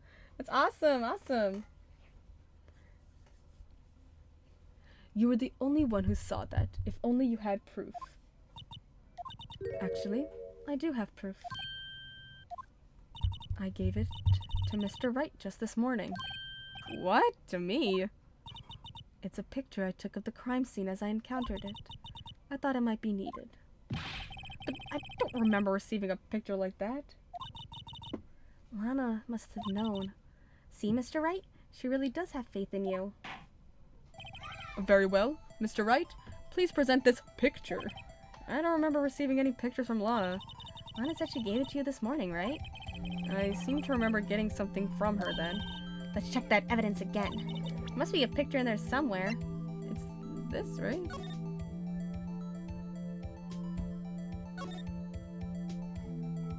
Oh, there it is.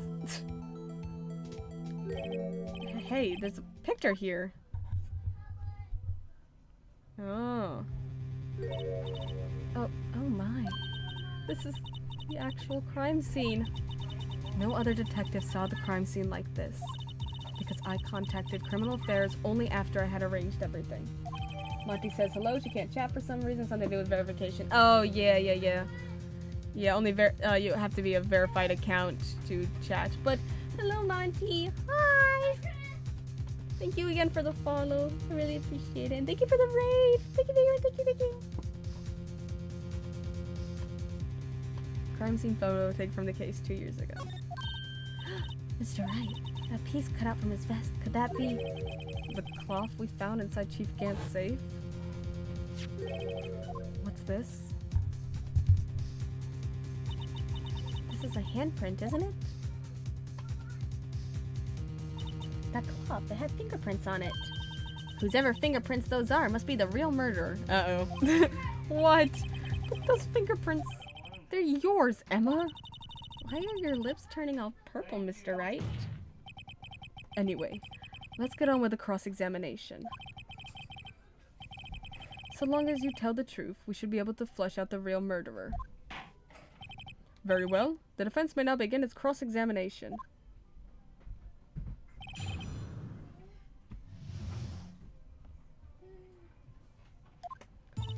When I arrived, I found Mr. Marshall's body impaled on... Oh! What?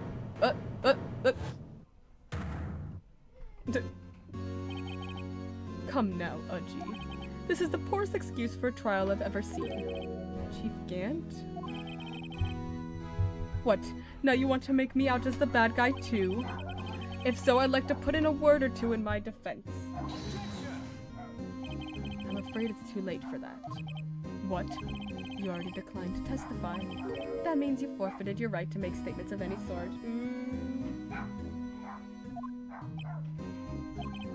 This must be that risk we were talking about earlier. Just sit back, relax, and enjoy the sound of the noose tightening around your own neck. Ooh, snap. Oh. So what? You think I'm worried? Sorry to disappoint you, but I don't need to make any statements. What do you mean? The evidence will do all the talking for me. Even if I can't testify, I can still present evidence. Yes, that's true. Wait, you mean... You still have some conclusive evidence? No, I don't, but someone does.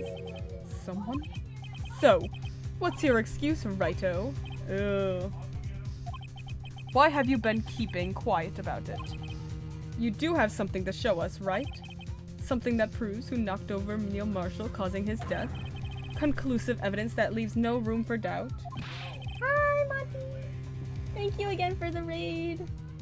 Hello. Is this true, Mr. Wright?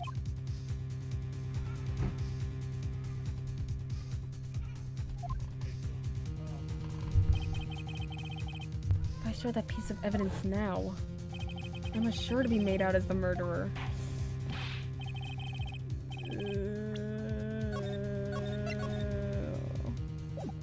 Mr. Wright, if you have any more evidence, present it now, and if you try to conceal anything, you will be the one appearing before the Board of Inquiries. What do I do now?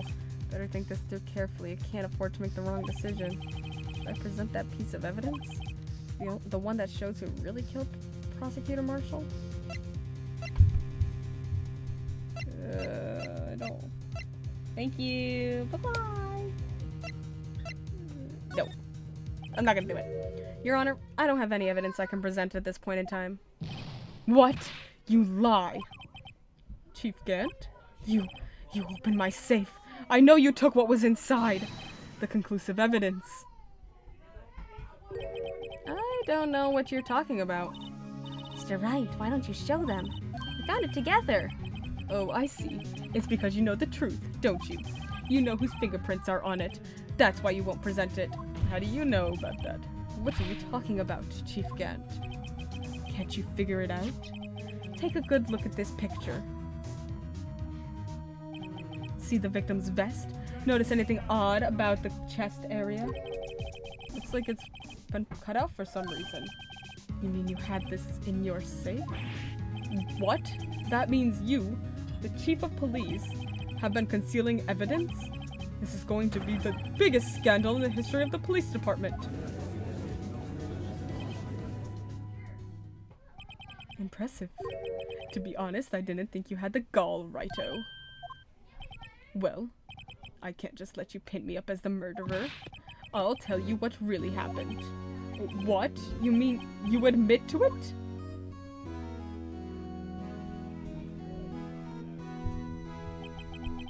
I was the first person to arrive at the crime scene that day. It then occurred to me that I could use the situation to control Lana. So you really were manipulating her. I knew Lana. If I made it look like the blame lay with her sister, then when she saw the scene, she would ask me for my aid. So you assisted Miss Skye. I told her to arrange all the evidence. I had her plant the knife tip into the victim's body and move the body across the room. And I ended up using that evidence to get Joe Dark convicted. When I tampered with the crime scene, I hid 2 pieces of evidence. This was before Lana arrived at the scene, mind you. 2 pieces of evidence? You mean those items in your safe? But why? For insurance, of course. Insurance? I was sure my plan would work, but it's always best to be prepared for the worst. I wasn't about to let anyone blame me for a murder that girl committed. You mean you were calculating that far ahead while forging the evidence? What do you take me for, a fool? I didn't make police chief by dumb luck. See this jar fragment? I hid the most legible part of Emma's name. I didn't expect Lana to go and wipe the blood off all the pieces.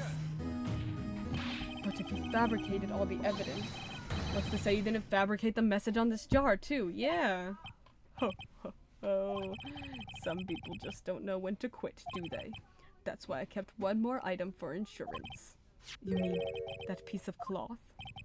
Come on, Righto. Cough it up already. I know you have it. What are you waiting for, Mr. Wright?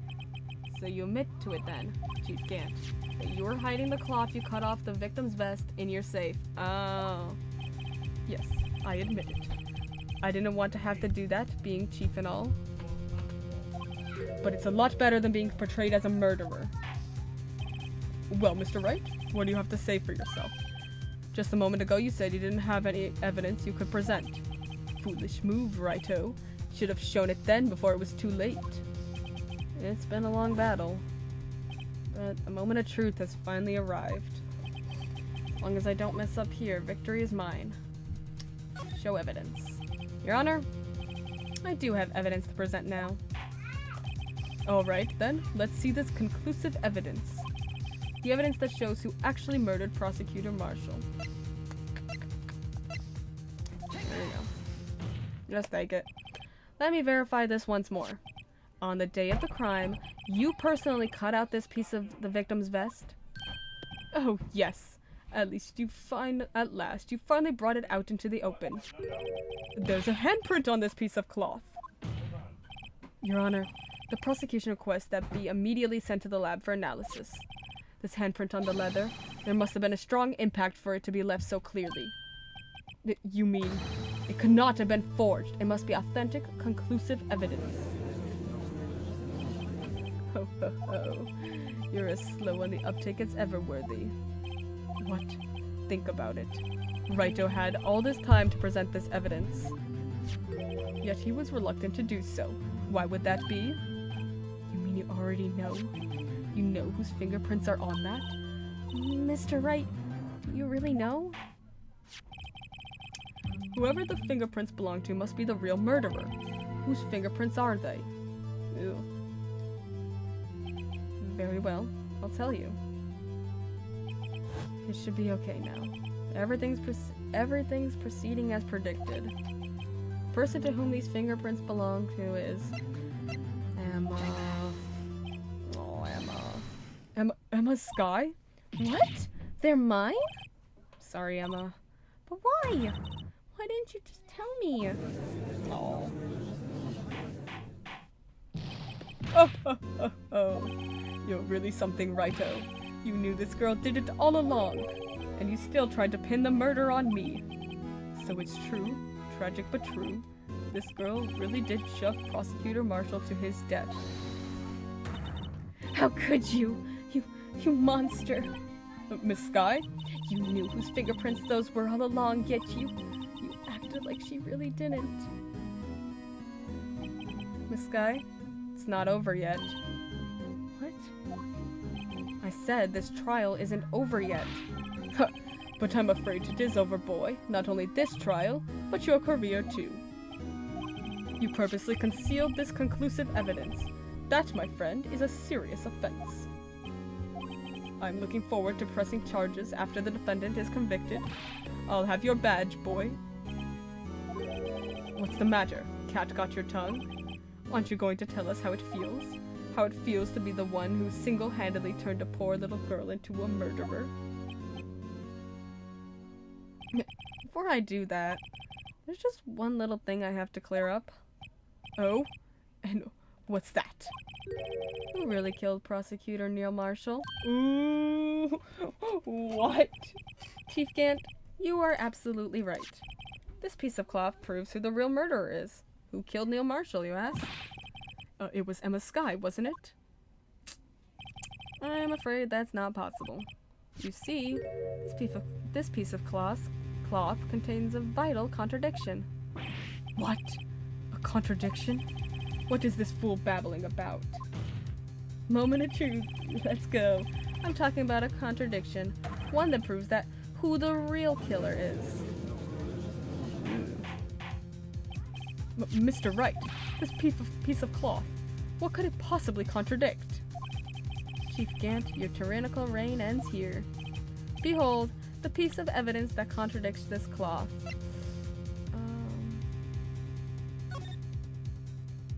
Oh. Look at that. Look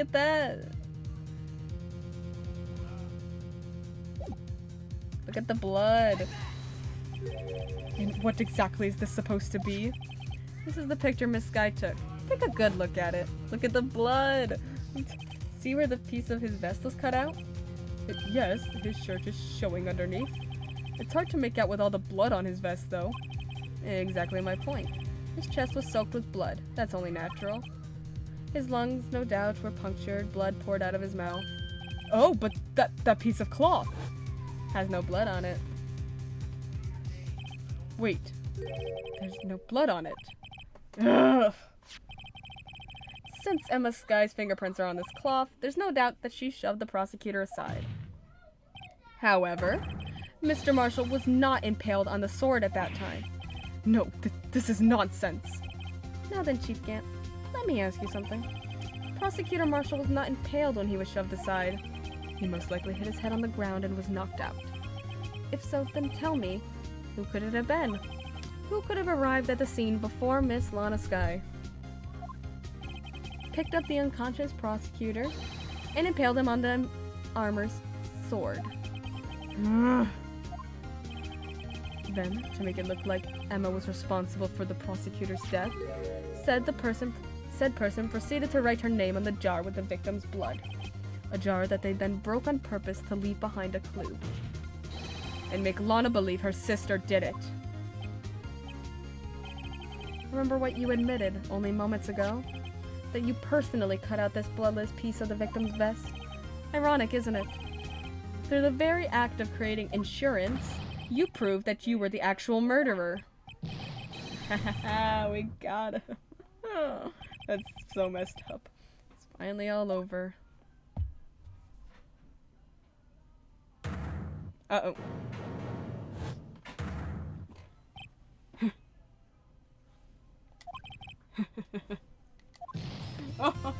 Oh, that was close, Wrighto. You almost had me. Uh-oh. Sorry, but you'll have to do better than that. I refute your allegations. What do you mean you refute his allegations? You see, that piece of cloth is illegal evidence.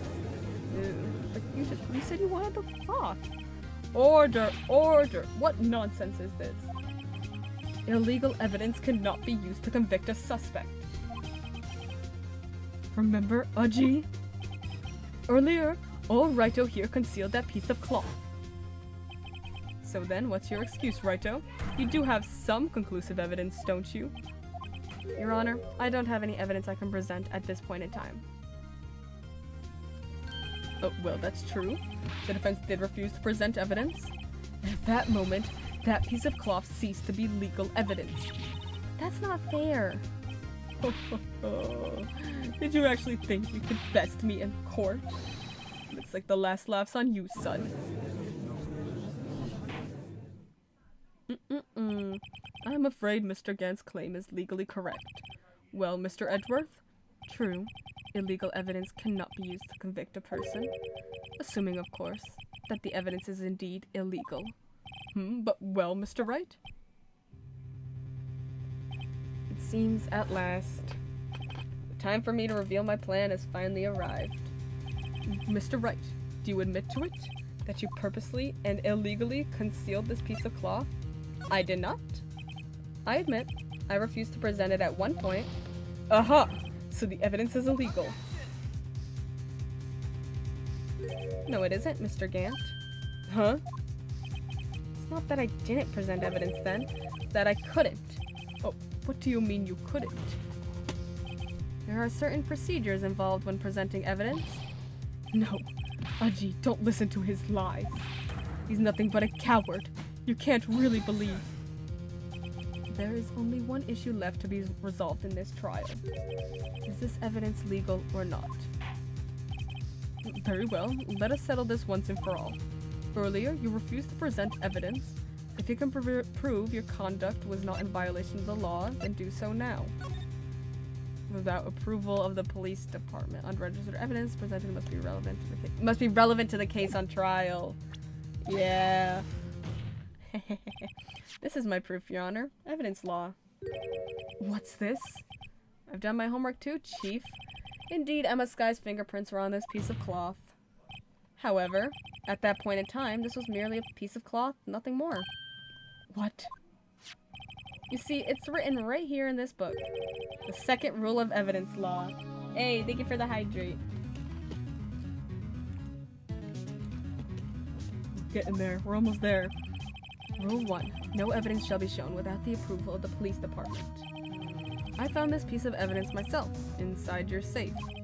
Goes without saying, I did not have approval from the police department. Rule 2. Unregistered evidence presented must be relevant to the case on trial. And here is the crux of the matter. You see, at the time, it was impossible for me to prove the relevance between the cloth and the SL9 incident. What? What kind of nonsense is this?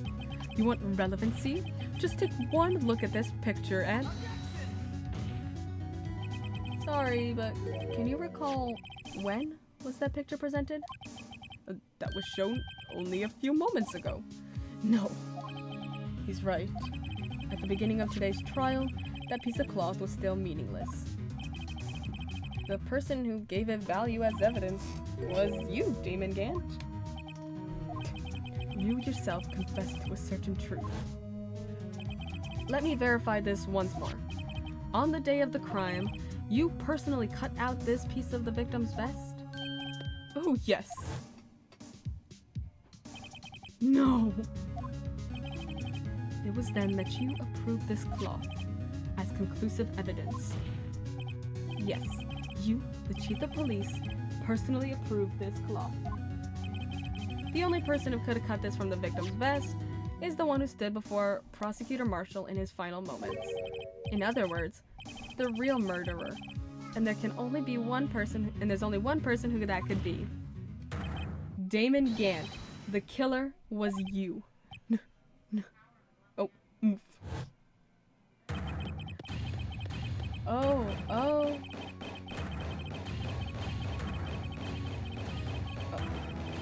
Oh.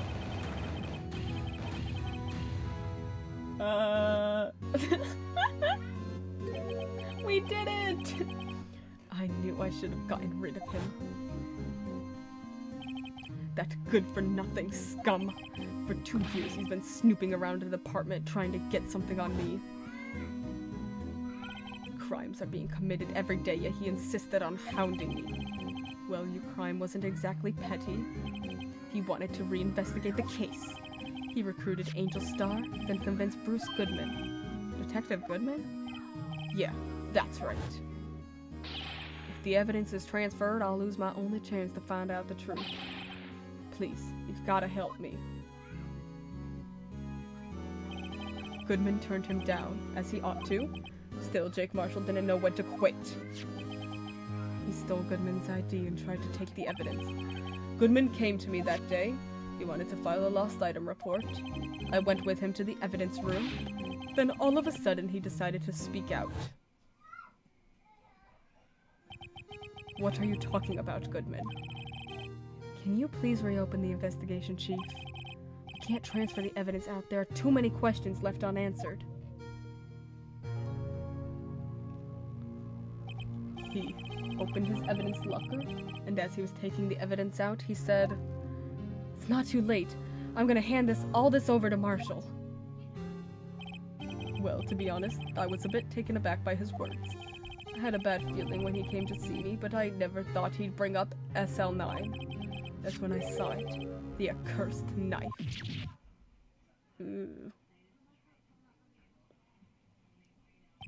I couldn't just pull it out.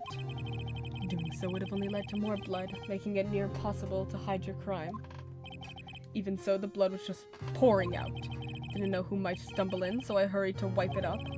I was worrying so much about the floor, I didn't realize my fatal mistake. The bloody handprint on Detective Gumshoe's locker. I used to be known as the crime computer, but everyone has to start somewhere, I guess. I was too nervous. I had no business doing any of it. And you put the body in my car? I'm sorry. I couldn't think of any other way to move the body. I broke your trunk, but what's the big deal? You make a lot more than us detectives ever will. Leaving the prosecution's car aside, how could you get Miss Sky involved in all this? Well, she had as much to lose as I did if the truth came out. So you took the evidence from Detective Goodman's locker. I felt bad for having to do it. I also didn't have time to pick and choose what to take. So, you left the jar fragments in the glove. Yeah. It looks like I was better off being an investigator of crimes than a committer.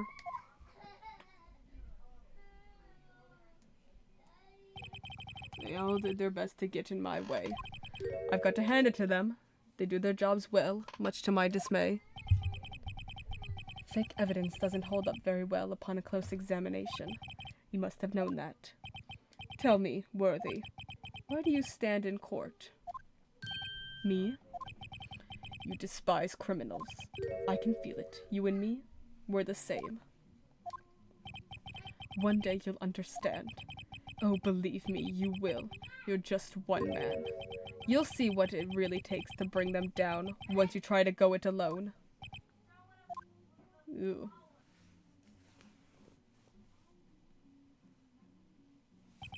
Well, looks like it's time to say goodbye. Oh, Udgy. What? Looks like we'll have to cancel that lunch date. Sorry, old friend. I'm sorry too, Damon Gant. I knew you as you used to be long ago. You were once a fine investigator, and an example to others on the force. I'm sorry to learn that you are no longer that person. Those days are gone now, Udgy. Thanks for all the memories, though. Don't worry, you'll be fine. Now you have Wright here. And Worthy. With these two around, you can't go wrong. In fact, I can hear them already. The melodious sounds of a new beginning.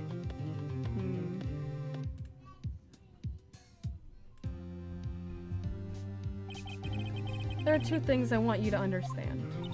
Yes. First, your sister never hurt anyone. Second, Damon Gant betrayed you from the beginning. You see, Miss Sky, you no longer have any reason to keep silent. You're right. When this trial is over, I'll tell everything. All that I've done these past 2 years. From the time I had Gant help me forge evidence up until today. So, seems all the questions raised in this trial have been answered. I'm sorry, Miss Sky. I couldn't get you out of all your trouble. My. What high standards you have for a rookie. I can see why Mia thought so highly of you. Who knows? A few years from now, you might just make it to the top. Aw. I owe you my thanks, Mr. Wright. Aw. Miss Sky? And to you too, Mr. Edgeworth. You've suffered every bit as much as I have over these past few days. Believe me, I know how much of an ordeal it's been for you. It was nothing. Liar. I was worried the pressure might break you. And yet, you rose above it all and guided Mr. Wright to victory. You've done well, Mr. Edgeworth. Aw. Stop it. I only did my job. She's happy again. Yeah, she's happy. In light of this case, it seems a good self-examining is in order for all of us. Miss Sky? Yes, Your Honor. You are innocent of murder. However, yeah, she's still a compliant accomplice. Although the chief blackmailed you, the fact is you still acted as his accomplice. Trial will be scheduled for these crimes at a later date. Yes, I understand, Your Honor. Is there something amusing about all of this? Why are you smiling? It's been a long time, Your Honor. Long time since I felt free of these heavy chains. Aww.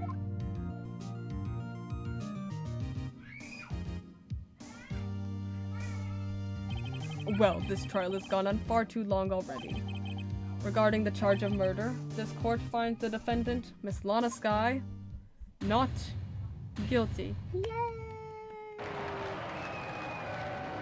She's happy and she didn't kill no one. Just was, you know, trying to cover up a murder. That is all. This court is adjourned. 5:03 p.m. Long last, it's finally over. Thank God. Emma? Why the long face? Sorry your sister didn't get completely off the hook, but at least she wasn't convicted for a murder she didn't commit. But no, that's not it. Just now, after the trial ended. I can see why Mia Fey thought so highly of you. I owe you my thanks, Mr. Wright. And to you too, Mr. Edgeworth. You've suffered every bit as much as I have over these past few days. You've done well. Aw. You know, I did my best too, but Lana didn't say a single word to me. Oh yeah. Hope I'm not interrupting anything, pals. This is such a good bit. Oh, yes I am. I'll come back later. Wait, Detective Gumshoe, what is it?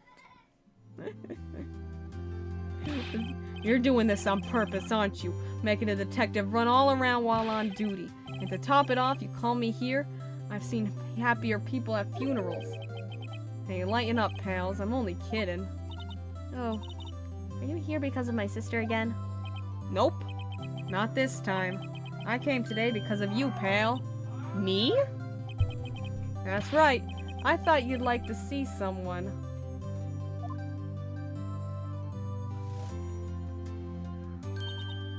Lana! Should you be doing this? She's still under arrest, you know. Well, I won't tell if you won't. Emma, I owe you an apology. It's okay, sis. Don't worry about it. That day 2 years ago was the first time in my life I ever panicked. It was all I could do to keep myself from screaming. All I could think about was keeping you from getting wrapped up in that mess. Sis. I asked Gant to help me cover up the truth. I thought I was doing it for your sake, but now I realize I was wrong. I changed after that day. I had to. It was the only way I could make it through these past 2 years. I knew how much I was hurting you by distancing myself. But I couldn't bring myself to tell you what I did. The guards in the corner, don't worry, we don't see anything. I was scared. Scared that you'd look at me with those eyes of yours. I was scared of how you'd react if you knew. But sis, you were only doing it for me. No. Huh? I turned my back on you that day, in hiding what I believed to be the truth. I was deceiving you. Sis. I'm such a fool. It took me all this time to realize it. Emma, I'm so sorry. But sis, you don't have to apologize. I'm happy now. You're happy? Of course. You know, sis, I always knew that one day you'd come back. And now you have. Oh, Emma. Emma. Oh. They're so sweet. No one can change the past. The only thing we can do is strive to make up for our mistakes. Why must we make up for our mistakes, you ask? Because in so doing, we can find the way back to our rightful path. Aww. And it's from here that we can move on toward a brighter future. At least that's what I felt watching the two sisters make up. Aww. Mr. Wright? Mr. Gumshoe? Me? Thank you both for all you've done. I'm sure we'll meet again someday. Isn't that right? Edgeworth? Oh, Edgeworth! Stop hiding and come over here.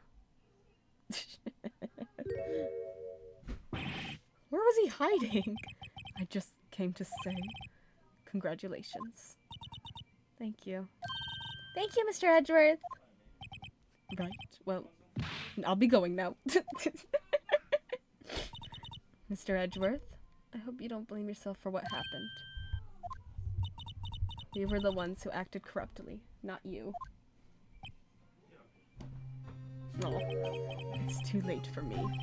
Oh, no matter what anyone may say, I realize today that I can't correct my mistakes. Mr. Edgeworth?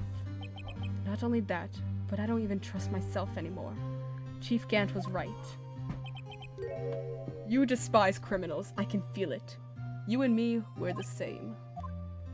One day you'll understand. Oh, believe me, you will. You're just one man. You see what it really takes to bring them down once you try to go it alone.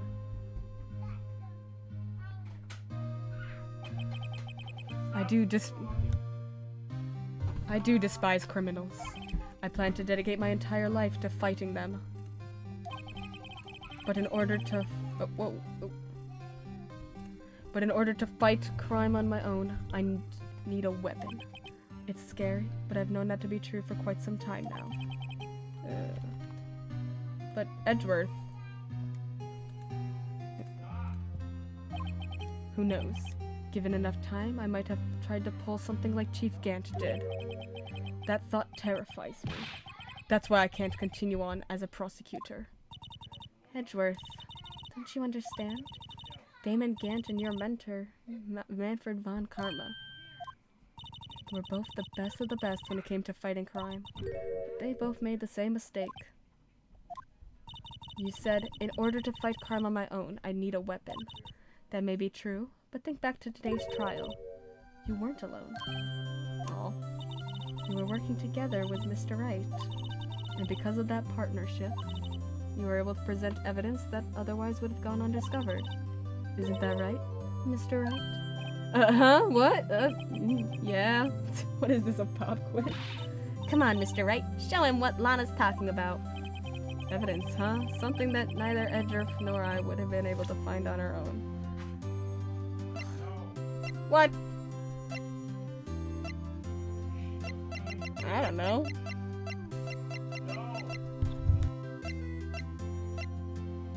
I'm actually tearing up.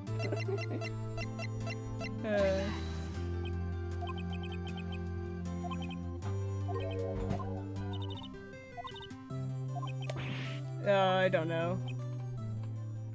It's time for me to go. Damn. Mr. Edgeworth? If you'll excuse me, there are still some loose ends that need wrapping up. Take care, Chief Prosecutor. Edgeworth, what will you do now? Well, whatever you do, just remember. You can let what happened kill the prosecutor in you, or you can let it help you grow. It was the list. Oh, I didn't know. I just did something random. I thought it'd give me a second chance. The end, it's up to you. I know. Seems I owe you my thanks too, Mr. Wright. What I face now is my problem. Edgeworth, I'll be waiting for you in court. Farewell.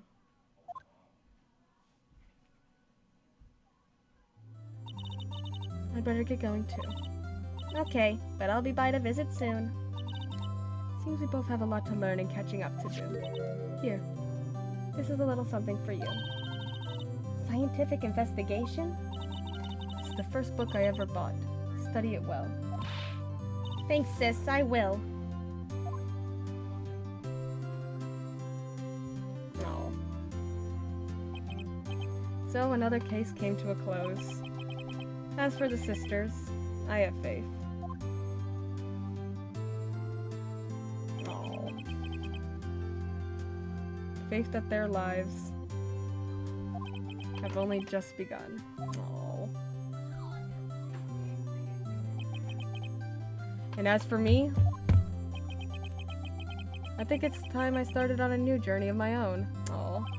Journey to rediscover myself. Oh. Well, don't go trekking off just yet, pal. What is it, detective? It's just a little matter to be resolved about the chief prosecutor.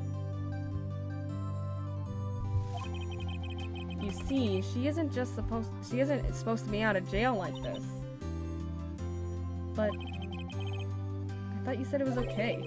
Yeah, well, it may be okay with me, but the folks at the prison are a different story. Huh? Basically, I had to bribe a guard in order to sneak her out for 30 minutes. Believe me, it wasn't cheap either. Huh? Way to go, detective. I didn't know you had a wild side.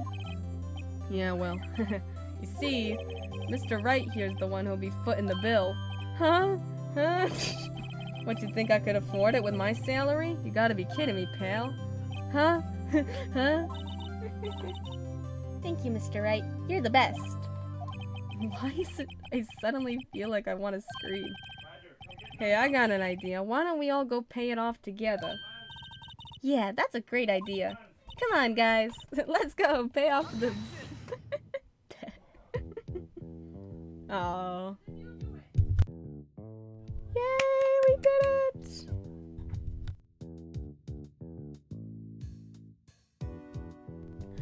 I arranged for a friend of mine in Europe to take care of Emma.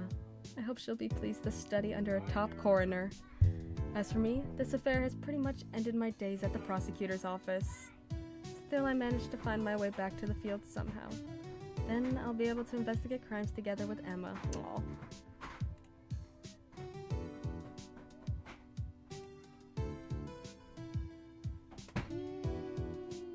All the money Phoenix gains from each trial immediately gets used by other people. Yeah. Aw. Yikes, I thought I was a goner for a moment there. In the end, though, they overlooked my unauthorized investigation of the chief's office. If we penalized you anymore, it'd be worse than firing you. Yep, that's what they said. Just goes to show, you can't shake me off that easily.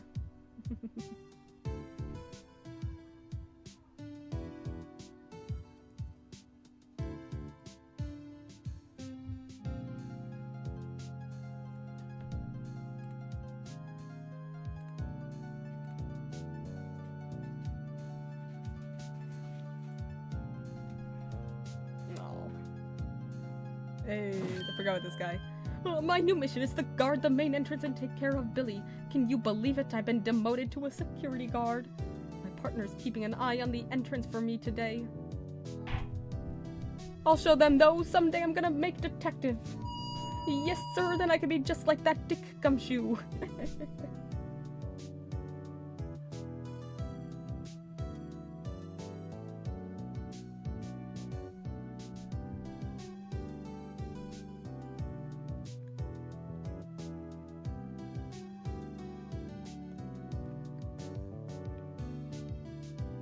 Oh god, that blue badger.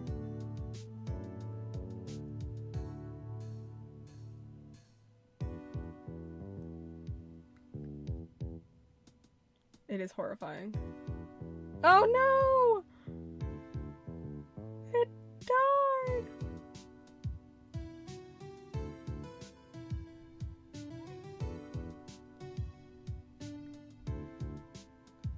That was the saddest thing I've ever seen.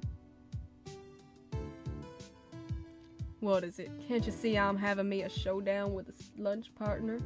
Miss Star managed to sneak this into me. She's seeing one of the gods, it seems. Well, cowboy, looks like you did it. You even gave Bambina back her smile. Can you make sure Billy and the gang get their water? Can't believe the blue badger's dead. This is the most tragic murder.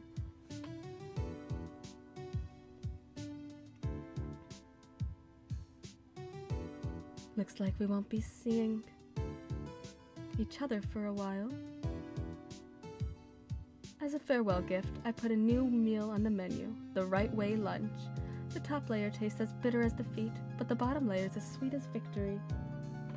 Kids seem to dig the turnabout theme. It's a hot seller around exam time. Just make sure not to eat it backwards. Okay, ma'am. Oh, so lovely.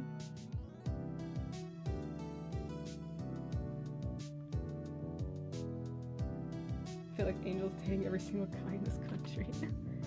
I'll never forget what that young defense lawyer said after the trial. Let's see, what was his name again? Oh my god, Mr. Left?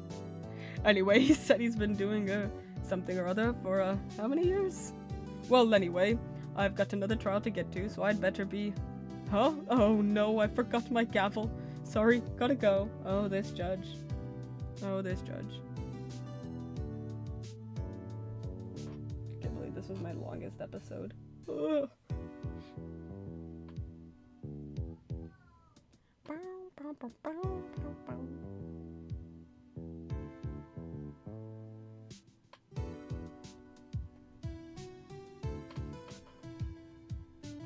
Oh, Maya! Ah, nothing soothes the soul like fresh country air. Still, sometimes I do miss hearing you and your objection. Still, I can't go back until I'm a full-fledged spirit medium. Mystic Maya, afternoon training's about to begin. Coming! Well, see you around, Nick. Wow.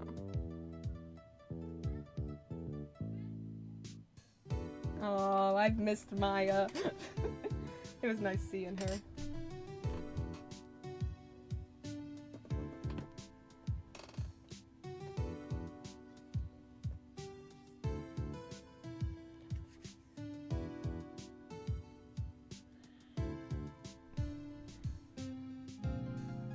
Mr. Edgeworth? Mr. Edgeworth, I brought you your tea. Oh, what's going on? Same though, Emma is amazing as an assistant. Yeah. That is true. I really like Emma.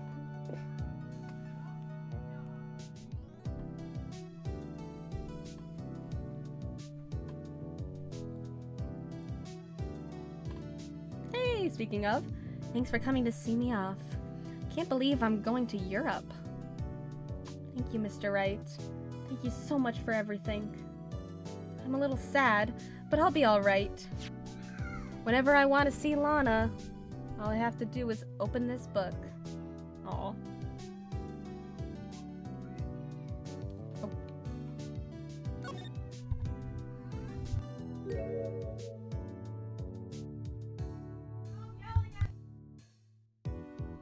Aww. Aww, look at them! That's so cute. Oh, I love them so much.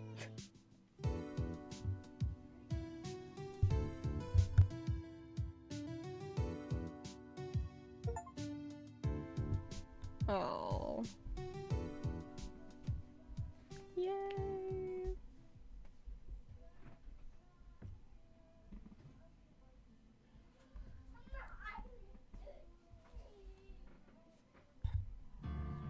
Oh, wow.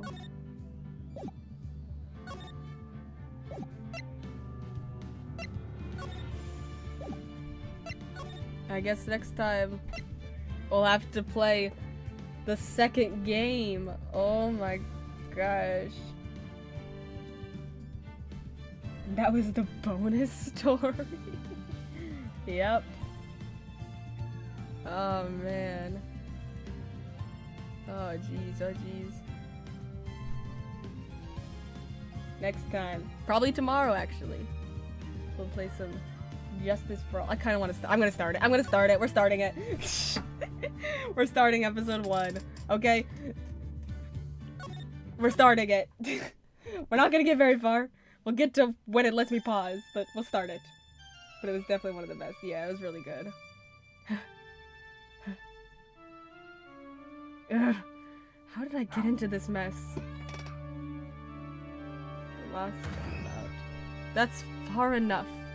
You can't run forever, Mr. Phoenix Wright. We're just starting it. We're not actually gonna play it. Whoa! What have I done wrong? I cannot allow you to go on like this. but I'm just a simple defense attorney. Silence! You are no longer worthy of your title. What a nice way to start. What the heck? Oh jeez. September 8th, 908. District Court Defendant Lobby number 1. Oh my gosh. Hold on.